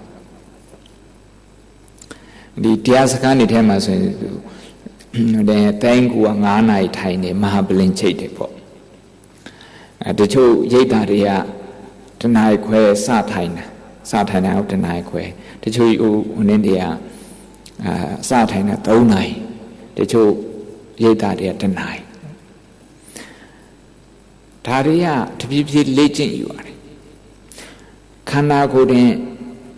ထိုင်နိုင်တယ်မထိုင်နိုင်ဘူးဆိုတာလူတွေကတော့အများစုကတော့နာတာကိုပဲစိတ်သွားရောက်နေတာခန္ဓာကိုယ်ကနာတာအဲ့ဒီနာတဲ့နေရာကခန္ဓာကိုယ်ကနာတာဘလောက်တုံးစိတ်ကနာတာဘလောက်ဆိုတာမသိသေးဘူးအစပိုင်းမှာတရားမရင်ကျက်တဲ့ချင်းမသိသေးဘူးခန္ဓာကိုယ်ကနာတာနည်းနည်းပဲနာတယ်အဲ့ဒါကိုစိတ်က top up လုပ်ပေးတယ်ဟို mobile credit top up လုပ်ပေးတယ် top up လုပ်ပေးတယ်ဟို card တွေ license တွေ top up လုပ်ပေးတယ်စိတ်ကမသိပဲဒီလို top up လုပ်ပေးနေအဲ့ဒါကြောင့်ဒီဝေဒနာအရန်ကြီးတယ်ထင်ရတယ်တရားစတိုင်းတော့10မိနစ်ဆိုအရန်ကြာတာပဲ10မိနစ်ဘယ်သူဖြစ်ဖြစ်ထိုင်နိုင်တယ်ဒါပေမဲ့ဘာလို့မထိုင်နိုင်တာတော့စိတ်ကဟို speed မြန်နဲ့လေအဲ့ဒီဝေဒနာကိုစောင်းပေးတာထပ်စောင်းပေးတာဒီဝေဒနာနဲ့ယံဖြစ်တယ်တခုစောင်းပြီးပြီဒီဝေဒနာပျောက်စေခြင်းတခုစောင်းပြီးပြီပျောက်စေခြင်းမသိဘူးတခါထပ်စောင်းတယ်ပျောက်အောင်မျောလင့်တယ်တခါထပ်စောင်းတယ်မပျောက်တဲ့ခါကျတော့ frustrated ဖြစ်တခါထပ်စောင်းတယ် frustrated ဖြစ်ပြီးတော့ဒေါသဖြစ်တခါထပ်စောင်းတယ်ထပ်စောင်းတဲ့ဟာတွေအကုန်လုံးတန်ဖိုးကြီးတဲ့ဟာတွေအဲ့တော့ဒီဝေဒနာမကြီးပဲနဲ့မနေနိုင်ဘူးနောက်ပိုင်းကျတော့အဲ့စိတ်ကိုကြီးနေတဲ့ခါကျတော့စိတ်ဝေဒနာကြီးနေတဲ့ခါကျတော့ဒီခန္ဓာကိုယ်ဝေဒနာလေးထိုင်နိုင်တယ်10မိနစ်အစားတော့မထိုင်နိုင်တဲ့ပုဂ္ဂိုလ်ဒီစိတ်ကြီးပုံကြီးနေစိတ်ရှုပုံရှုနေကိုဟိုနားလည်ပြီးတော့လှုပ်ကြည့်ရောနိုင်ဝက်ထိုင်နိုင်တယ်ဒါ3ပုံတက်လာတယ်တနားထိုင်နေတယ်နောက်ထပ်6ဆတက်လာတယ်နောက်ထပ်2နာရီထိုင်နိုင်တယ်ဒီလိုဖြစ်လာတယ်ဒီလိုဖြစ်လာအဲ့ဒါကြောင့်မို့လို့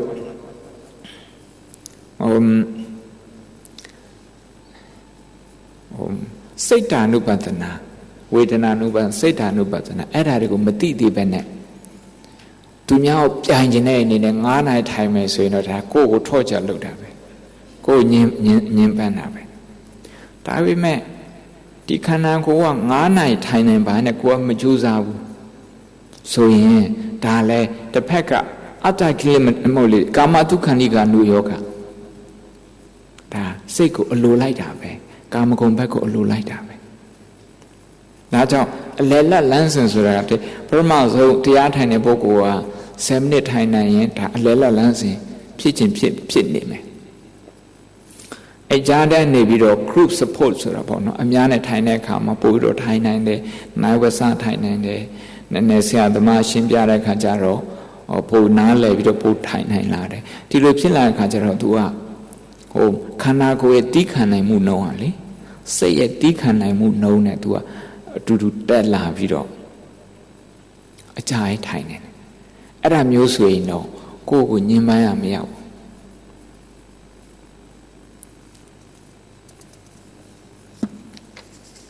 အင်္ဂလိပ်ဦးစင်းလေးတစ်ပါးလာမေးဘူးတယ် sitting long hours in meditation is everything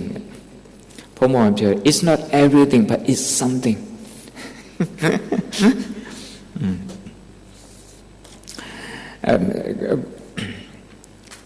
ကောရမအရှင်မြတ်အားကိုးကွယ်သူနဲ့မကိုးကွယ်သူတို့အားလုံးနောက်ထပ်မေးခွန်းတစ်ခုလောကသဘောအရအကောင်းအဆိုးအကျိုးဖြစ်ဆင်းရဲချမ်းသာခံစားသည်မှာတန်တုပင်ဖြစ်သည်ဆိုလိုသည်မှာဗုဒ္ဓမြတ်စွာဘုရားအားမကိုးကွယ်သူများသည်လည်းလောကီ၌ကောင်းကျိုးချမ်းသာခံစားသောသူများစွာကဘာတွင်ရှိသည်ဗုဒ္ဓမြတ်စွာဘုရားအားလက်ရှိသက်တော်ထင်ရှားမရှိသည့်ကာလ၌ရှိခိုးကိုးကွယ်ခြင်းနဲ့အကျိုးတစုံတရာရှိပါသလားဘုရားမြတ်စွာဘုရားရှိစဉ်ကာလနဲ့၎င်းအားကိုးကွယ်ရသည့်ကျေးဇူးများ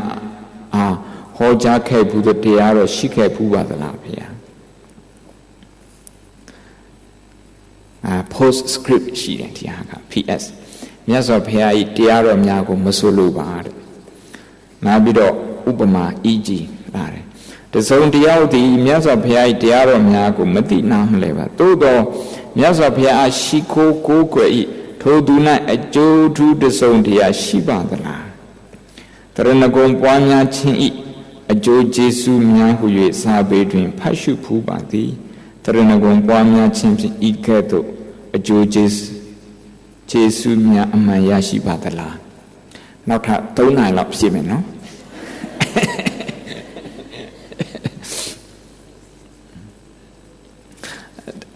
Da a young county maker South O Yen. But the time I issued it to Romania Pani. Romania Pani. Diana Betago, Nenya Rendin.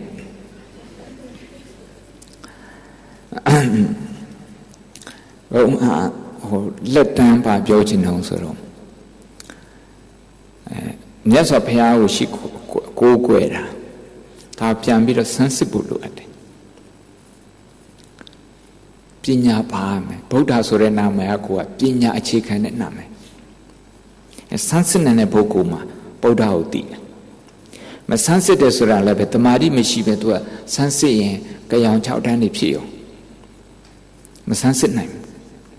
Taja sunset night on the Madi she added. The Madi or she, did the Madi she answer into a neighbor time one like two. To me, I will Matika call and Matika de Hashia. To name James and Tilashia. Tila the Madi Pina. Eddie Ye Chin Tonku, a thin then she beat up. Time that could teach you Bodha Padago, analyze low me, sunset me, the Tabata to analyze them, Sanchi Mesointa, Bobo Nalin. Yes, of Piago, who don't change Chara. Taka Injemu.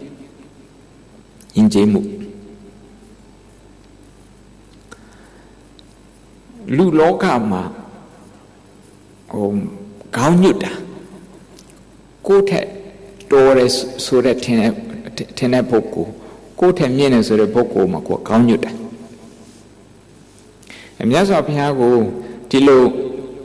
Labiro, Grores or Gaunuta Surata. Yes, of Pia go no dia.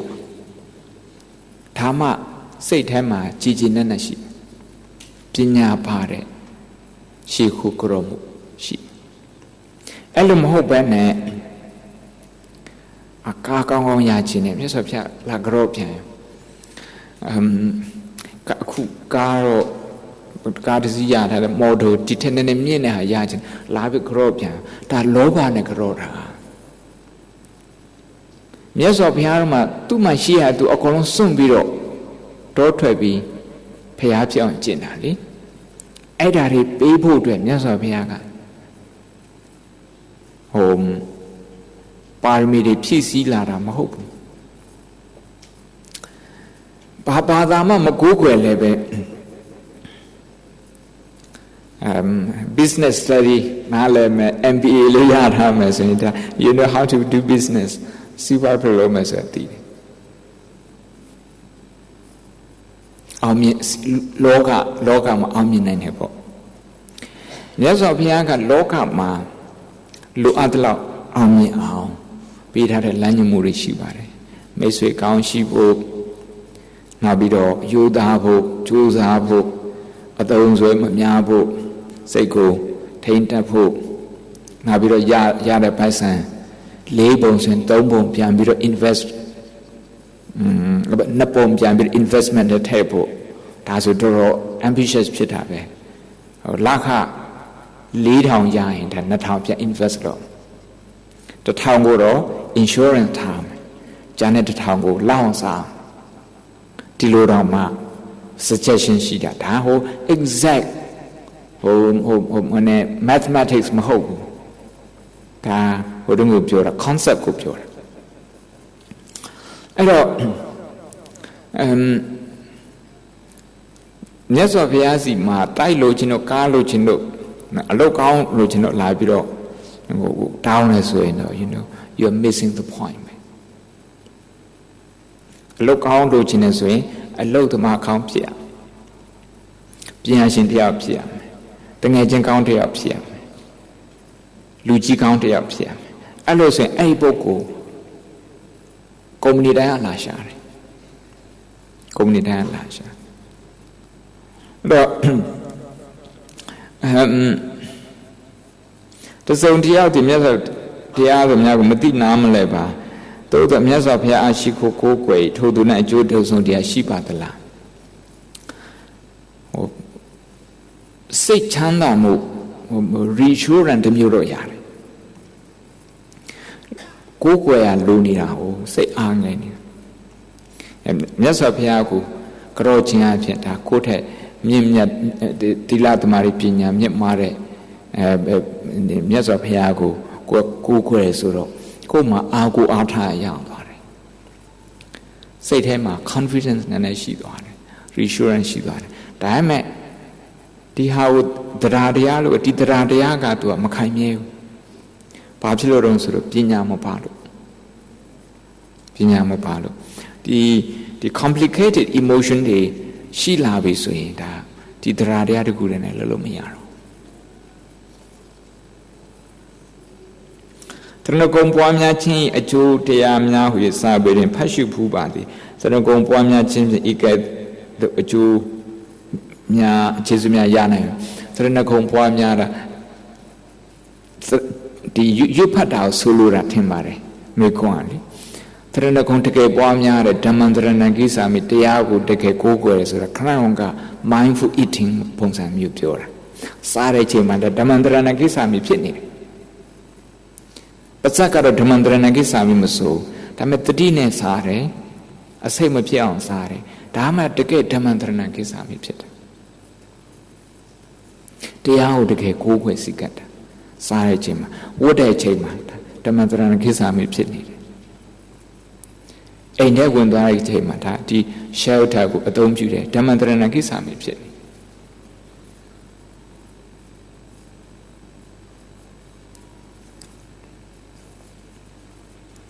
တရဏဂုံပွားရဆိုတာတချို့ကတော့ဒီတရဏဂုံသုံးအကျင့်ဘယ်နှခေါက်ရွတ်တယ်ဘာအဲ့ဒါမျိုးတွေပြောတာအဲ့ဒါကတော့ तू ကတမာရိအင်အားအဲ့ဒါကိုပြောတာအဲ့ဒါတလိုင်းသရဏဂုံတကယ်ကိုးကွယ်ပုံကိုးကွယ်နည်းလေဥဆန်းလွင်ဥအဒိစ္စပြန်နမသွားဥအဒိစ္စဥဆန်းလွင်သူ့ရဲ့စာအုပ်သရဏဂုံသုံးပါးကိုးကွယ်စိတ်ကသူတရားရဲ့အကြောင်းဆိုတာသူ့ရဲ့တမိုင်းကိုလေ့လာကြည့်အဲ့ဒါသရဏဂုံကိုးကွယ်ပုံပဲ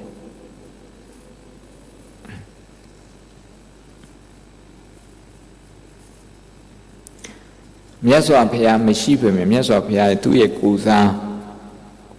တရားတော်တွေထားခဲ့တယ်မြတ်စွာဘုရားကသူ့ကိုဆက်ခံတဲ့ယဟန်တွေမထားခဲ့ဘူး success မထားခဲ့ဘူး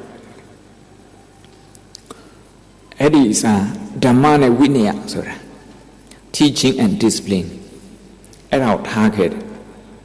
အဲ့ဒါမြတ်စွာဘုရားရဲ့ကိုယ်စလဲတော်ပဲ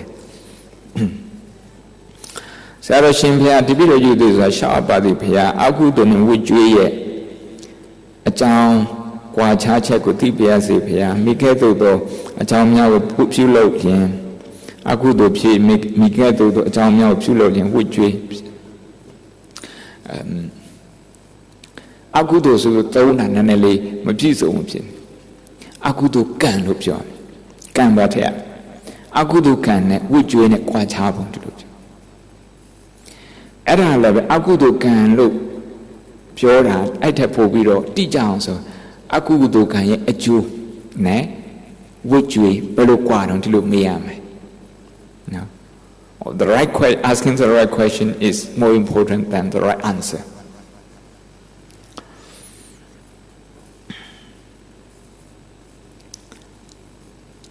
လဲတာကိုပြောတာလဲဆိုတာကသူကမပြတ်ဘူးမရက်ဘူးပေါ့မရဘူးဆိုတဲ့သဘော repetitive ဖြစ်တယ်ပေါ့စိတ်ထဲမှာ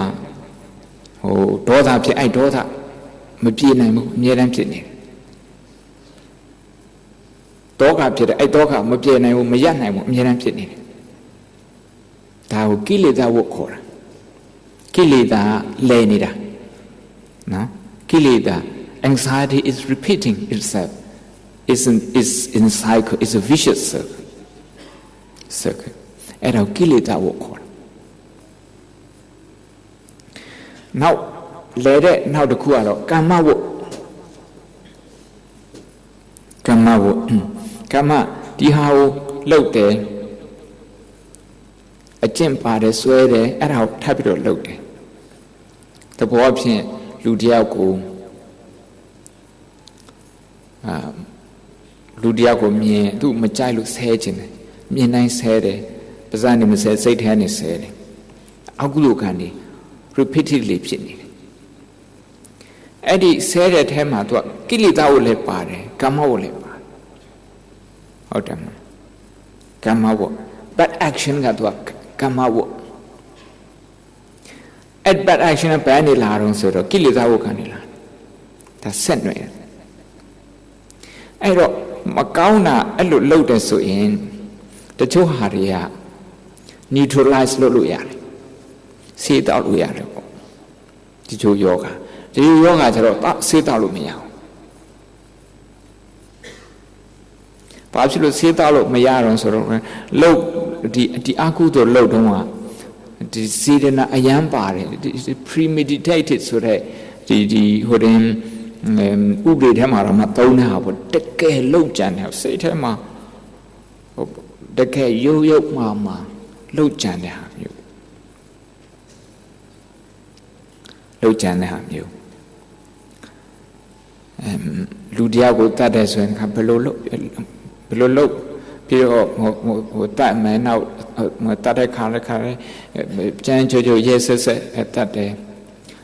Tapiro Kari said him a Yanchi knew anything. Taro to a wood lame. Then the I'm Jomas me. The Akudo can Giluno. Oh, Kudo Diana Lobio compensate Lota Yajimaya. Lower Mayan and at him Haro to a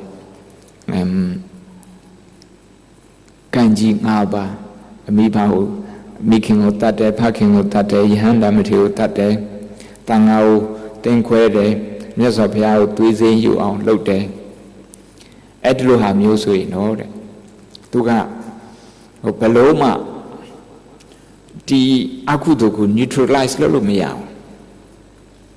You just have to repay for this. Era Jamulo, Payme Akudo can a joker, Tijalo Tugo, Woma, Amie. Eddie would hold the aguduri. Trojaro, Kudo Lobido, 2 peeling.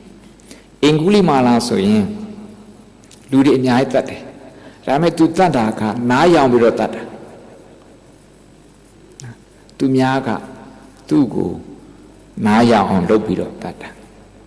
2 story pian pachi messing. Tuma Lutas, China Sirena, Mashiu. The let how yain the get the goshin pit on me.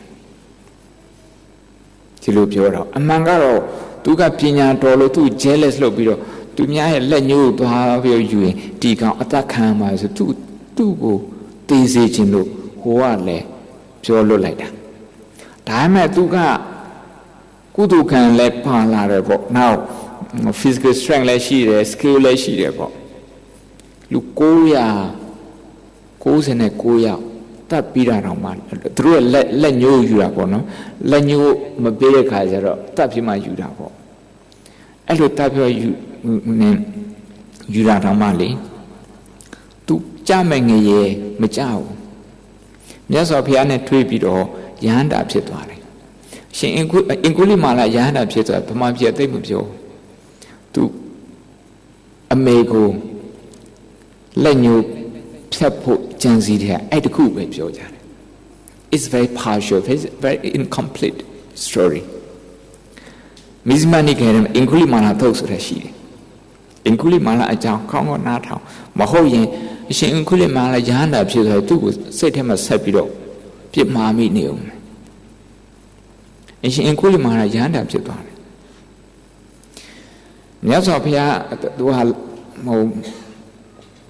a bit a young fan now. Two young checker, to attack a super human being to Dhamma. Let you the town young. I had young, I power young to a low near. I don't do ma was survival instinct and low near. Luria le tu chowed, 12 European chowed. It was survival instinct or pray low near the book to appear young man. Ludana do peed. Yes, of Piana Trade Card, yes, of Pia, Kilida Comidas, Machow. Machow, that jump was Zen point by a theory on the story of your young. You are to your mother. The court in Yai, throw a ludu a yan said, you are at Fabio. Hey, a colon like it, not hanger. She are bay, she may be a column ear. A công giao bị là mấy nô doa ra chú đi, a công là theo treo chẳng đi, thì chỉ là lấy mấy nhà yêu, chẳng hạn, bất cứ chẳng nào, trong bao mà phơi được bao chẳng, thoa khó cái cho phơi ngắm ao thì thay này cho luôn đấy, thêm nhà phơi ai sẽ số ra, anh em tụi bạn cũng khó rồi, phơi nhà thì lo thì thay này, hey. Hoi nga paman ni ro nga khu thành ro hoi nga tia ve sat thành hi nga ma chao bu la ha di da ne khau lai neတစ်ချက်ထဲနဲ့သိသွားမှာရှင်နဲ့သိသွားမှာ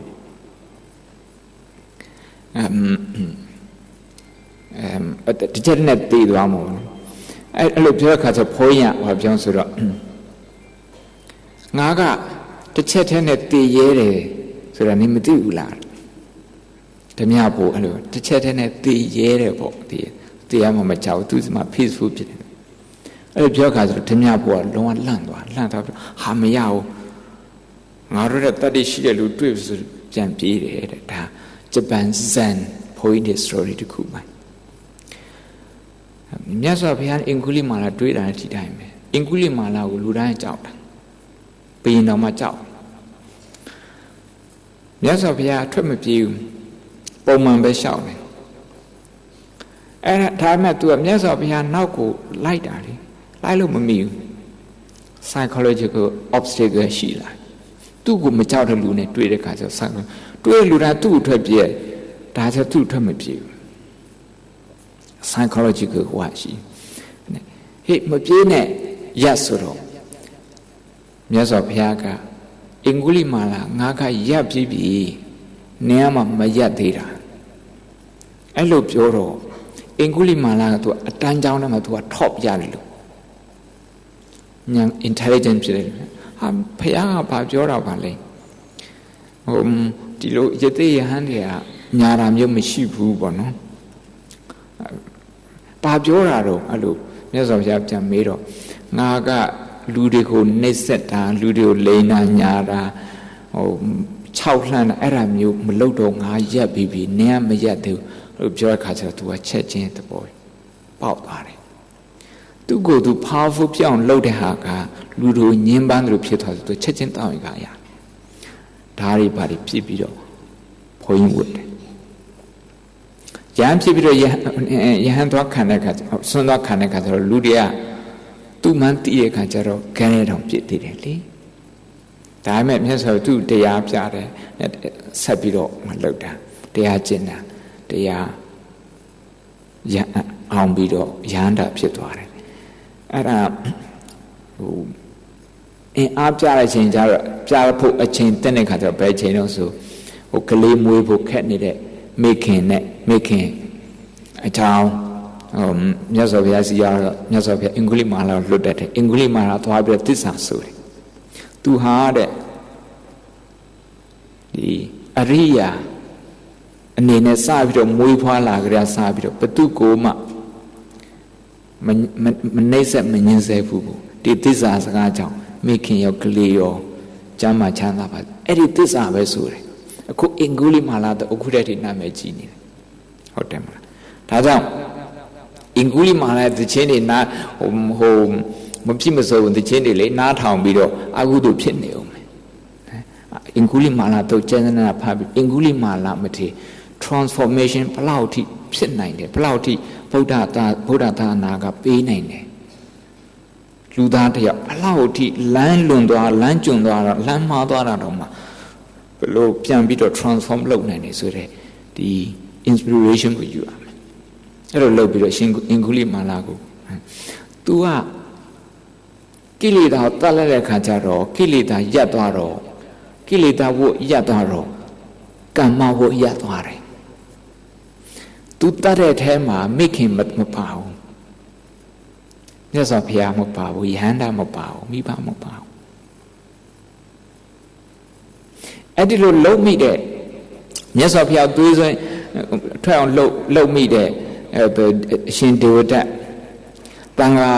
ကိုင်းကွဲအောင်လှုပ်မိတဲ့ရှင်ဒေဝဒတ်သူကြတော့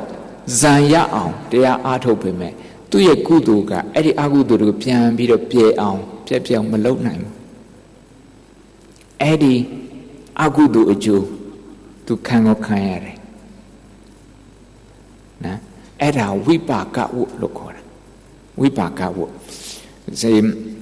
ပမာတော်ဝတ်ဆိုတဲ့စကားလုံးတစ်ခုပဲယူထားတာလေပါဠိစကားမှာ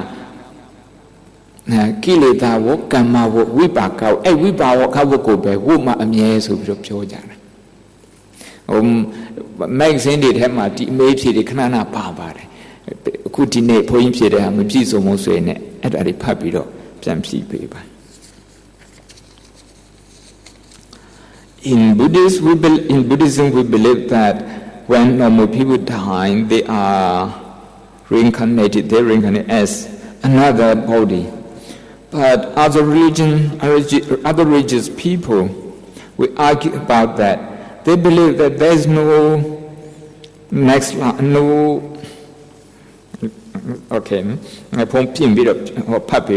there is no next life. Please suggest how we reflect to them, so how we explain to them on this particular topic. I would say every religion believes in next life. Christianity believes in one next life. When they believe when Jesus comes back,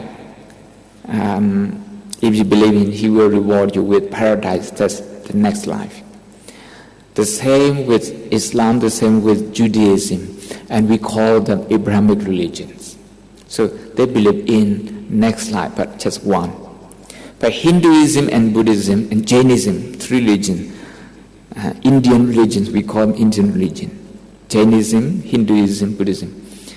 They believe in more than one next life, more than one future life. But the way they explain is different.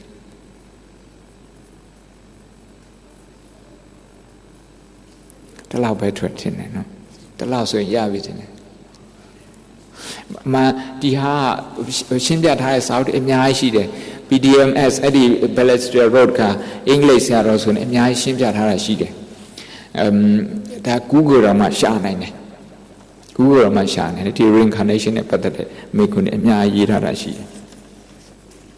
ဆရာတော်ဖေရတပည့်တော်ရေးဆိုတာမေးလျှောက်ပါတယ်ဖေရတပည့်တော်အထလပညာတွေထူးချွန်အောင်ကဘာကျော်တက္ကသိုလ်မှာတက်ရပညာသင်ကြားနိုင်အောင်ဘယ်လိုစိတ်စွမ်းအင်မျိုးနဲ့ကြိုးစားအားထုတ်ခဲ့ပါသလဲသိဖေရစေဖေရစာရကြက်မှတ်တဲ့အခါဘယ်လိုစိတ်ထားမျိုးနဲ့ကြက်မှတ်လေ့လာပါသလဲဖေရတဲ့ဒါတော့အရင် personal ဖြစ်တယ်ဖြေလို့မရဘူး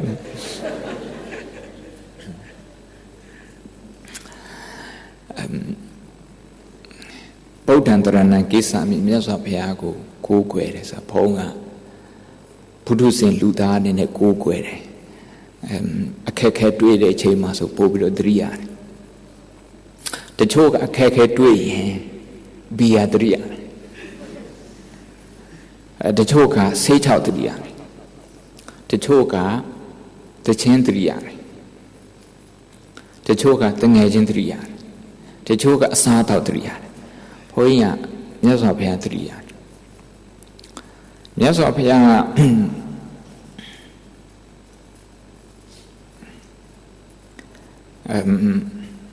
ကတခါဒီဘုရားမဖြစ်ခင်ပေါ့နော်နာမည်ကြီးတဲ့တရားပြဆရာတွေစီအကုန်လုံးလိုက်ပြီးတော့လေ့လာတယ်သူတို့မှ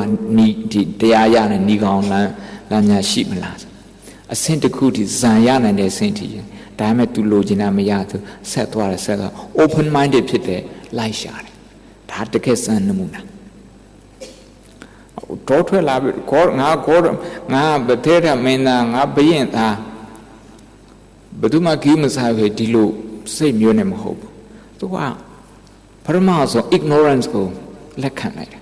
ignorance ရှိတယ်မသိဘူးဆိုတဲ့ဟာကိုလက်ခံလိုက်လူသားတွေအရင်တော့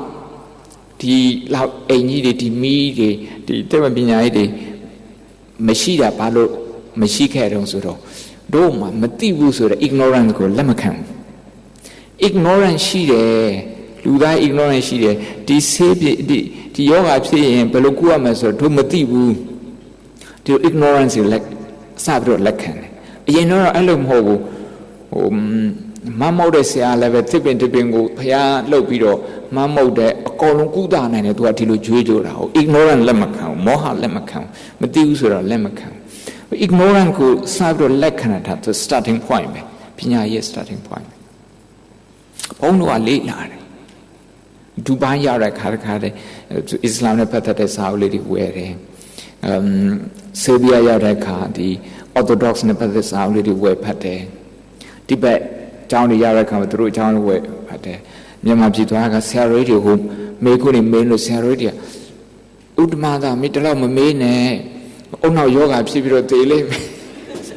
ဆရာတော်ကြီးတွေအဲ့လိုကြောင်းလေးနောက်လေးရှိတဲ့ဆရာတော်ကြီးတွေလည်းရှိတယ်တနည်းအားဖြင့်ပြောမယ်ဆိုရင်တော့ငါဘာမှမသိသေးဘူးဆိုပြီးတော့လက်ခံတာရှေးတော့မြန်မာဆရာတော်ကြီးတွေအရာစာအရန်တက်တယ်ဒူးဖြင့်ပခုတ်ကစာအရန်တက်တယ်ဘာကြောင့်တက်တော့ဆိုတော့သူတို့မှာတဲ့စာပွဲမရှိဘူးစာအုပ်တင်တယ်ဘာလို့တင်တာဆိုတော့ဒါမသိသေးဘူးဒါတော့သိထားတယ်ဆိုနည်းနည်းလေးသိထားတယ်ဆိုတဲ့ဟာပေါ့နော်ငါနဲ့အတင်တာဒါလေးမသိသေးဘူးဟိုဟာလေးတော့မသိသေးဘူး तू မသိတဲ့ဟာနည်းနည်းပဲရှိတယ်ဆိုတဲ့အမြင်မျိုးနဲ့အဲ့ဒီ position နဲ့ तू လေ့လာတာဒီမှာအဲ့လိုတင်းနဲ့ကြာတဲ့ခါကျတော့ငါသိတာကနည်းနည်းလေးပါမသိတာအများကြီးပါအဲ့ဒီလိုသဘောပေါက်လက်ခံတဲ့နေ့မှာဒီဘုန်းကြီးစာတတ်သွားပြီ the day you accept your ignorance အဲ့ဒါအရေးကြီးဆုံးပဲအဲ့လိုမဟုတ်ဖက်တဲ့ငါအကုန်လုံးသိတယ်ဆိုအကုန်လုံးလက်ညှိုးထိုးလိုက်ညွှန်ပြရဆိုရင်ဒါမရနိုင်ဘုန်းကြီးကPhD Oxford မှာ PhD လုပ်တာ3နှစ်ပဲကြာတယ်3နှစ်ကျော်ပဲကြာတယ် PhD လုပ်ဖို့စောင့်တော့9နှစ်ကြာတယ်ပိုက်ဆံမရှိဘူးဟိုကလည်းမရဘူးမြန်မာနိုင်ငံသားအနေနဲ့ scholarship တွေလည်းဟိုတင်ပေါ့ qualify မဖြစ်တဲ့ဟာတွေကများတယ်အဲစောင့်ရတာ9နှစ်အဲ့ MA အောင်ပြီးတော့ Master 3ခုအောင်ပြီးတော့ Master 3ခုလုပ်ရဖို့အတွက်ဘုန်းကြီး9နှစ်စောင့်9နှစ်စောင့်အဲ့ဒီစောင့်တဲ့အချိန်မှာမြတ်စွာဘုရားကတရားတကယ်တွေ့တဲ့ခါကျတော့သူက24နိုင်မကြာဘူးဘောရပင်အောက်မှာအဲ့ဒီတော့စောင့်ရတာ6နှစ်စောင့်ရတယ်အဲ့ဒီ6နှစ်ကအဲ့ဒီထဲမှာအဲ့ investment ထဲမှာပါသွားတယ်အဲ့ဒီလို positive thinking ရှိရဘုန်းကြီးကမိဘလည်းမထောက်ပံ့နိုင်ဘူးရန်တခါတွေလည်းတူတဲ့ထောက်ပံ့နိုင်တာတွေမရှိဘူးဟိုနည်းနည်းဒီနည်းနည်းကြောက်တက်နေနေလည်းပဲအလုပ်လုပ်ရတယ်ပေါ့အလုပ်လုပ်ရတယ်ဆိုတာဟိုကနေပြီးတော့ရှင်များ Sunday school ကလေးတွေ Sunday school လာလို့ပြောသွားလုပ်ပေးရတယ်ဒီမှာ PhD လုပ်တော့အရန်ပင်ပန်းတယ်အဲ့ဒါသွားလုပ်ပေးတယ် weekend ဆိုသွားလုပ်ပေးတယ်ဒါကို support လုပ်တဲ့တကားတွေဆိုပြီးတော့အဲ့ဒီနေပြီးတော့9ကျပ်30အဲ့ဒီအလှပိုက်ဆံလေးစုပြီးတော့ course fees ပေးလာတာ also တဲ့ကူပေးလာတာပေါ့ကျုပ်ပညာသင်ခွင့်ပေးပါ စစ်ထက်ကြတဲ့ခါလေးရှိစစ်ထက်ကြတဲ့ခါဆိုရင်ရိုးပဲကြလာဆိုရင်တော့ဒီခါဆို mild depression ဆိုရရှိတယ်မလားPhD လုပ်တာအရန်ခက်တဲ့ခါကျတော့သူကအဲ့လိုဆိုရင်ဘုန်းကြီးကဒီအခန်းထဲနေထွက်ပြီးတော့လမ်းတော့လျှောက်လိုက်တယ်။ also မြို့မှာ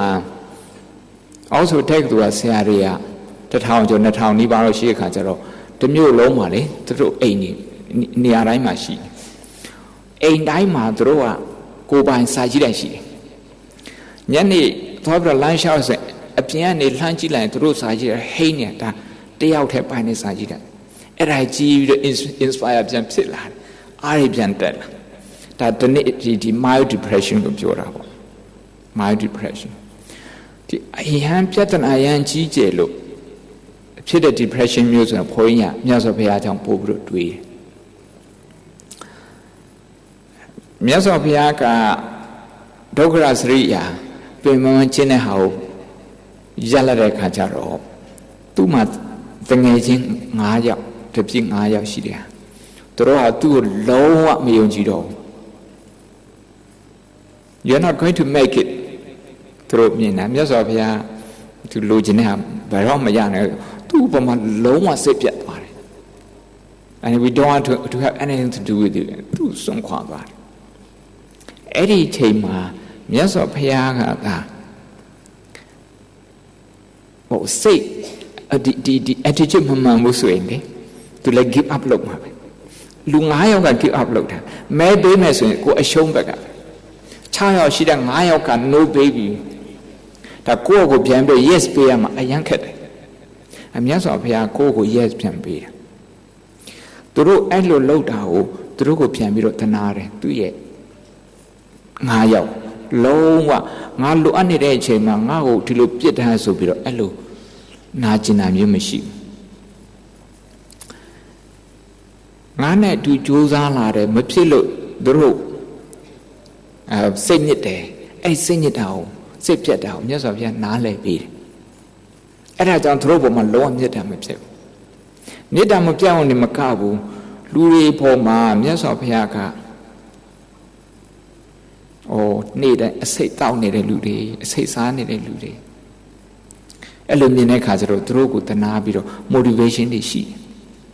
ဒါကြောင့် motivation ရှိရင်လုပ်နိုင်တယ်စာရီကြက်တဲ့အခါဘယ်လိုစိတ်ထားမျိုးထားရဆိုတော့ကလေးတွေအခု Oxford တက္ကသိုလ်ဝင်ဖို့ကလေးတွေကဖုန်းစီလာကြတော့မိဘတွေခေါ်လာတာပေါ့နော် Oxford တက္ကသိုလ်ဒီ interview အောင်ဘယ်လိုလုပ်မှာတော့ရှောက်တဲ့အခါရှောက်တာလည်းပဲ A စာကြီးရတဲ့ကလေး4ယောက်ရှောက်ရင်1ယောက်ပဲရတာ1ယောက်ပဲဝင်ခွင့်ရဒါ A စာကြီးထွက်တဲ့ကလေး25ခန့်တော့ပဲရတယ်တချို့ subject တွေ16ခန့်တော့ပဲရတယ် success rate ကတချို့က25တပုံမြင့်တာပေါ့ average 25အဲ့25ပဲပါအောင်လို့လာကြတယ်ဘုံမောကလည်းအာမခံပေးနိုင်မှာဟုတ်တယ်မလားအဲ့တော့သူတို့ပြောကလေးတွေကိုပြောတယ်မျိုးပြောတယ် Oxford တက္ကသိုလ်ထဲကြီးတဲ့ရည်မှန်းချက်ထားပါဘုံက Oxford တက္ကသိုလ်ထက်ကြီးတဲ့ရည်မှန်းချက်ထားတယ် Oxford တက္ကသိုလ်ကနာလန္ဒတက္ကသိုလ်ထက်နှစ်ပေါင်းဗုဒ္ဓဘာသာတက္ကသိုလ်နှစ်ပေါင်း900နောက်ကျတယ်နာလန္ဒတက္ကသိုလ်ကမြတ်စွာဘုရားပြိဋိဘံစံပြီးတော့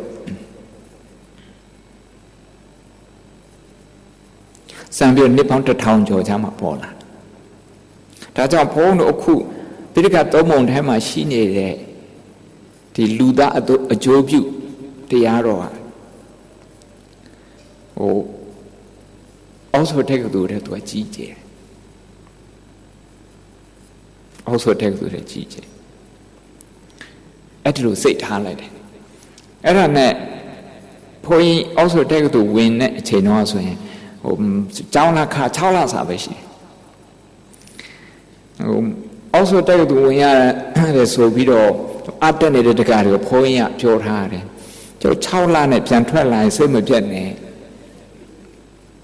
ကျုပ်က Oxford တက္ကသိုလ်မပါဘဲနဲ့သာနာပြုနိုင်တယ်သူတို့ဒီလိုပြောထားတယ်6လနဲ့ပြန်ထွက်လာရင်ကျုပ်က Matin layare, Nick Quesa, Joa, Loma said him a town. Then layare, Chawla, count him a sweat ham. Meshidi have, Majiu, Shidi have, Shidi have a said him a sweat ham. Edilu sweat has we, sit a job him a time a job. Sit a jar a friend of the Karaga, sit a jar, the man job yard. A loaded Yaraga, sit a charge and take me sheet. Lu logai ma lu de ji bi do dukha de nya de dukha nya de so bi do takha di lo atwe de win la de so yin sit de ja pho a chain ya thai mi shi do ai lo ma hout ban tu nya a chaung mo twi ko a chaung be twi bi do self obsession ဖြစ်နေတဲ့ပုဂ္ဂိုလ်အဲ့ဒါမှသူက depression ဖြစ်လွယ်တယ်စစ်တကြလွယ်တယ်တချို့ကမိသားစုလိုက်စစ်တကြတာရှိတယ်တချို့လူကြတော့လူမျိုးလိုက်စစ်တကြတာရှိတယ်ဘုန်းဆေဗီယက်နိုင်ငံရောက်တော့ဆိုတော့သူတို့ကအရန်ဒေါသထွက်လွယ်တယ် depressed ဖြစ်နေအောင်ပေါ့ nationally အဲ့ဒါမျိုးတွေဖြစ်ဒါတော့တိတ်ပံမောင်ဝပြောသလိုအောက်ဆုံးမှတ်တမ်းတစ်စိတစ်စောင်းပါပဲကဲအားလုံးကျမ်းမှာချမ်းသာကြပါစေသာဓုသာဓုသာဓုရနပ်ရင်းအစီအစဉ်လေးရဆရာတော်ဘုရားအားဓမ္မပူဇာအလှူတော်စက္ကန့်လှူဒန်းမှာဖြစ်ပါလေဗျာဆရာတော်ဘုရား၏ကပ္ပိယကာရကအဖြစ်ဓမ္မပူဇာအလှူတော်ကိုလက်ခံပေးပါရန်ကိုဆိုင်အားဒီစွာစွာဖိတ်ခေါ်အပ်ပါလေခင်ဗျာလူရှင်များကိုစားဓမ္မပူဇာကိုစက္ကပ်ပေးပါရန်ဓမ္မတောင်းလုံးမှာကိုကျော်လင်းအားဒီစွာစွာဖိတ်ခေါ်အပ်ပါခင်ဗျာ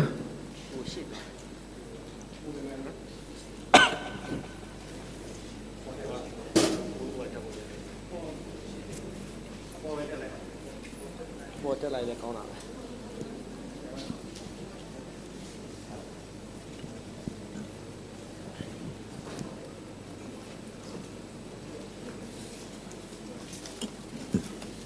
လိုက်ပြီးတော့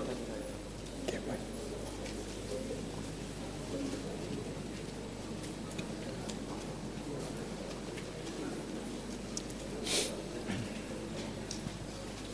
ကျွန်တော်ပြည့်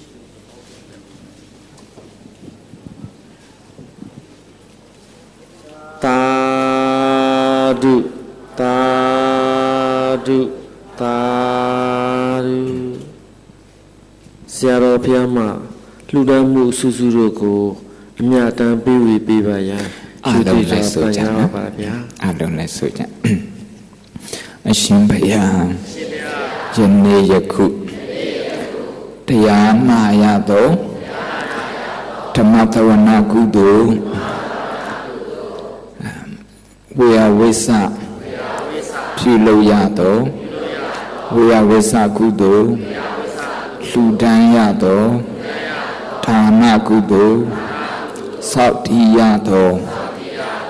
သီလကုသိုလ်ပွားများရသောဘာဝနာကုသိုလ်ဤကုသိုလ်ကောင်းမှု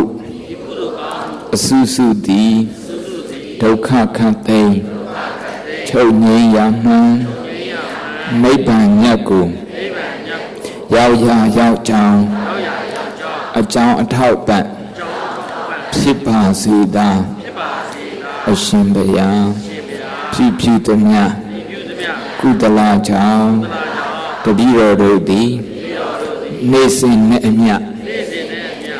စာပေါက်တတ်သောပညာဖြင့်စာပေါက်တတ်သောပညာဖြင့်နေထိုင်တတ်သောပညာဖြင့်ပြောဆိုတတ်သောပညာဖြင့်တွေးခေါ်တတ်သောပုဂ္ဂိုလ်သူပုဂ္ဂိုလ်မြတ်ဖြစ်ရပါစေသာအရှင်ဘုရားထိုမှတပါးတတိတော်တို့သည်နိဗ္ဗာန်မရခင်သံတရားစัจ जा ၌အတ္တရှိခြင်းအစင်းလှခြင်းကိုယ်ကျမ်းမှ စိတ်ချမ်းသာရှိခြင်းခွန်အားဉာဏ်အားစိတ်ဓာတ်အားတို့နှင့်ပြည့်စုံခြင်းအစာရှိသောအကျိုးထူးတရားတို့နှင့်တလုံးတော်ရတဲ့ပြည့်စုံရပါလို့ကုန်၏အရှင်ဘုရားဖြစ်ဖြစ်သမျှကုသလ၏အဖို့ဘာကကိုနှိမ့်စင်နဲ့အမျှမတိ၍အစိတ်စားမိကြသောအစိတ်တောက်မိကြသောအစိတ်တွေးမိကြသောဒုက္ခိတတ္တဝါအပေါင်းတို့အားအမျှဘေးဝင်ငါပါ၏အမျှရ၍နေစဉ်နဲ့အမျှပညာတိုးတက်၍ပညာကြီးပွား၍မဖို့နိဗ္ဗာန်တရားတော်များကိုလင်းလင်းစွာမျက်မှောက်ပြုနိုင်ကြသောပုဂ္ဂိုလ်သူပုဂ္ဂိုလ်မြတ်ဖြစ်ကြ၍ဒုက္ခခတ်သိမ်းငြိမ်းအေးပါစေသာအရှင်ဘုရားအားလုံးကြာကြာသမျှအမြတ်ယူရမူကြပါကုန်သောသာဓုအားလုံးကြာကြာသမျှအမြတ်ယူရမူကြပါကုန်သောသာဓုအားလုံးကြာကြာသမျှအမြတ်ယူရမူကြပါကုန်သောသာဓု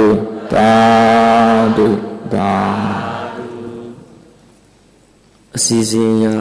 ဗုဒ္ဓသာသနာစီရန်တိတ္တု၃ကြိမ်ရွတ်ဆို၍ဓမ္မသဘင်ခန္ဓာကိုရုပ်သိမ်းပြီးပါရန်ယူတည်စွာပန်းကြားလျှောက်ထားပါသည်ဗုဒ္ဓသာသနာစီရန်တိတ္တုဗုဒ္ဓသာသနာစီရန်တိတ္တုဗုဒ္ဓသာသနာစီရန်တိတ္တုသာဓု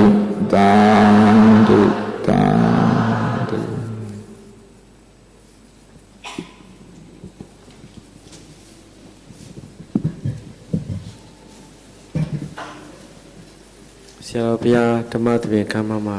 ပြန်လည်ကြောက်ရောက်မှာဖြစ်ပါတယ်